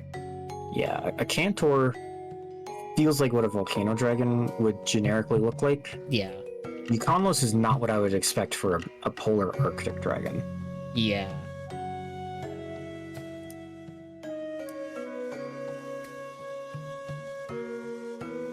Next. Yeah, it's a glacier. Exactly, Euconlos is a glacier. The Iodrome. Spindly Remember- flicker. Remember the other two spindly raptor fuckers? Yeah, this one looks like a. This is those, but poison. This one looks like an uncooked chicken. Ooh, but yeah.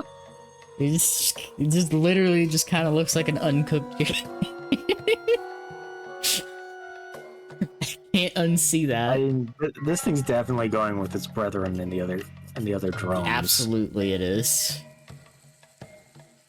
Do you think it's the worst of the three, or I definitely can't say that it's the best of the three. no? So I would I lose to Diadrome. I'd probably put it at the bottom. I'm gonna be honest. Yeah. This thing just does not look great. No.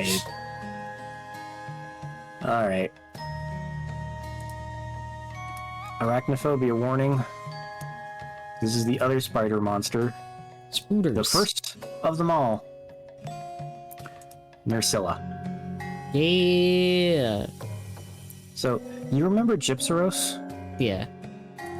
That thing is so hated. This is just my own talking. I don't think this is official lore. Gypsaros is so hated. Nersilla explicitly hunts, eats, and wears Gypsaros' skin as protective clothing. That's funny. So we're looking at the predator of those doofy fucking things, among just basically anything else that wanders into its web. I love this Nersilla. I'm gonna be honest too. This design, I think, goes up with Rachna.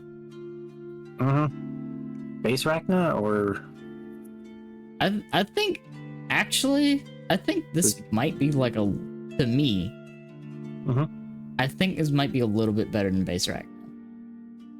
I'll take it. Because I like the little crystal on the back. I think that's actually like crystallized poison that is processed out of its Gypsaros meals. Yeah. Like I like this design. It's good. Very good design. Yeah.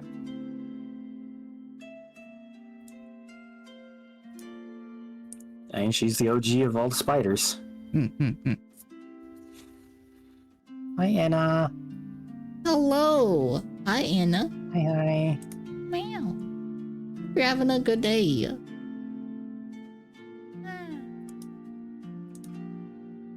Now we have the subspecies for the Nersilla, the shrouded Nersilla. That's really pretty. Much more vibrant coloration underneath the covering. Ease. Also, I think this is one of the few renders where I actually grabbed one from a spin-off game rather than the main game, because I could not tell what the fuck was going on in the main game render. That's probably I fair. couldn't. Like this one, we can actually at least see the creature. Yeah. But yeah, I love the blue on it. It's The blue and the faded purple with the orange spikes. Yeah. I'm here for it. Again, it's that bright coloration thing. It's tricky to pull off, but works really, really, really well. And now I sit here and have like the internal like struggle of where.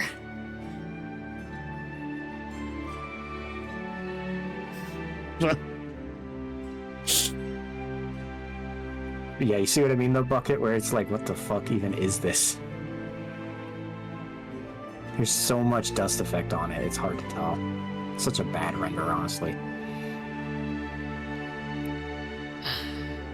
But I this is don't know weird. if this one goes in Masterpiece alongside Pyre. I don't think quite Masterpiece. Oh yeah, and that is the other thing I love about Shrouded. I think you're right, Bucket. This thing hunts and eats Kejus and then wears their skin. Which is just bonus points, honestly. I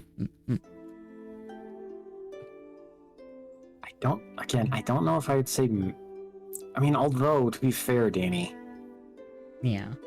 that is a really good spider design, if it's considered. It is a really good spider design. Particularly just with the big claw arms as well. Claw arms and, like, the underbite jaw. I'm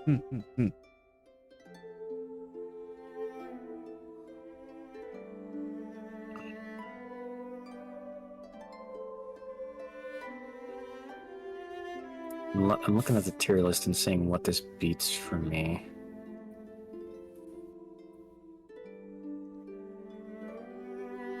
I mean, it's probably my spider bias, but honestly, I think I kind of want to put this right below Pyre. You know, I'm gonna be honest, since we're having such a hard time finding a spot for it, I think that's fair. It's so good. It's a really good bug design. It really is.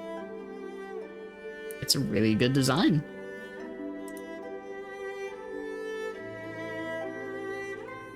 Alright, now... This might be the last set of monsters that I put in gems. I'm not entirely sure. But I mentioned having 3 Thunder Kings beforehand. Laggy was one. Yes. Zinogre was the other. And now for my favorite of the 3. I mean, as much as I love Laggy, Astalos kind of beats it. I can see why. It is a giant insectoid dragon crackling with green electricity. It's pretty cool. This thing is so aggressive and territorial, it will fight Rathalos and has a decent chance of winning.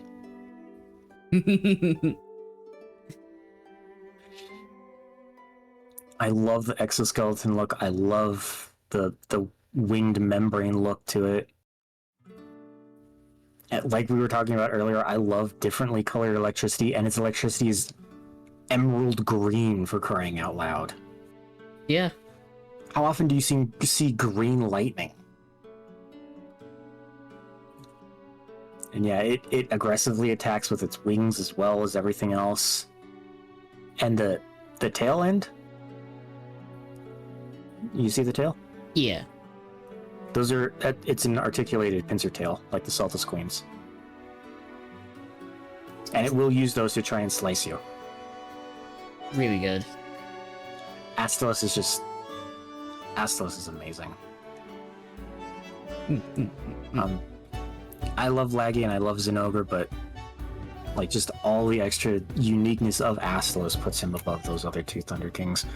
Although to be fair, that new Braid Draw or whatever it's called might just be joining them up there too.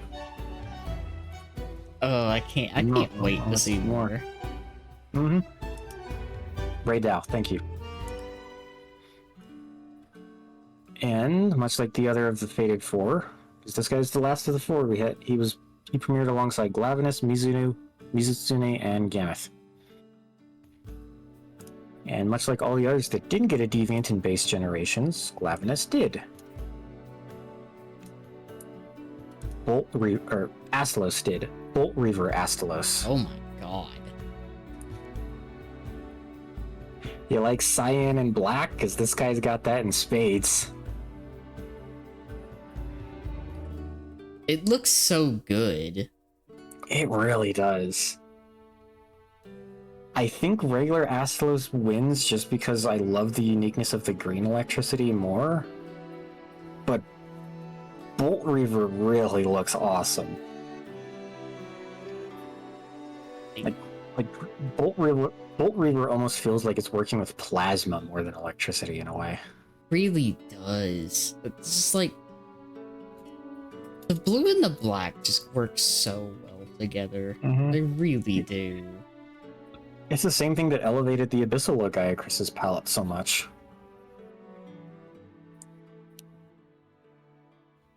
These guys are I love the Astalos. These guys are awesome.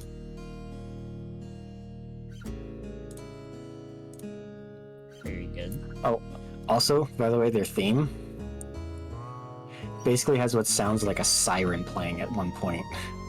Oh yeah. Yeah, it has compound eyes as well. Alright.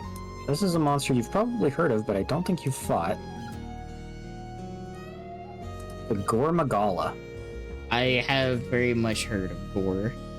Mm-hmm. Tell me he doesn't look awesome. It's just like the thing that I like the most with Gore is actually the wings. Mm-hmm. It's like it's just the fact that like at the very end of the wings, it looks like almost Tattered? looks like like a tattered cloak. Fun fact. They actually studied cloaks when they were designing this guy and animating him. It shows. Mm-hmm. They specifically tried to animate him so that when he's not enraged and using his wing arms out as extra attacks, they rest on his back like he's got a long cloak. They specifically went for that look with this thing. They nailed that. They really did. Gore is amazing. Like, definitely masterpiece tier, Yeah. if you don't want to put him in gem. It's like that's the thing. I don't have like enough experience with Gore. Fair. Fair. Oh gosh, yeah, that is one thing in its fight that sucks. It has horns or sensors technically because it's effectively blind. It more or less sees through the frenzy virus that it spreads. But you can only break those sensors by hitting it in the head while it's angry, because otherwise those are hidden and untouchable. It's not fun. Oh. Because more often than not, you knock it out of rage before you smash those things. But I would, yeah. I think I could definitely easily put this in masterpiece. Mm-hmm. The question is, where? Masterpiece, yeah. I'd say he definitely beats Sadus. Mm-hmm. I kind of like him more than Valhazak. Yep. Jumping ahead a little bit.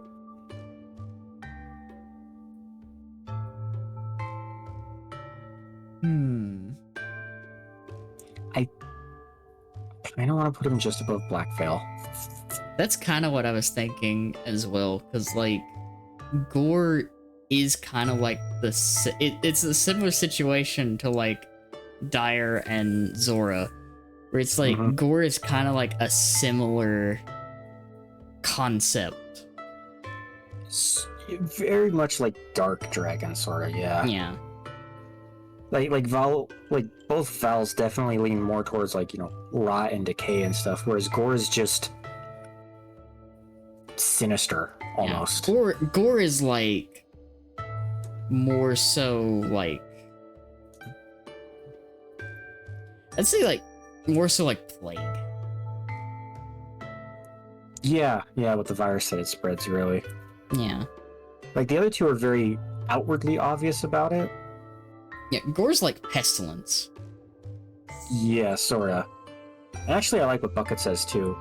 Gore is tasteful edginess, whereas some monsters go too far to being edgy. Yeah, it's more like elegant.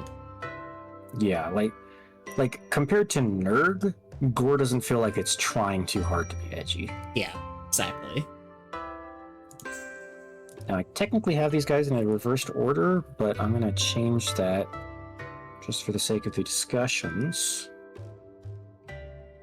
Because first, we're going to go to its true form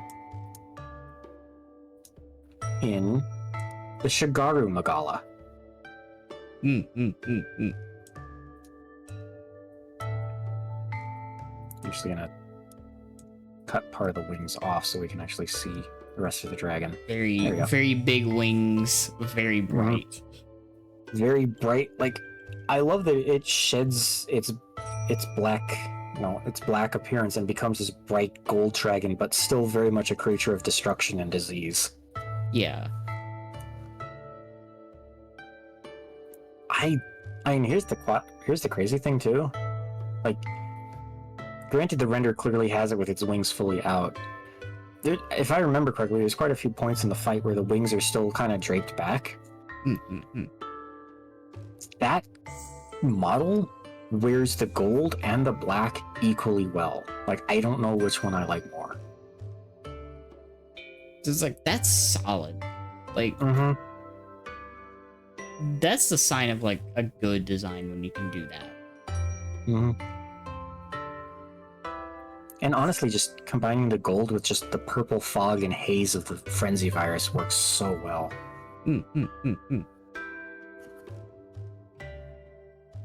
Also, significantly easier to break horns because they don't fucking hide when it's not angry.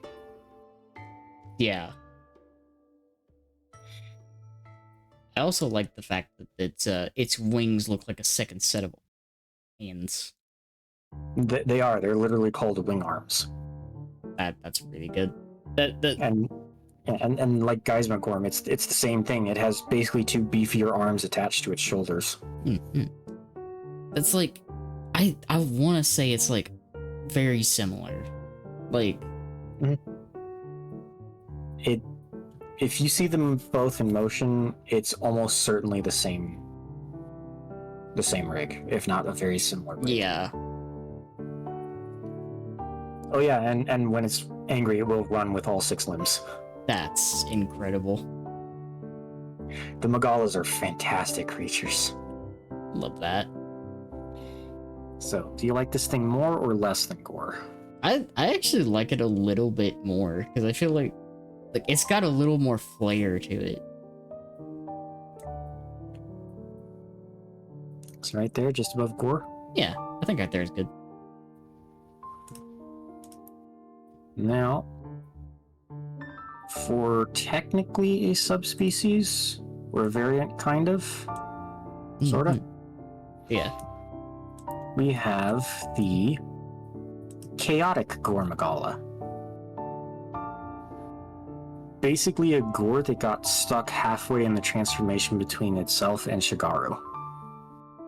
Ooh. So it has like the gold forming down one wing arm. It has one horn permanently up, but the other one only shows up when it's angry. And yeah, lore-wise, it is basically stuck in a body that is way too small for it, and it is in constant pain as a result. Oh. You know, like Bucket said, you're basically mercy hunting it. Yeah. And also just because it is rampaging as a result and spewing frenzy virus everywhere, which is not good. Oh yeah, no. Absolutely would not be good. I like the little, like, sheen of purple on those claws and that. And honestly, like, the little bit of gold mixed in, I think works. And the design definitely works with the lore, but I don't know if I'm exactly a fan of how it's kind of a half and half situation. Yeah, like, if it was more naturally combined, I think it would look a lot better. Yeah, I don't know if I like it more than I don't. Yeah.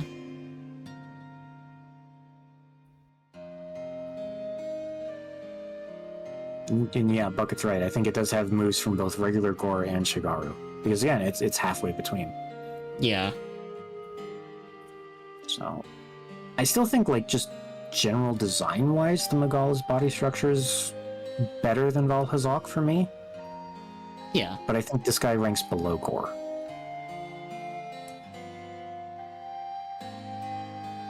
Would you agree with that, or do you want to I put think him I would somewhere agree else? with that. Okay. Yeah. Also, real quick, Uh-huh. what are we looking like? Well, that was monster number 175, and it's about 15 minutes past one more hour.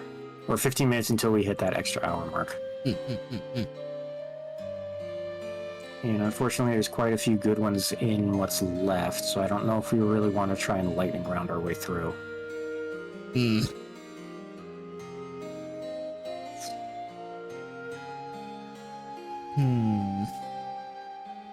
I'm guessing you can't exactly pull another hour? Let me check. Okay. Alright. You're back. Kept you back. In the meantime, I'm at least gonna get the next monster loaded up.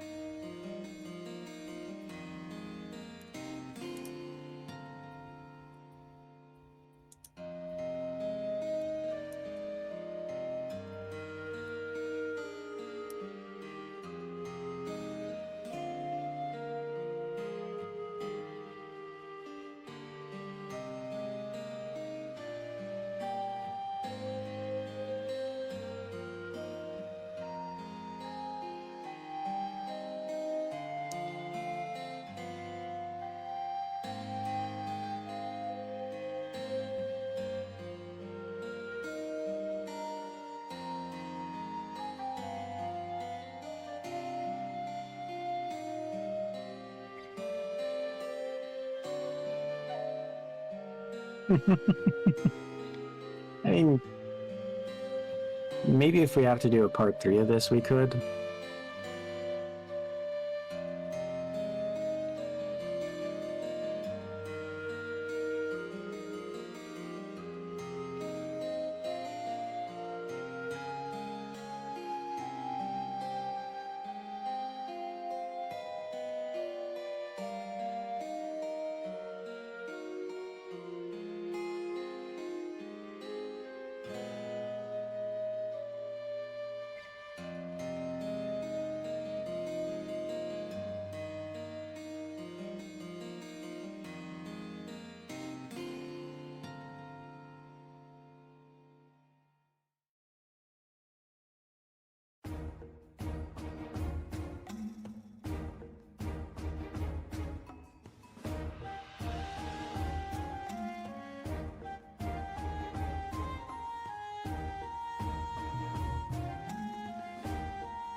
Yes, Bucket, yes I am.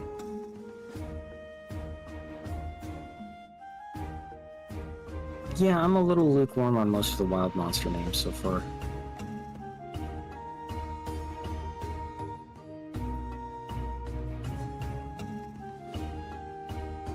I'll probably get used to it, but...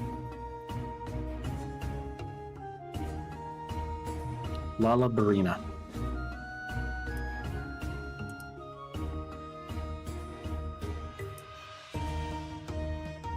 Like, it's fine, I guess.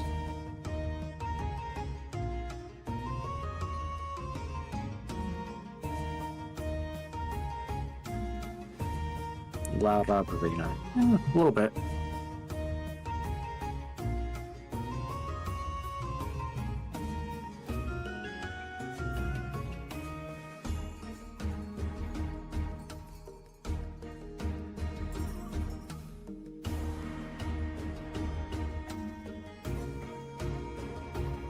I mean, here's the thing: is like I don't exactly hate the name, but between Lullabarina, Nursilla, and Rocknikadaki, it's my least favorite of the 3 spider games. Just because something has to come in last, and it's not beating the other 2 for me. Now, actual design and fight, well, obviously fight we're gonna have to see, but design, oh, I love that. I don't know which wins, but damn, that's a good design for a spider.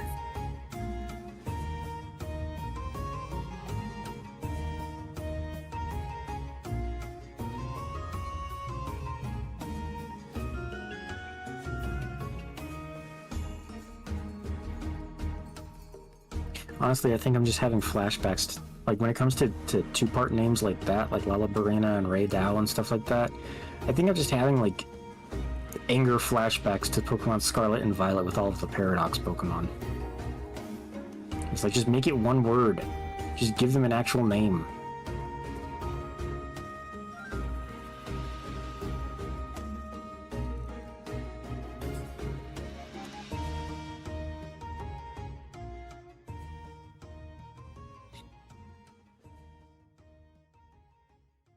Exactly, Wilson, especially in the case of the future Paradox Pokemon.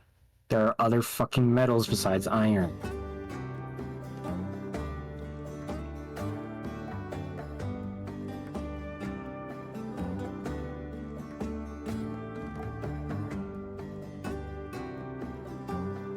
Ah. Have food. Oh, cool. So you're okay to keep going for an hour? Or Yeah. We can one finish. more hour to finish this up? Alright. Let's try, because Has we been got given about... food. Awesome. We got about 35 monsters left. Let's go. We start with... the Monoblos. That's a Triceratops. The Diablos' weird cousin, which is only ever available as single-player hunts. You know, given how many times like Diablos has shown back up, it is kind of odd that you don't see this. A little bit. Though I guess like Diablos is just like more like visually appealing. I mean, yeah, Diablos is visually appealing, and also just fight-wise, Monoblos is effectively just Diablos. The only difference is like this one has a one horn and the little spiky tail instead of like the weird like club tail. Bucket does bring up a good point. A Diablos Monoblos Turf War would be awesome to see. It would be cool. Even though I think these creatures technically live in the forest as opposed to the desert, but still. I mean, I don't... like, between the like, obviously Monoblos is just one compared to Diablos, which I think is supposed to technically invoke the idea of two. Yeah. But it also happens to match up onto the Diablo word. Yeah. I can't put Monoblos in Masterpiece rank along with its counterpart. No. Because its design isn't quite as unified as Diablos's.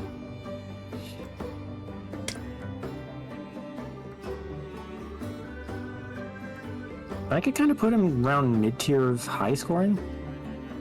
That's kind of about where I was thinking too, because it's like... it's kind of like similar enough to Diablos where it stands out, but just like the fact that even they haven't like brought it back as much, like many times. Like, I mean this in the nicest way possible. Monoblos feels like a beta design for Diablos that they turned into a monster as well. And you could possibly be correct. I might be, I don't know.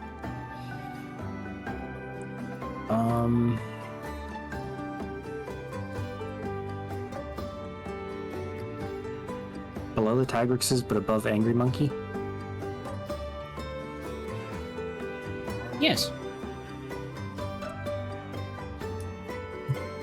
Good, like, middle of the road, kind of. Now, much like how the Diablos had a subspecies that turned black, the Monoblos has a subspecies that turns white. I don't know if it's the same situation, but once again, basically just Black Diablos' behavior on another body. Just angrier, more chargy Monoblos.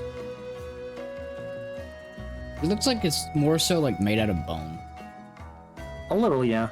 It's that kind of off-white color. Yeah. I think it looks better on it. I think it does too, but it's not as much of an improvement over the original as Black Diablos is compared to regular. So this one's just like a singular step up. Yeah, this guy only just goes right about there. But overall, I mean, honestly, fairly cool dragon designs. Exactly. Plenty of spikes and flare and all that. Also, I'm always here for a nice lightless dragon.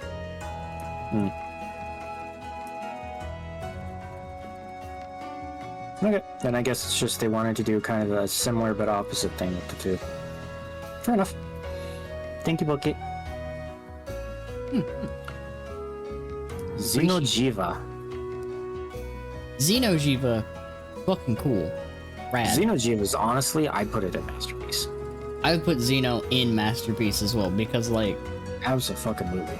genuinely fucking cool monster. Ethereal feeling.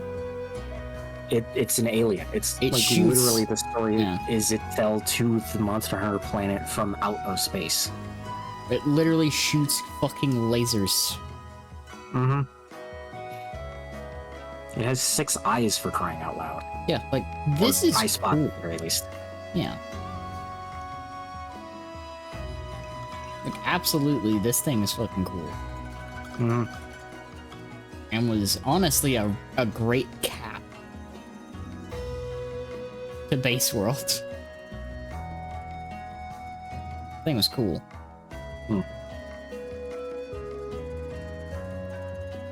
I don't know how high in Masterpiece I put it, though.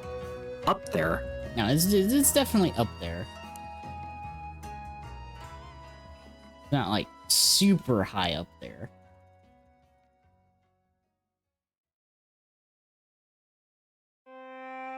I'd say he at least clears Bloodbath Diablos. I'm gonna be honest. It's kind of a little scary how similar we're thinking of a lot of these. I don't know if I'd want to say Garangolm is a better design than this guy. Yeah. So he's definitely going higher. I'm just not sure where he lands. The only thing, like does he beat any of the Magalas, for example?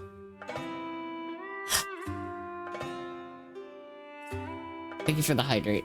I think Because it's kind of a similar thing where it's a really, really good execution on the concept, like the Magalas. It's just the Magalas really executed on like Sinister Dragon, whereas this thing executed on Alien Dragon. I think I would put it right below Base Magala. Uh-huh. I can accept that. That's still a really respectable placement, honestly. Yeah. Like I fully believe that it should be like right there. I think Yeah. that is perfectly fine for that. And it was big. It was huge. It was real big. It was a little freaky. But great from- color palette. Alien Dragon to just Dragon. Yeah, no, this goes much Stuff. further down. I don't even want to put this thing in Masterpiece, honestly. No, I don't either. Xeno's so cool, Safi just looks so basic. Because, like, that's the problem with, like, Safi. Safi literally just looks like slightly less impressive Fatalis, but red. Yeah. Like, honestly, I don't even know if he clears Good Boy Dodogama. I don't think so either. I don't think he clears a lot of things. Like, I think he loses to shit like Barath and Tetsu just because he's not... Like- exactly, Bucket. He feels like a dragon that got imported from D&D. Like, this is something that if they had not have connected Zivu Mm-hmm. and this, I think it would have been better received. But the fact that it's like, oh yeah, no, this is just a more mature version of that. It's like, what happened to it? This is what Xenojiva grows into, and it's like, well, why does the alien just grow into another fucking dragon?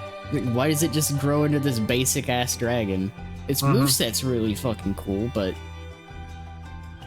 it's just a basic ass dragon. It's a basic ass red dragon. Honestly, you know where I kind of want to put him? Where? Between the a Cantor and the first Laoshan. Yeah, go for it. Because he's just... Like, here's the problem, okay? Do you see his icon right here? Mm-hmm. Right here between a Cantor and the first Laoshin? Yeah. I keep getting his icon confused for a Rathalos' icon. Yep.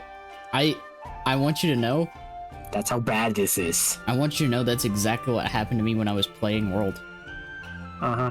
You saw it and went, what the hell? Why is this a Rathalos? I went to go hunt a Rathalos, but I ended up in that fight. Because I launched it by accident. I was like, wait a second. That's not what I was hunting. But like, no. So I got like, a peek of the next monster. yeah. But no, like, honestly, for me, that's just kind of what it was, is like, you can't go from this, like, absurdly rad alien dragon to that. And have me be, like, happy with that. No. Moving on to the final crab. The Shogun Ceanataur. Crab, but pokey. Or slicey. More like crab, but slicey, yeah. Yeah, crab, but slicey. Those long claws kind of unfurl and it swipe and slash at you with them. You know... It also has a really annoying move where it unfurls and holds them way out to the sides and then walks very slowly forward. Oh. And it's really hard to fucking dodge because it just covers so much goddamn width.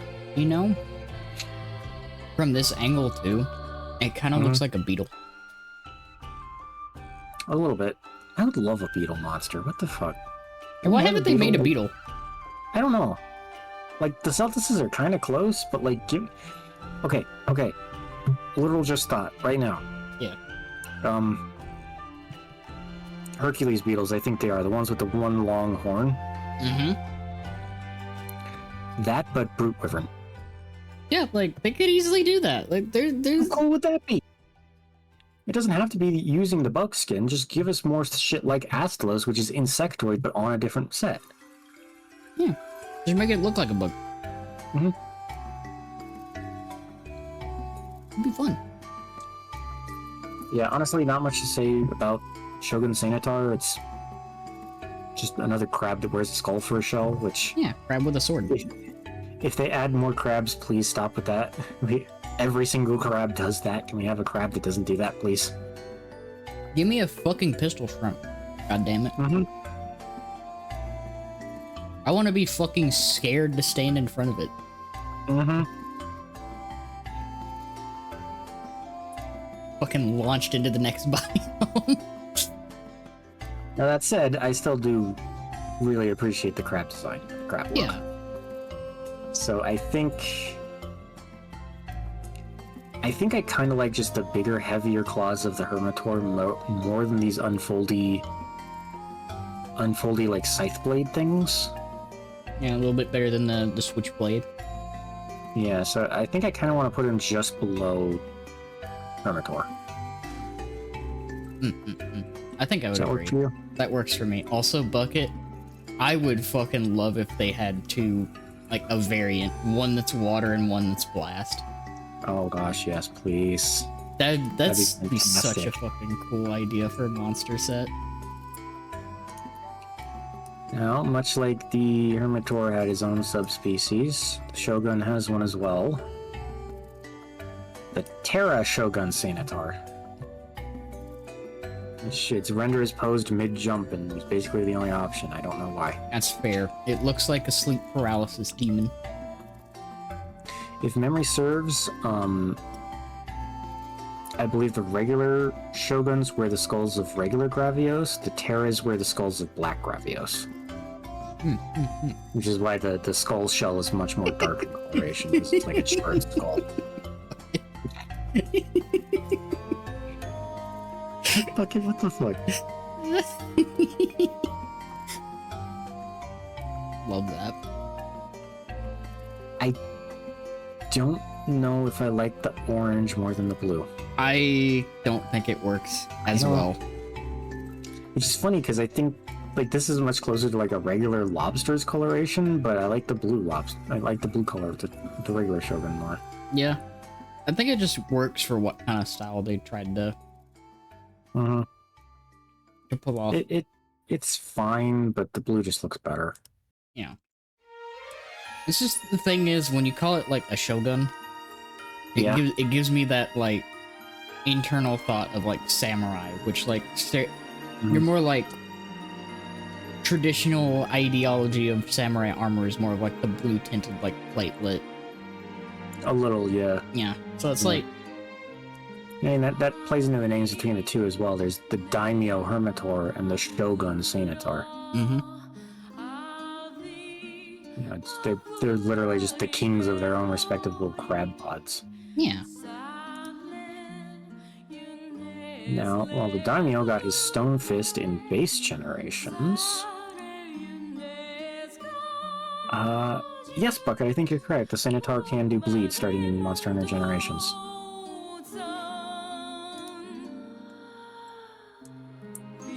In Generations Ultimate, the Shogun got his own deviant. The Rust Razor Senator. Oh wow.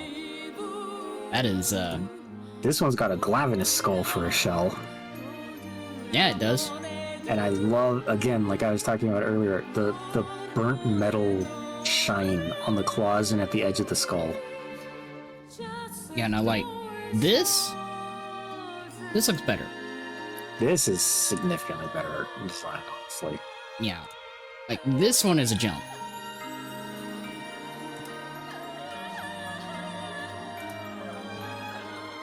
Does he beat the... Oh gosh, what was the other one called? I forget what the other one was called. The Stonefist Hermitor? I actually think so. Actually. I think so too. The shine on the claws does a lot. It's just I'd assume so, Bucket. I don't know. Actually, you know what? Fuck it, I'll just check real quick. Hold on. Oh, dang it. Hold on. Ordered the wrong one.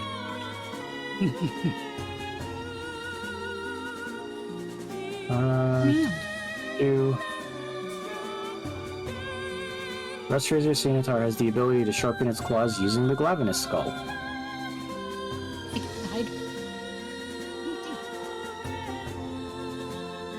Allowing for its claws to become even more deadly in battle, including inflicting defense down. It can also pull off Glavenus' spin move using the skull as well.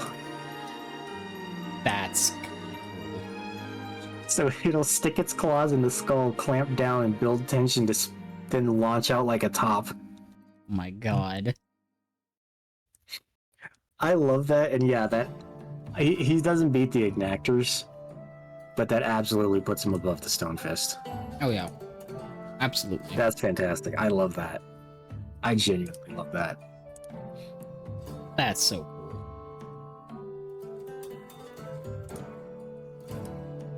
Now, the Nargacuga. Narga. Nargis. The Panther Bat. Yeah. This is a great fight, honestly. I love Narg. I also Narga's- love Narga. Narg is a solid design. And one of my favorite armor sets. Mhm. I love the fishnet. Fishnet Ninjas. Yeah. Hell yeah, let's go. Geeky. I love how its tail bristles up as well. It's really good. And this is a weird situation where it feels like there's not much to say just because it's such a solid design. Yeah, it's like there's Usually we don't have much to say because the design's so basic, but Narg's is so good. it's just like there's not really a whole lot to say because there isn't a whole lot to Narga's design, but Narga is just so different.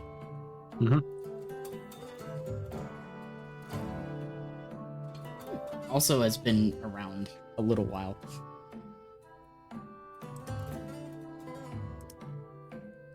Narga pops up in a lot of things, actually, thinking about it. Narg's been pretty common since it showed up in Monster Hunter. Actually, I think Narg was a second-gen monster. I think it premiered alongside stuff like Tigrex, which makes sense given how its body is structured. Yeah, Freedom Unite. This is similar body structure, but done better. A little better and very differently, honestly. Yeah. I like Narg more than Tigrex. Yeah.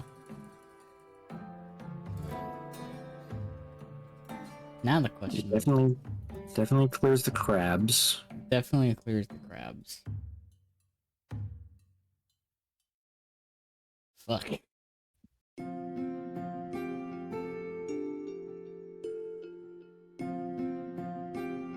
Either for me.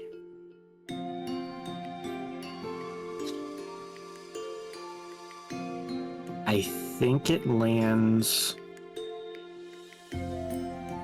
just after Rathian. Yeah, Does that work? that works for me.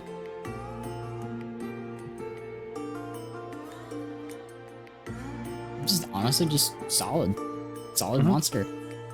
You know, solid, real good. I love when it gets enraged and the eyes glow red and they leave a light trail as it hops around. It's so nice. It's real done. It's real done. Real well Real done. done. Real done.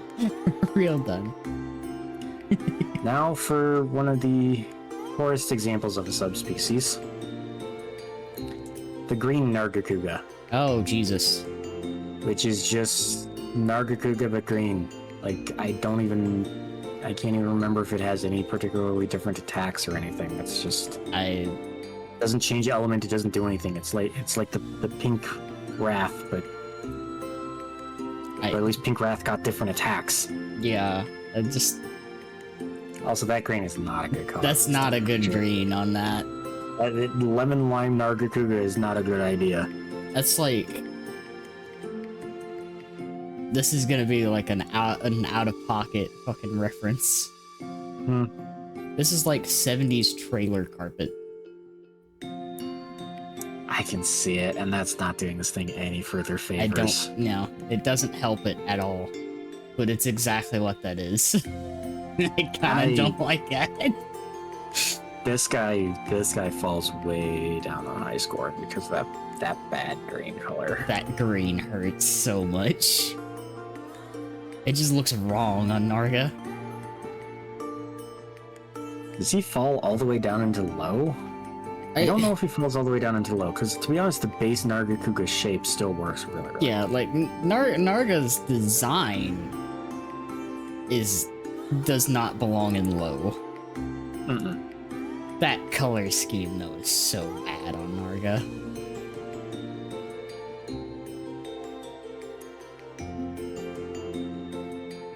Does he still clear the Tigrexes or no?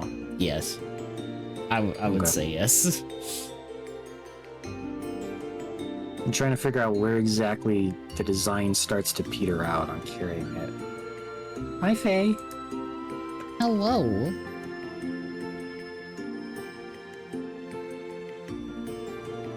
Hope you're having a good day.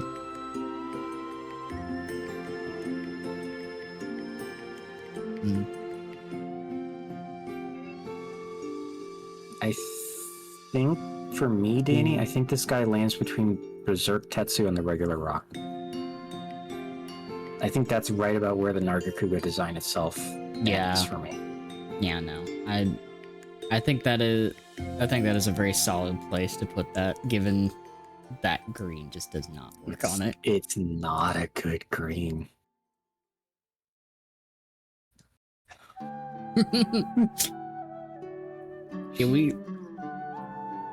I have a story for all of you. We're trying to push to finish this today. No worries, Faye, you're good. Yeah, continue on. So, we usually get like box of food for like it's usually ingredients for meals and stuff that we make each week, at least like 3 to 4 days out of the weeks. Yeah. And they lost it this week. Oh, fun. So, we have I have a hastily made stir fry tonight. We'll have a hastily made roast tomorrow, and then some other stuff that's probably also hastily made the rest of the week. I'm sorry, Danny. That sucks. So, I'm happy that I get to continue and do the list. This is fun. I also am happy that I do at least have something to eat. Yeah. But yeah. So that's basically, that was the thing I was waiting on today, because it was supposed to come somewhere after like noon. Ugh. I did not know. I had not been informed that they lost it. Shipment. I'm sorry. So Just having to hastily make stuff just to fill the gaps, I guess. yeah, it'll be fine though. Yeah, no. Do you want to? Yeah, It's your story. You tell it. What am I doing? Our shipment of food for our planned meals this week got lost in shipping. So having to make stuff up on the go.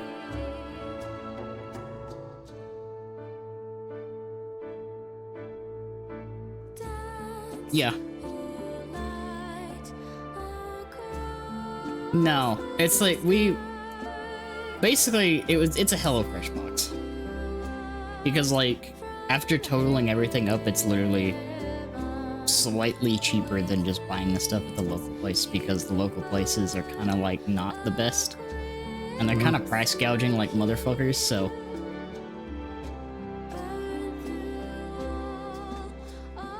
look, I'm eating good. I can't say that I'm eating bad. I'm gonna side with Faye on this too, Danny. Like if let me know if you need any help. All right, let us know. I will. Good cat. It's like we literally we're not missing out on any meals. Okay, that's Like, what's important. I mean, you've Wanna make seen the sure. shit that I cook.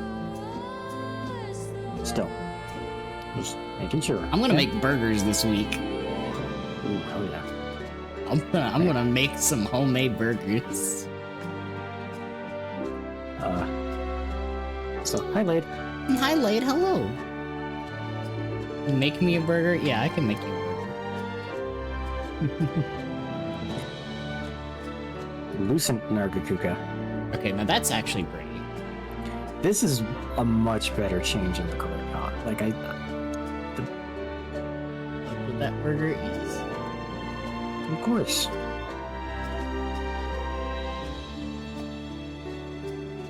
Like the black works fantastic on the regular Narg, but there's something about that cream white between the blue. It really works well with Lucent. It does. And yes, I was just about to mention, it turns completely invisible. Nice. Aside from like the eye glow. Active camouflage. Mm-hmm. I can respect that. I don't know if I like this color or the black more. They're both so good. They're definitely like, to me, I would Yeah. definitely put them like right next to each other. Oh yeah. Yeah. I Either just don't know way. which one they're out. It's like, this is a really good color palette change. It's a really good color palette change, but the problem is that the basis is so good. It's hard for me to tell if this is better or just slightly behind. Yeah, because like I'm a little biased with Narga because I really like base Narga a lot. I think it ever so slightly wins. The combination of the white and the blue is good. It's really good.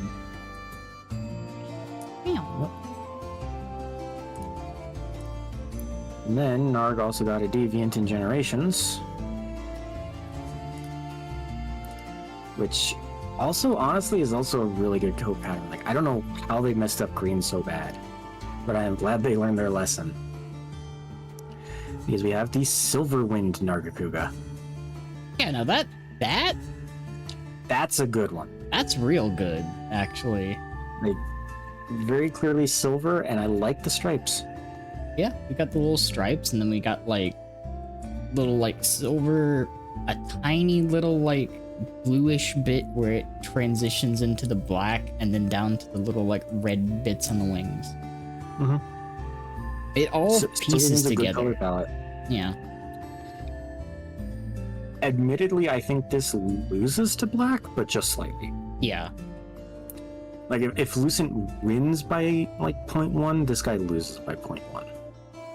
All three of them very close. All three of them very close, and thank goodness they learned their lesson after the green Nargacuga. Yeah. Because that was not a flattering shade of green. Like, the green was a massive misstep, and everything else aside that is, like, real good. 188. Espinas. Oh, another winged dragon with a little funny horn. Mm-hmm. Lots of horns and thorns and stuff. I think it's like I think this is technically a 3-element monster.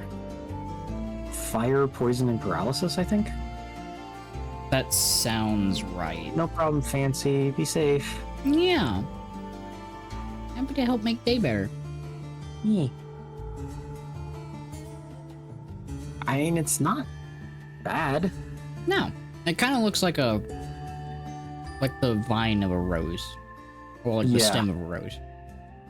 Yeah, very thorn look to it. Yeah. But I appreciate that the spikes are also a really deep, rich red. It's Yeah. a nice contrast to the green. Fight's not particularly great, but I'd say like this is kind of like another middle of the road kind of dragon. yeah, it's another definite like high scoring, like middle of high scoring sort of thing. Yeah. Like, I think he definitely clears the crabs. He definitely clears the pukes. Yeah. Outside of that, I'd say it beats green Nargacuga, but I think he still loses to the spiders. I think so as well. This is a neat dragon design. Like, honestly, this is the green Nargacuga's green done better. Yeah. Because it's balanced a little bit more. The funny thing about this is we're at the point where there's been like so many like cool monsters. Yeah. It's like a lot of these more like, oh, these are pretty okay. Like these are pretty solid monsters. They're gonna end up like somewhere in the middle at this point. Yeah, which is kind of the best thing about Monster Hunter is such a huge portion of its roster is in this really good tier. Like we say, even low but good is still like these are all still good designs. They're just not like fantastic. There's very few that are below that. Like the only real bad ones are just these two lowest tiers. And that's just because they look like dicks. Yeah. Well, these two in the lowest tier, yeah. Sea on Expeditions, like, it's not even, like, really only the last two in Sea on Expeditions, I'd say, are bad, just because they're such hideous color schemes. Yeah. And But, there's... like, starting with the monkey, it's not so much that they're bad, they're just not great. Yeah. Yeah. Flaming Espinas.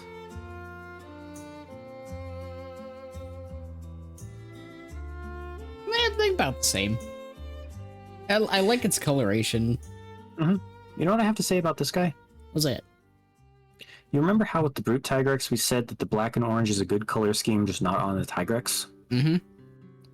This guy is the black and orange on a creature that works with it. Yeah, the black and orange, and also the way that they did the black and orange.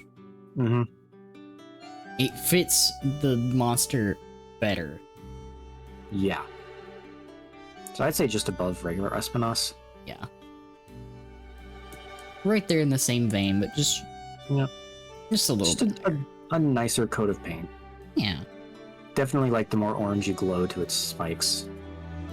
And honestly, just having the orange kind of follow the bones through its wing is a nice touch as well. Yeah. It's a good little highlight. Eeh. Monster number 190. A little sad that this guy rolled so late in the list because he's so lovable.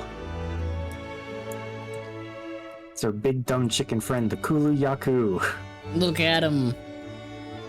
Stupid fucking dodo bird. I love this guy. It's fucking such a dumb bird, but it's so like charming. It's dumb but charming. He's got the same energy as Dodogama. Yeah.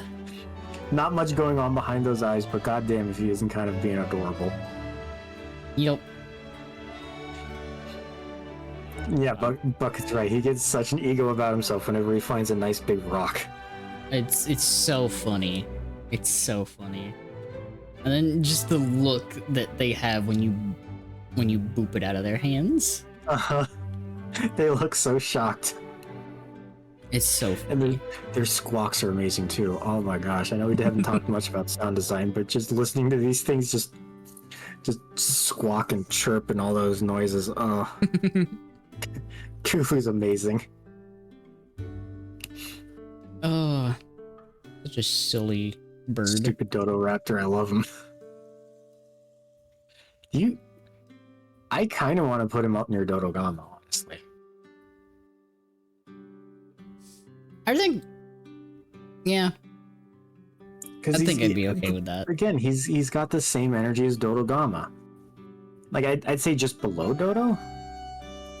I'd say so. Well,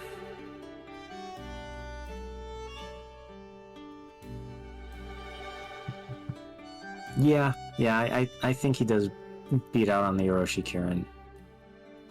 It's hard because like high scoring has gotten so populated up there with fantastic monster designs that this feels so basic, but it's so charming too. They literally used this monster for part of their like one of the Final Fantasy like collab things. Mm-hmm. Yeah, I think he can go right there. I'd say he can go right there next to Dodogama. Definitely love the dopey rock-eating iguana more. Yes, But- Dodogama is just literally like too precious. Uh-huh. Like, Dodogama is precious. This guy's just a little shit starter. Yeah. This guy's a mischievous shit starter.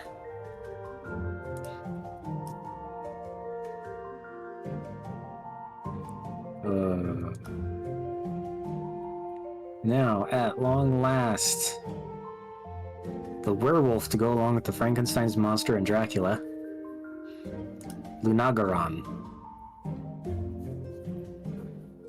You know, Mm-hmm. it's like a more wolf-esque Toby Kadachi. Honestly, a little bit, yeah. It definitely is Toby's like skeletal model.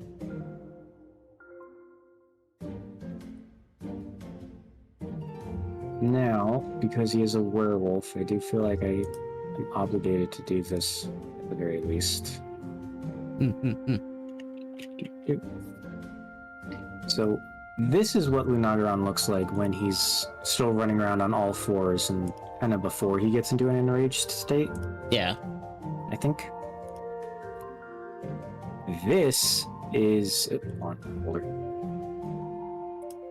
This is Lunagaron in the enraged state. Oh. It actually stands up on its back legs, its moveset changes entirely, and it gets covered in sharpened, like, frosted scales. Yeah, that's cool. It's a werewolf. It makes sense for it to swap between the two states. Yeah. So I only felt it fair that both versions of Winogron need to be shown. Even though they Yeah. are technically the same creature. Because when he's back on his hind legs, he really fights completely differently. And yeah, it absolutely does the stereotypical werewolf howl pose. I love that. I love He's that so good. much. He's good. Honestly, I think he can kind of go into masterpiece, but probably a little bit lower than the other two.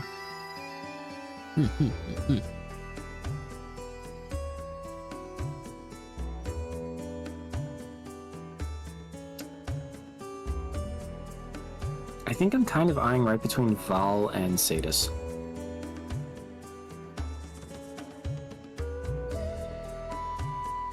Or is that too low for you? Mm.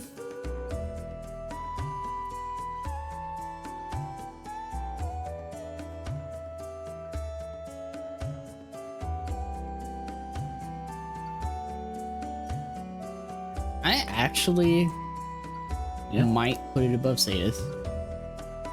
Above Sadis, so grab his icon. Right about here? Yeah, it's like right there. Yeah, that's what I was thinking. Again, real good, it's just like, I mean, obviously Malzeno's a vampire dragon. And like, I can understand the preference to Lunagoran over Garngolm, but like, design-wise, Garngolm is a big, like, earth golem gorilla thing. Yeah. Which is, like, Lunagoran's cool, but he is basically just ice werewolf. Like, he's definitely a more straightforward design to Garngolm, which is fair. You know, everyone's allowed their preferences.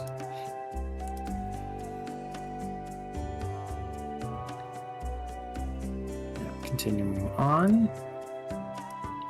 Yeah, there's probably another guy ending up in low. Gendrome. Yep. Another one of the Scrawny raptor, but fangs. Those are big fangs. I want to put him between Velocidrome and Gaiadrome. Between the two blue ones. I think that's fair. They're all kind of so similar. They are, which is not bad for monsters that are designed to be, you know, introductions to areas, which the dromes and the great stuff are. Yeah. They're small, and if you ever go back to those areas to see them again, they will literally crumple like a paper cup. Mm-hmm.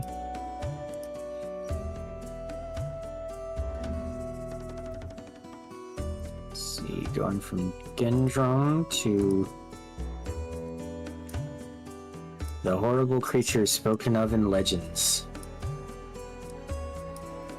The Plesioth. This is a fish with wings, isn't it? That is a fish dragon, yes. It's a fish dragon. Originating in Monster Hunter 1 and basically never got his hitboxes fixed. Oh, that's painful. You could hip check in one direction and you could be in the other direction away and still get caught. And that is not I hate that. Plesioth's hitboxes are memeably bad. Oh, I hate that. I hate those hitboxes. Oh, it's the whole reason that I hate a lot of those other fish, those fucking hitboxes. Mm-hmm. I mean, it's a good-looking fish at the very least. They did the scales. I will say and that. Hilariously, one of the items that can drop from it is called the Plesioth head. That's not limited to one per time. Oh my god. There's one time I got like 5 Plesioth heads after hunting one in the box. My god. It's not even a rare item. That's so silly. I mean, it's fine. It's a fish. And yeah, no, Bucket's right. As bad as Jiria and Beotodus' hitboxes are, they got nothing on Plesioth. I can imagine. Doesn't help that all of its attacks are basically just flailing. The fact that I've heard of how bad the hitboxes this thing has, and I've never seen it, Mm-hmm. that tells me all I need to know, how bad they really are. Now, if it were a personal ranking, pure personal ranking, this guy would definitely be down towards the bottom of CU on expeditions. But actual design as like a flying fish dragon thing, it's not bad. Like, in its defense, it's not a bad fish dragon. Not a bad looking fish dragon. Yeah, like, the coloration and little, fins around its face. Mhm. They're really good. And I like that it specifically looks like fish scales, not like dragon or snake scales. Yeah. It's a fish. It's a proper fish turned into a dragon. Yep. Yeah, Nothing particularly special to write home about, so I'd probably stick in kinda... Probably in the same general spot for creatures like this, right behind the Duramboros. yeah. Actually, I think Paolumu beats him, actually. Yeah, that'd be fair, actually. I'd say Paolumu wins over Plesioth. Yeah. Just because Paolumu has a little bit extra going on to its design. Whereas Put Plesioth the- is just fish. We put the fluffy bat ahead of the fish. Mm-hmm. Now, fish, but green. The green Plesioth. Its fin-like wings have such an interesting coloration. And I honestly kind of like the darker emerald a little bit more. Like, I was thinking about it. It's much shinier. I was like, maybe a step up. Above Paolumu or just above regular Plesioth? This one I might put above Paolumu, because there's a little more going on here. Uh-huh. Also, that icon. I love how much that icon just... Oh, for the Plesioths, where Yeah. it's just kind of like a... The green just pops so much. Hmm. I like that. Green Plesioth, I believe this is the last fish. Beatotus.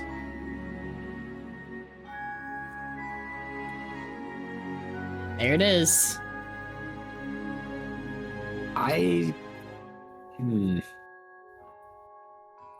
Fucking snow shark, motherfucker. Snow shark with a big old horn. And there's not much to say just because it's just another fish dragon. It's Fortunately, we can't see it super well because of all the snow effects. it's a fish in snow. It's a snowfish. I think I'd stick him above Chura, I think I would too. but he's nothing super special. And he doesn't beat the Really not. Reptiles. Also, Yeah. one of Ugly, the simple fish dragon. monsters that whenever I see it, I just say, "Ah, this motherfucker." Mm-hmm. Little bit. It's just like, it's not particularly disrupting. It's just like, you just see it and you just get slightly annoyed. Mm-hmm. So like, oh good, I have to deal with your bullshit. It's like, why are you here? Why are you here, fish? I didn't invite you. What motivates you? What motivates you? Kushala Deora. Kushala, design very pretty. Very metallic. Fight awful. Yeah, like, Kushala's design looks like a fucking gargoyle. Oh yeah, it's a metallic gargoyle dragon come to life. It's Yeah. cool looking. But it's I- fucking fight. Fuck this fight. Fuck Mhm. every little aspect of Kushala's fight. It fucking sucks. I hate it. I Hate do this. want to say, I like how the webbing of its wings stretches all the way down its body and onto part of its tail. It's pretty cool. I like how much bigger that makes its wings look, as opposed to just like the typical dragon wings that kind of stop at the end of the ribcage. I always forget that Kushala's been around for a fucking minute. Yeah, Kushala's been around since MH2. Yeah. He's an old monster. Really, really cool design.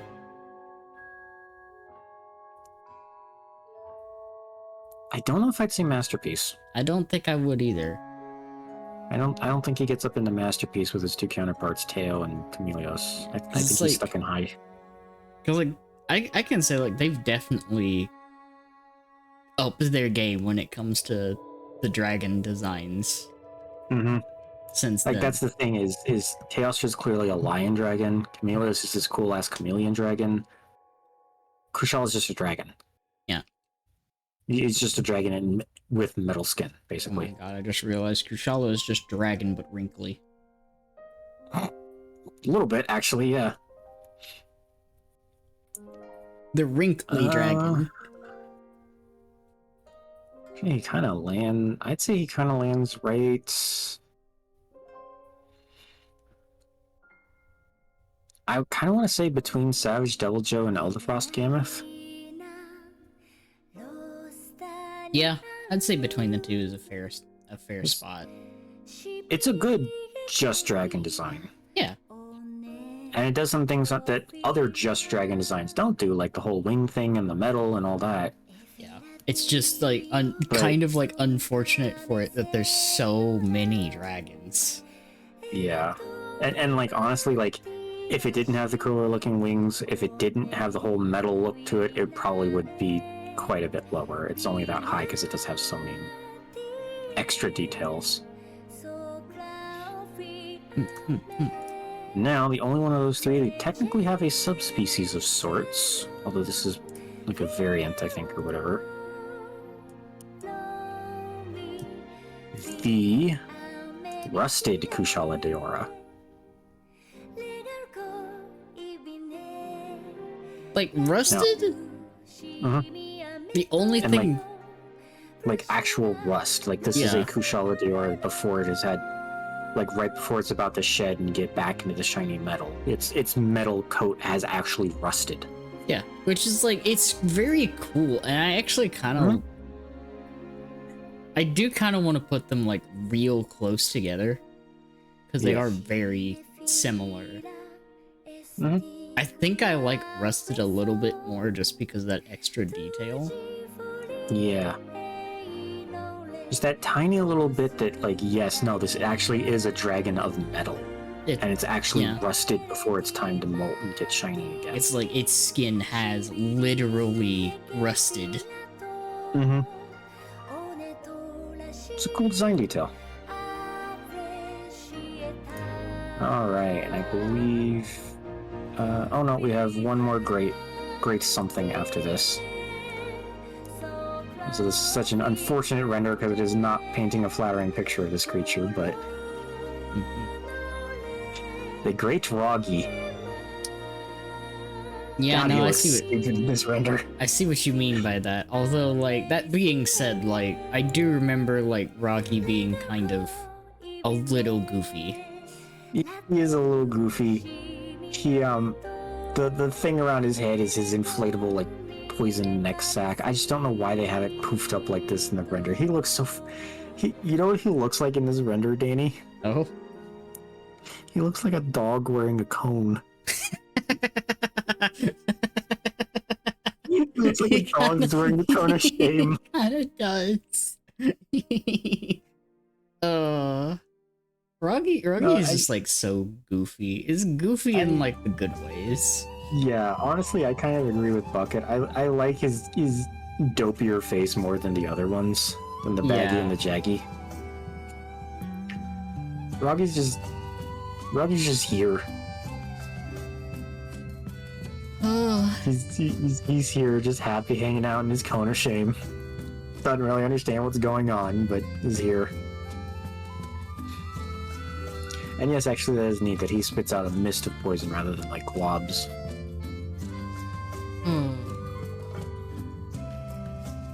I'd stick him above Great Jaggy. I would too. Honestly, I think he actually beats Gigginox. I'd say he beats Gigginox. Well, it might just be my dislike of Gigginox. No, I think there's a little bit more going on no. here. I can see it. Yeah, he can go above. Yeah. Go right there. I think that's perfectly fine. Yeah. Alright. About time this guy showed up. Rathalos. He rolled slot 199.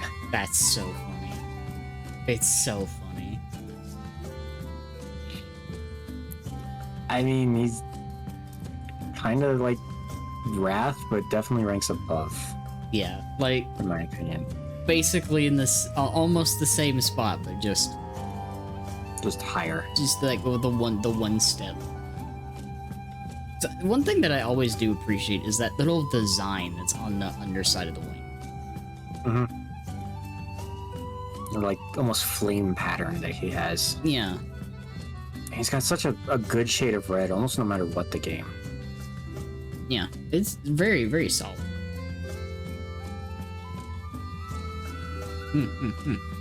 Oh yeah, no, you're right, Bucket. His wings...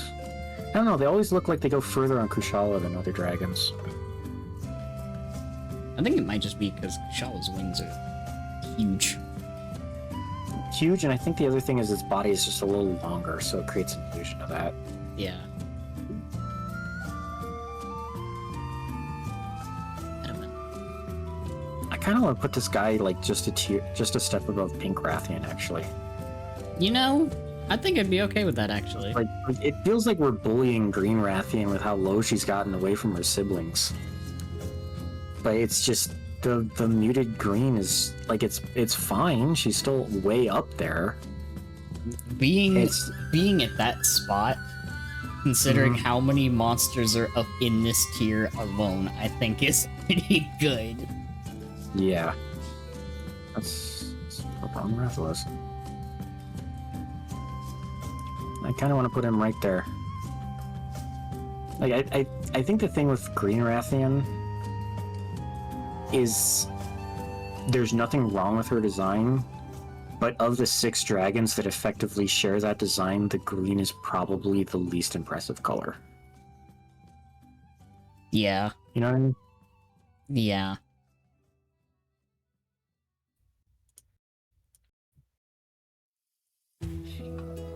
Now, moving on from Red Rathalos to Azure Rathalos. There we go. I like the contrast. I like the blue. Yeah. I think the blue looks a little bit better than the red. I like the blue a little bit better than the red as well. I like the green on his wing membranes too. Like overall, Azure's a good color swap from base red. yeah.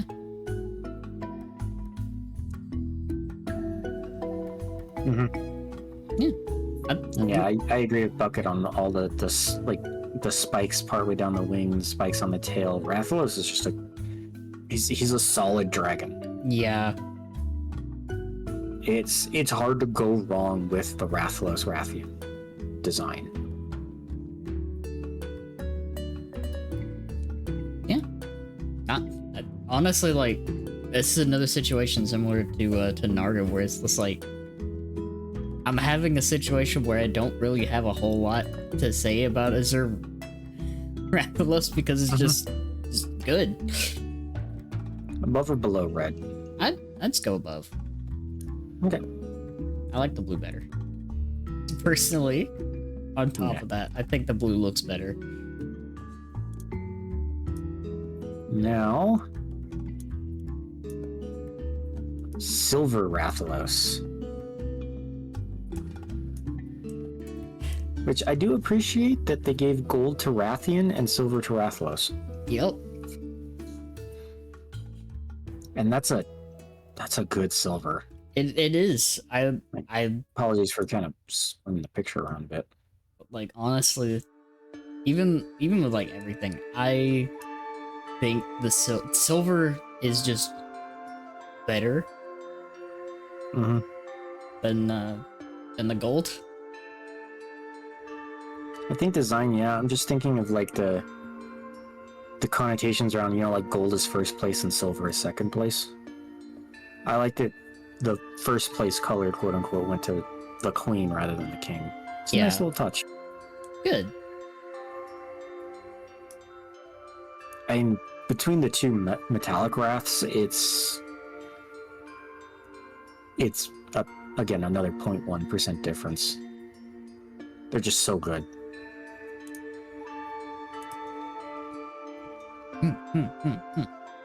Now, for Rathalos' Deviant that he got in Generations.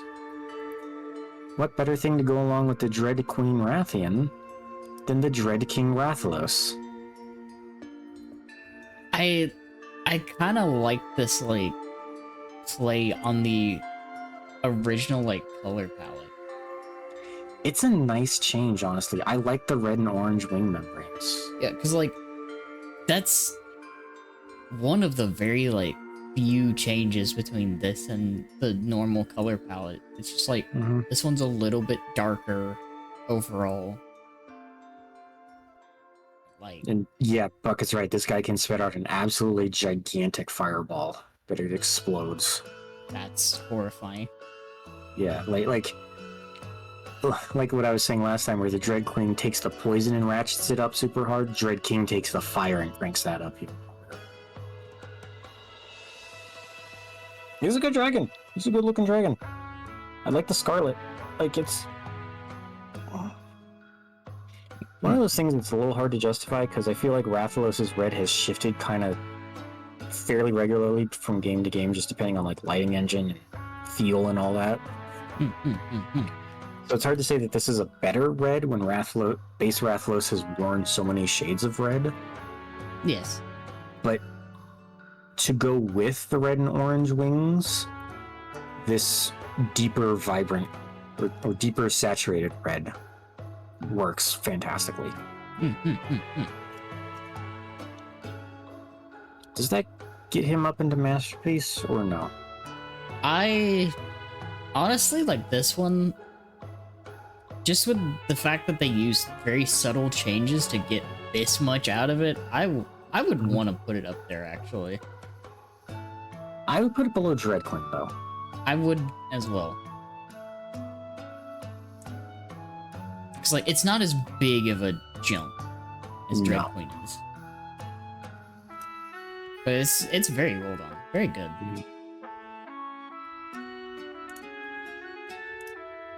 Alright. Getting into the last 10. Try and wrap this up as quickly as possible, because I think we've used up our second hour. Gosharog. The Yeti. It's a Yeti bear that can form ice swords and clubs on his hands. It's a neat monster. It's a very neat monster.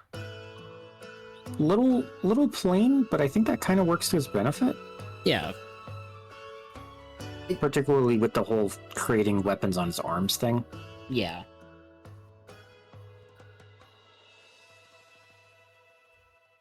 It helps out a lot, but again, another common thing now with a lot of these like fairly plain designs, there's not like a whole lot. Like, I'd say he beats the Arzuros, but I don't know if he beats Aknothon. Yeah. I was kind of like feeling about like fairly close to Azeros. Yeah. It's very similar body structure. Yeah. Just a little more. Yeah.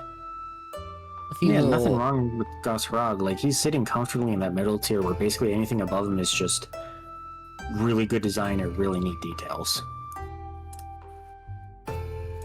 So apologies, Kat, were you going to say something? No, you're good. Okay. I just want to make sure I'm not cutting you off on your own stream. Yeah. You're good. I've been like slowly eating through this. Oh, right, you're still eating. Okay. E. What do you think of this big dopey iguana guy? Iguana. But inflatable. Honestly, I think the inflatableness gets him out of low. I think so too. It's a fun extra detail. He's got the same kind, like, he definitely doesn't place as high as Dodogama and Kuliyaku for me. No, you're definitely He's got the like same. He's got the same kind of head empty look to him. also genuinely I have never seen a monster become like the sort of lovable punching bag of every form of like Monster Hunter World-esque media. Almost, yeah. A lot of stuff likes to pick on this poor thing. Like, literally, almost all of the animations involving anything from World, particularly that one about the new Joe versus old Joe, Mm-hmm. literally, thing got fucking bullied so hard in that video. The greatest Jagras event was so funny. That was so funny. Yeah, I think he at least makes it up to Bondborough for me. I would be okay with that. Again, the red crystals of Ruby Brisarios are just really hard to beat. Yep. Above or below Bondborough? I'm gonna say above. Yeah. I'm gonna say above. Our weird dreadlocked doofy iguana boy It expands. expands and gets picked on by everything. Literally. Wind Serpent Ibushi. Basically the male counterpart to Narwa.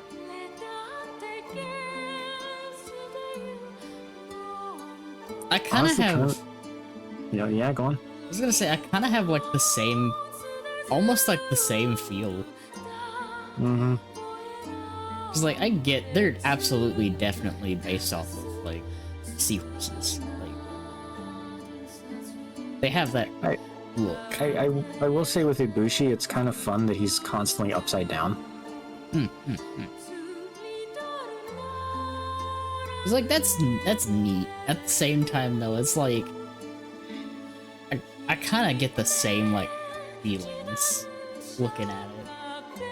Yeah. It's like, I can't quite put my finger on it, but it's like, there's just something about it that just feels off. I think, honestly, of the three, this is the least offensive color palette, Yeah. just because it's not so bright as both Narwa's. Yeah, like, this one's definitely more of a muted color palette. It still just feels like... I can't put my finger on what it is, and it just... Yeah. No, I think he places just above the Narwa's, and that's about it. Yeah. That's kind of where I'm at. Because, like, it feels kind of the... I get the same feelings. This next monster is technically one, but has two forms. Shara Ishvalda. Yes. Honestly, this form, I'd say, is masterpiece. Yes. The stone form, 100% is Stone a form is masterpiece. amazing. It's a giant winged stone lion. Mm-hmm. And that's rad as hell. Except its wings aren't wings, they're giant hands Yeah. that it carves through the earth. I love the stone form. Yeah. Stone form, 100% is This is masterpiece. This is absolutely masterpiece.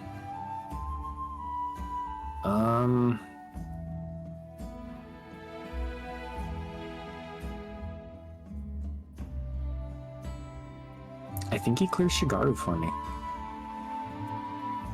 I think he clears Shigaru, but lands right after Raging Bracky. Yeah.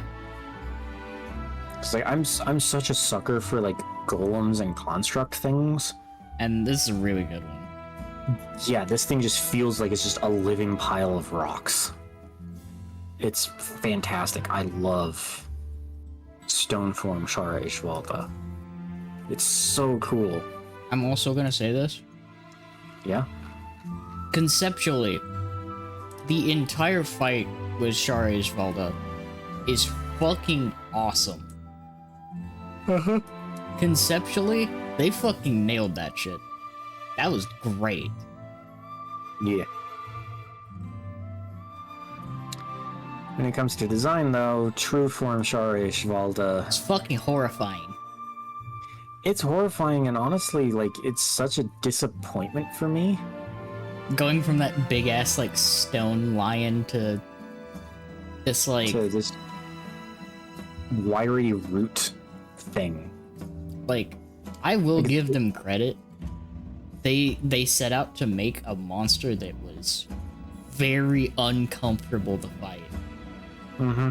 They fucking nailed that. This fucker is really uncomfortable to fight. Yeah, the whole Hindu horror flair is very good, but just Because the other added factor to it, the fact that its eyes actually track you the whole goddamn time. actually no, it doesn't. It follows the camera. Well, yeah, no, it does, but the eyes aren't actually rotating. Like Bucket said, they're actually modeled concave, so it looks like they're following you. Or following the camera, no matter how the camera's looking at That it. effect, though, just... But yeah. God, it's so unsettling. Mm-hmm. Seeing it watch you instead of the hunter is very creepy. Yeah. It's like, oh, I don't like that. I don't like that it's looking at me. And I do appreciate that rather than really, like, on a level it does look a little fleshy, but it almost, like, the wing tendrils in particular almost look more like gnarled roots in a way. I like that more. But honestly, after how much I loved the rock form, Yeah. seeing this just made me kind of hate it, because I'm like, no, you were so cool. What happened? What the fuck is this? Bring back the cool golem dragon thing. I do not like true Sharish Valda. And not just because of the like, it's a fantastic design, but I just don't like it. It's just, it did not follow up with the initial expectation after the golem. You know what it is? It's a shallower form of the curve from Xenojiva to Safijiva. Really cool first form, bit of a decline into the second form. It's just not as pronounced as going from Xeno to Safi. Yep. So like, I'm still willing to put this guy in Masterpiece just because he does do so much fantastically, but I do not want to put him anywhere near the stone form. No, like, I would agree and put this lower. I would say that it probably should still be in Masterpiece just because, like, they nailed the goal they were trying to accomplish with this design. Like, props to them, they did in fact make a really uncomfortable monster. And I respect that. Let me just drag his ass up here. It is at least interesting compared to Safi, yes. Do you want to put him at the bottom of Masterpiece? I think it'd be fine to put him at the bottom of Masterpiece. Because like honestly, even the crabs feel like they do, like, you know. The crabs are crabs. The crabs are crabs, yeah. It feels weird putting true forms Shari Ishvalda so low. Because That being said, it is though, truly a really, really good and well executed design. Yeah. But I think the bigger problem for me is it's such a letdown of a second form after the much cooler first form. I mean, comparatively, you see where Xeno is, and then where Safi is. True. Like, I think I would rank this higher if it was a completely different monster and not at all related to the rock form. the same exact thing with Safi. As like, the difference between these two is like what Buck has said. At least true form is interesting. Yes. So much more interesting than Safi. Real fun, like, intentional play in the Uncanny Valley. But after just how much more cool and, like, interesting looking the stone form was, it's just... It's hard to say it's anything more than a little bit of a letdown. But anyway, continuing on to our fourth to last monster, the Hypnocatrice. Now that's a bird. That's a bird. Sleep monster, I believe. I appreciate the orange plumage. Honestly, this is, like, of the birds, this is another really good looking bird monster. Yeah, it's got like, this one's got more of like the peacock kind of tail. A little bit. This guy premiered back in Freedom Unite, and technically he does have a variant subspecies thing that looks significantly different, but the problem is it's a frontier monster, so I didn't include it. That's fair, because we would have been here for multiple streams. Yeah.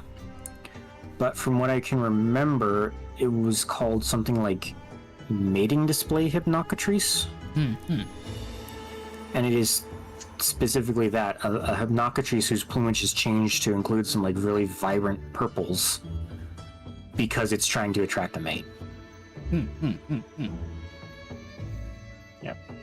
From, like I said, from what I can remember, I believe this thing is a sleep monster. You know, hypnotism, sleep. Yeah, it makes sense. But mainline, I don't think this guy has ever shown up since the one game that he popped up in. So I don't want to take that as a knock against him. Sorry, just the Monster Hunter ambient mix I'm listening to on my own. It keeps pulling in songs with lyrics, and I keep having to change because it's distracting me. No, I know the feeling. I mean, he's...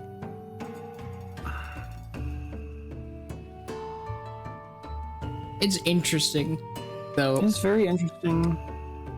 It's I like the addition of like some draconic, like it's a really nice balance between dragon and bird, I'd say. It is.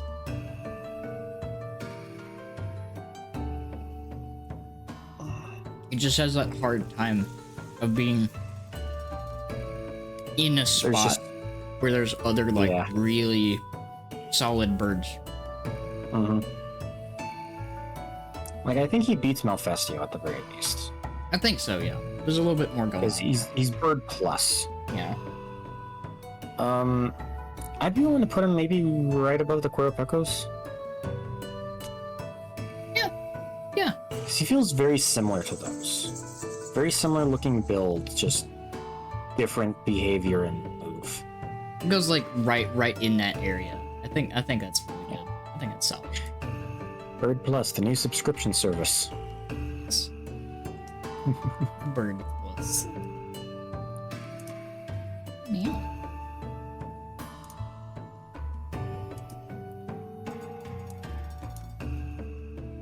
Yangaruga.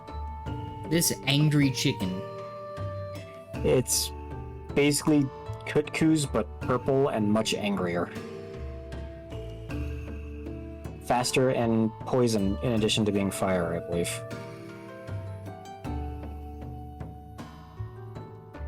Yep.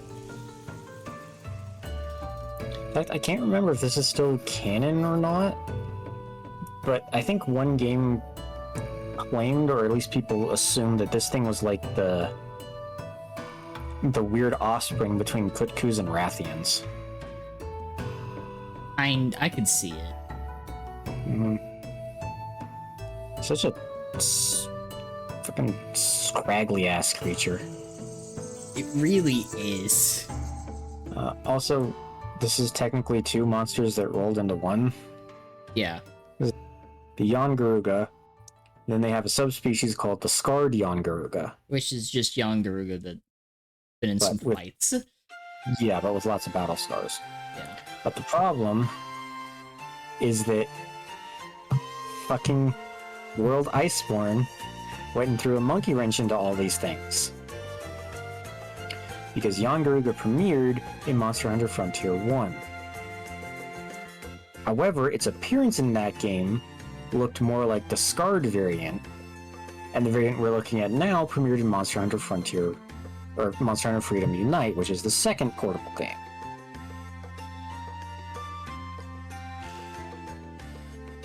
And World kind of like I can't remember what specifically World did. I think World like went back and retroactively like made Scarred its own subspecies instead of a variant or something like that. I can't remember. But the point is that the Yangarugas are screwy, and the Scarred and the Basic are basically interchangeable by the games themselves. They're so similar. There's really not much difference between them. Not at all. I mean, I'm willing to put him above. Do you think he makes it into high rank? I think it's kooky enough to get in high. Yeah, I'd put it below the Kurapekos, honestly, though.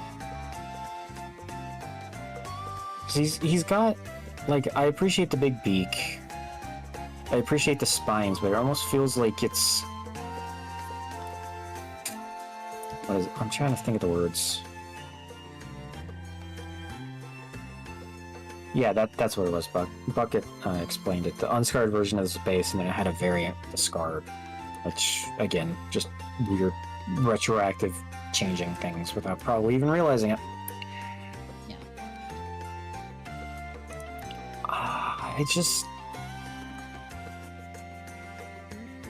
It's a similar problem to the Kutkus though, where if it didn't look like a plucked bird, Yeah. I could rank it higher.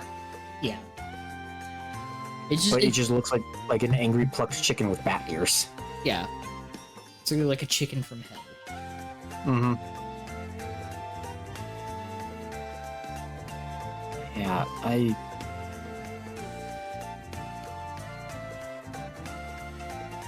Actually, I almost kind of want to put it at the absolute bottom of high rank, of high score. Kind of what I was thinking. Because, like, I feel like I like the Rock Dragons more. The Barioths look cooler. The Nightcloak Malfestio does, a little bit more cool with the actual owl. And then Nightshade has the better coat patterning and eye spot thing. It is basically just kind of like it's good enough that it hits high. Mm-hmm. And that's it.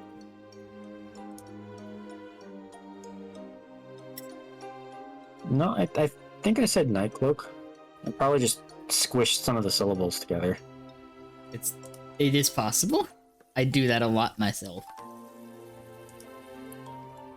Now, He did actually get a true alternate form, in the form of a deviant with generations. Deadeye Yangaruga. That's cool. Now, yeah, like the missing eye and the tattered ear and the green for the wings. Honestly, this looks better than base Yangaruga. Yeah, now this is cool. Like base Garuga looks still too much like a plucked chicken. This thing actually kind of looks like a little, like almost like a messed up, like weird gargoyle thing. Yeah. Oh yeah, no, this thing looks like its fight would be hellish. Oh yeah, yeah. No, it's basically the same principle as what distinguishes a scarred from a regular. It's just even more so. This thing has been in so many fights that it's lost an eye and an ear. I would put this up a little bit. Uh-huh. The question is how much further. Below the Barrios? I think that would be fair. Because the green actually does do quite a bit for the purple, I'd say. Yeah. But at the same time, just the general body shape and structure of the Garuga is just so weird. Yeah. It's still very much stuck in the plucked chicken trap. It just hurts them a little bit with them being so slender. Mm-hmm. So slender, and again, just that weird. It's the scrawniness, I think. Yeah. It really makes them look more like a plucked bird than a dragon. Even with the giant shovel beak, which actually does look kind of cool, I'd say. But... Yeah. Final monster on our list. Monster number 212. We made it. Kolve Taroth. Cove is so pretty, but I will say, damn was I so disappointed in her fight. If she comes back, please dump the raid mechanic. It's not good. Monster Hunter is not a raid game. She's such a pretty monster. But yeah, she is a fantastic dragon, and I love the flowing gold. It's so good. The shader they made for the gold on this thing is so beautiful. Like, very easy for me to put Cove up in Masterpiece. Oh, 100%. She's absolutely masterpiece. Yes. Especially yes. with the, it's hard to see in the render, but I like how her horns kind of spiral a bit like ram horns. Yep. She's got a good little like dragon snout, and again, just the big gold cloak tail almost. I also love the fact that it is literally just solid gold. Mm-hmm. Because like once you get further in, and she starts getting more serious, Mm-hmm. just letting it melt off, and you actually get to see Yeah. the monster underneath all of the gold. It's just So good. Cove is such a pretty monster. Cove is a gorgeous monster. Also, just wanting to say, like, we're trying not to focus too much on the rendering and just the actual design, just because the posing for the rendering can be so wild. Like, there you can't That's a- see a whole lot of Cove here. No, but the pose Cove's she's huge. in is fantastic. Yes. Like, this is mad, like, evil queen with the long cloak Yes, vibes. And exactly. it's fantastic. It is just A+. A+. Now the only question is, where into Masterpiece rank does she land?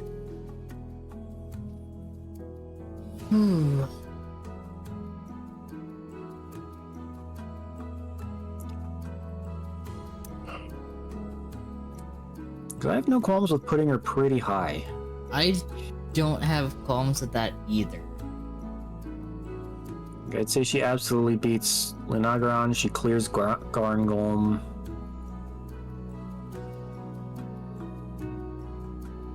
I think she's better than Black Veil as well. I was gonna say at least higher than Black Veil. Yeah.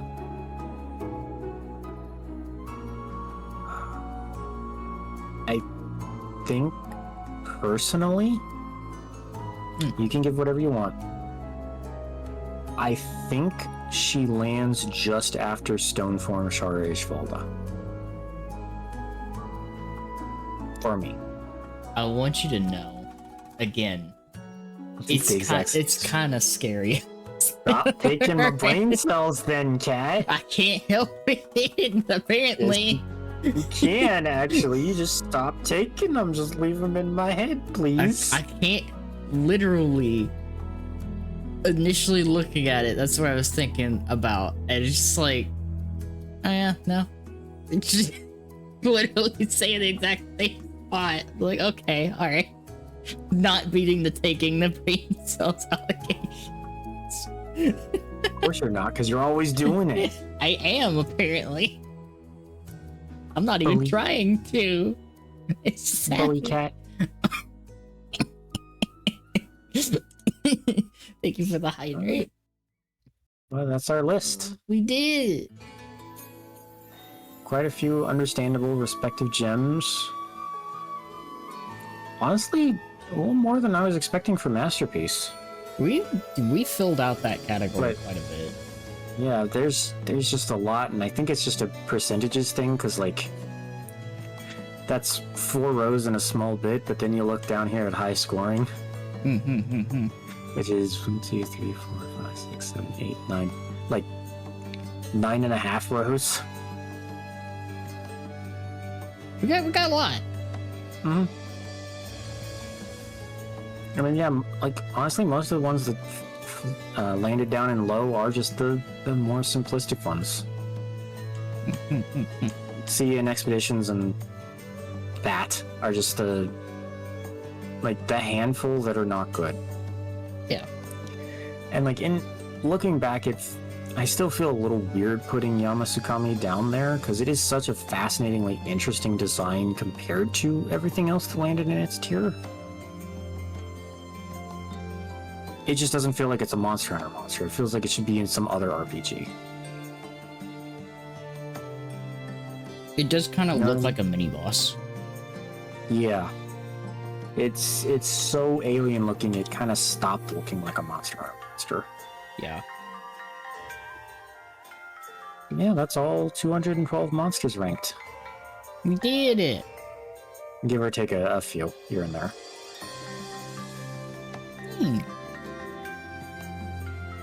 I'm happy. I am This too. was so much fun. It's always a blast doing tier lists with you, Kat. Yay. Makes me happy.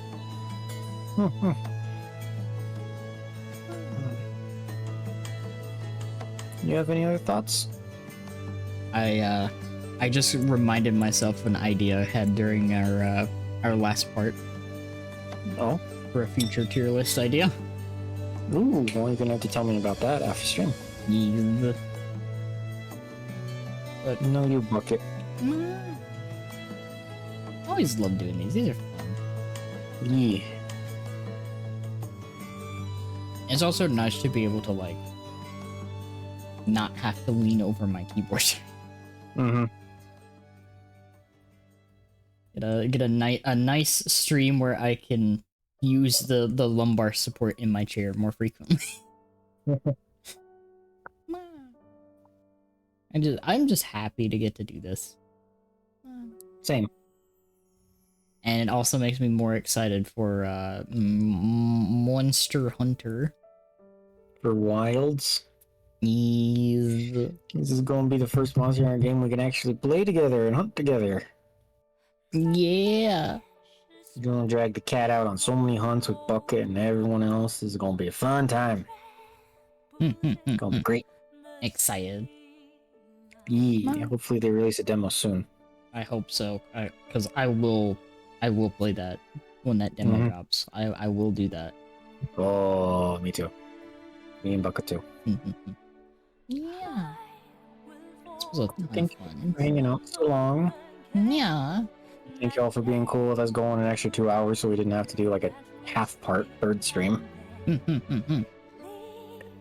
Also, I have a great idea right now. What's Cat thinking of? What does the cat want to do? I see something. What's the cat see? I'm gonna Is cue it a this butt? up. Probably a butt. No, the cat. Cat's probably staring at a butt. No, it's Scooter. Because I noticed that she's playing Monster Hunter World right now. Hey, perfect. So I was like, oh, this is perfect. Yeah.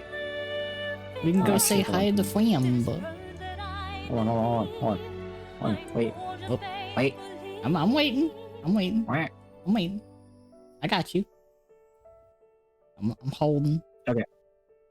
I wanted to connect into the Twitch browser so that I can actually be dragged along with the raid. Yeah.